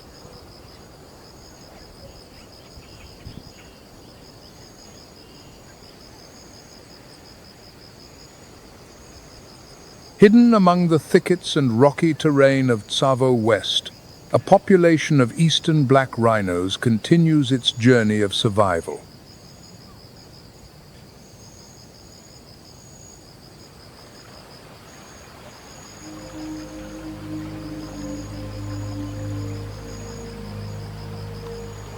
In the Ngulia Rhino Sanctuary, they exist as a living legacy, fragile yet resilient.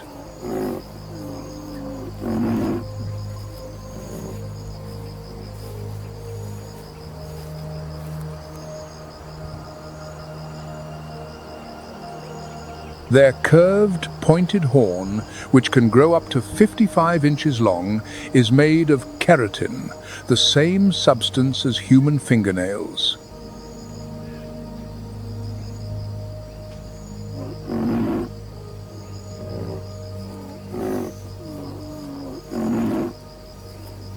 Despite weighing between 1,800 and 3,000 pounds, they are very secretive, living solitarily or with a single calf.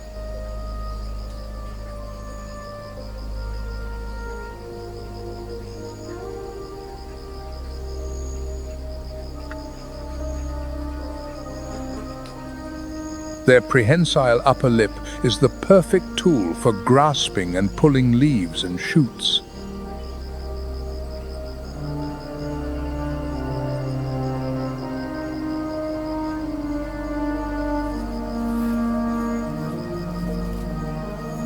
Each day, they consume up to 66 pounds of vegetation, indirectly aiding other grazers.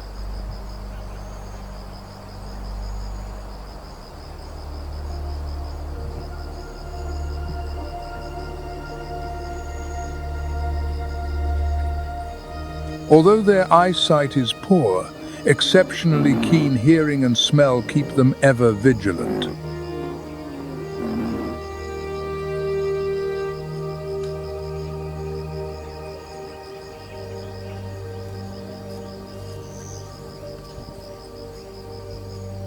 Under the harsh sun, mud acts as a natural coat of armor.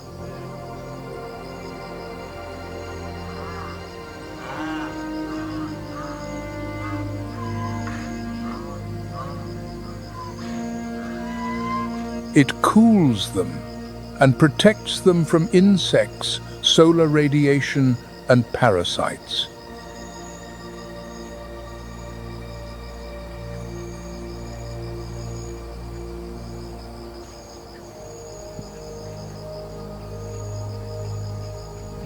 Each female gives birth to a single calf every 2 to 4 years, with a gestation period of 16 months.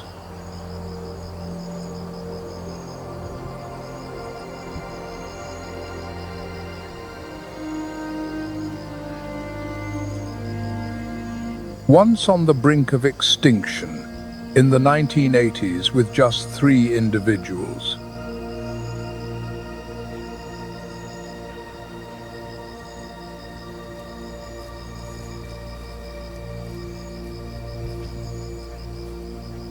Kenya has achieved a population of approximately 1,004 eastern black rhinos by 2024.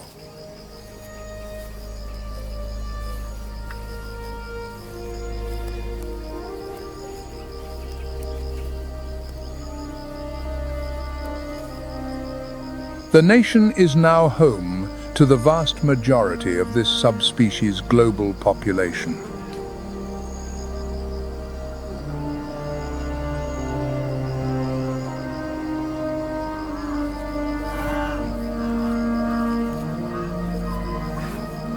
However, they remain critically endangered, having lost 90% of their numbers in 3 generations.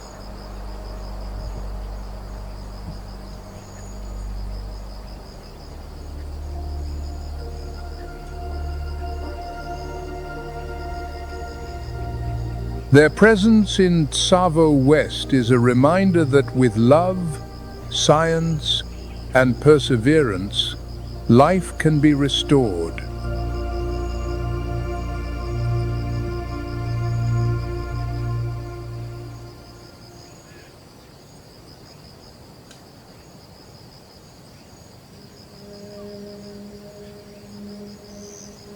Accompanying the rhino is the African buffalo, the continent's largest bovid.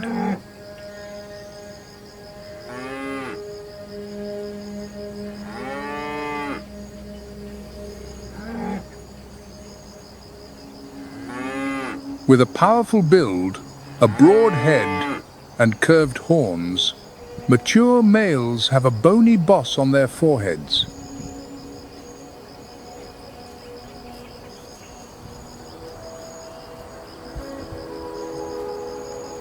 This structure serves as a weapon in disputes over mates and territory.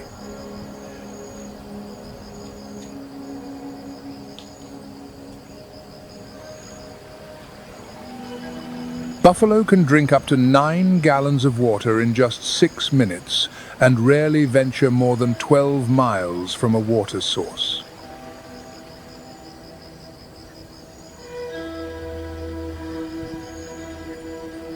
Herds can gather in the thousands, led by a dominant female.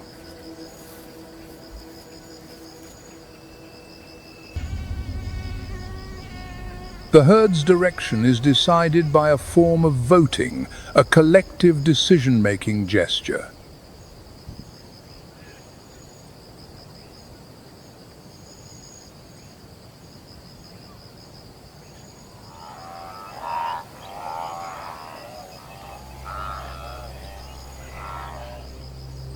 Along the Tsavo River, flocks of marabou storks, with their somber black plumage, gather around carcasses.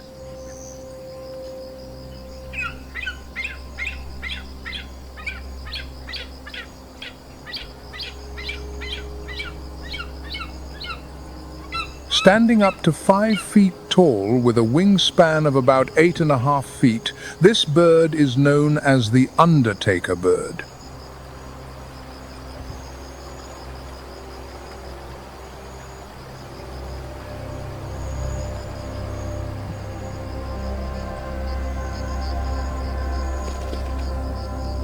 Its featherless head and neck, with a pendulous gular sac, are its most striking features.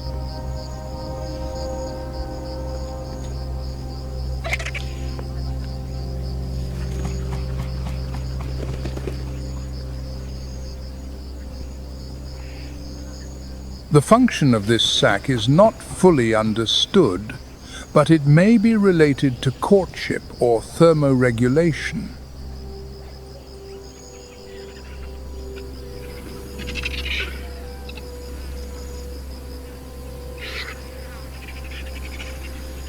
They follow lions to wait for carrion or hunt small animals fleeing from fires.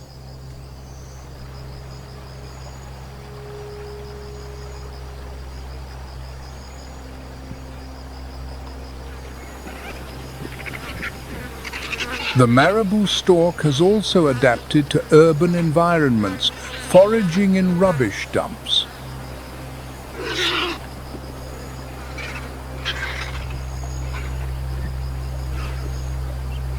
In Tsavo West, they play a crucial role in clearing carcasses, helping to prevent the spread of disease.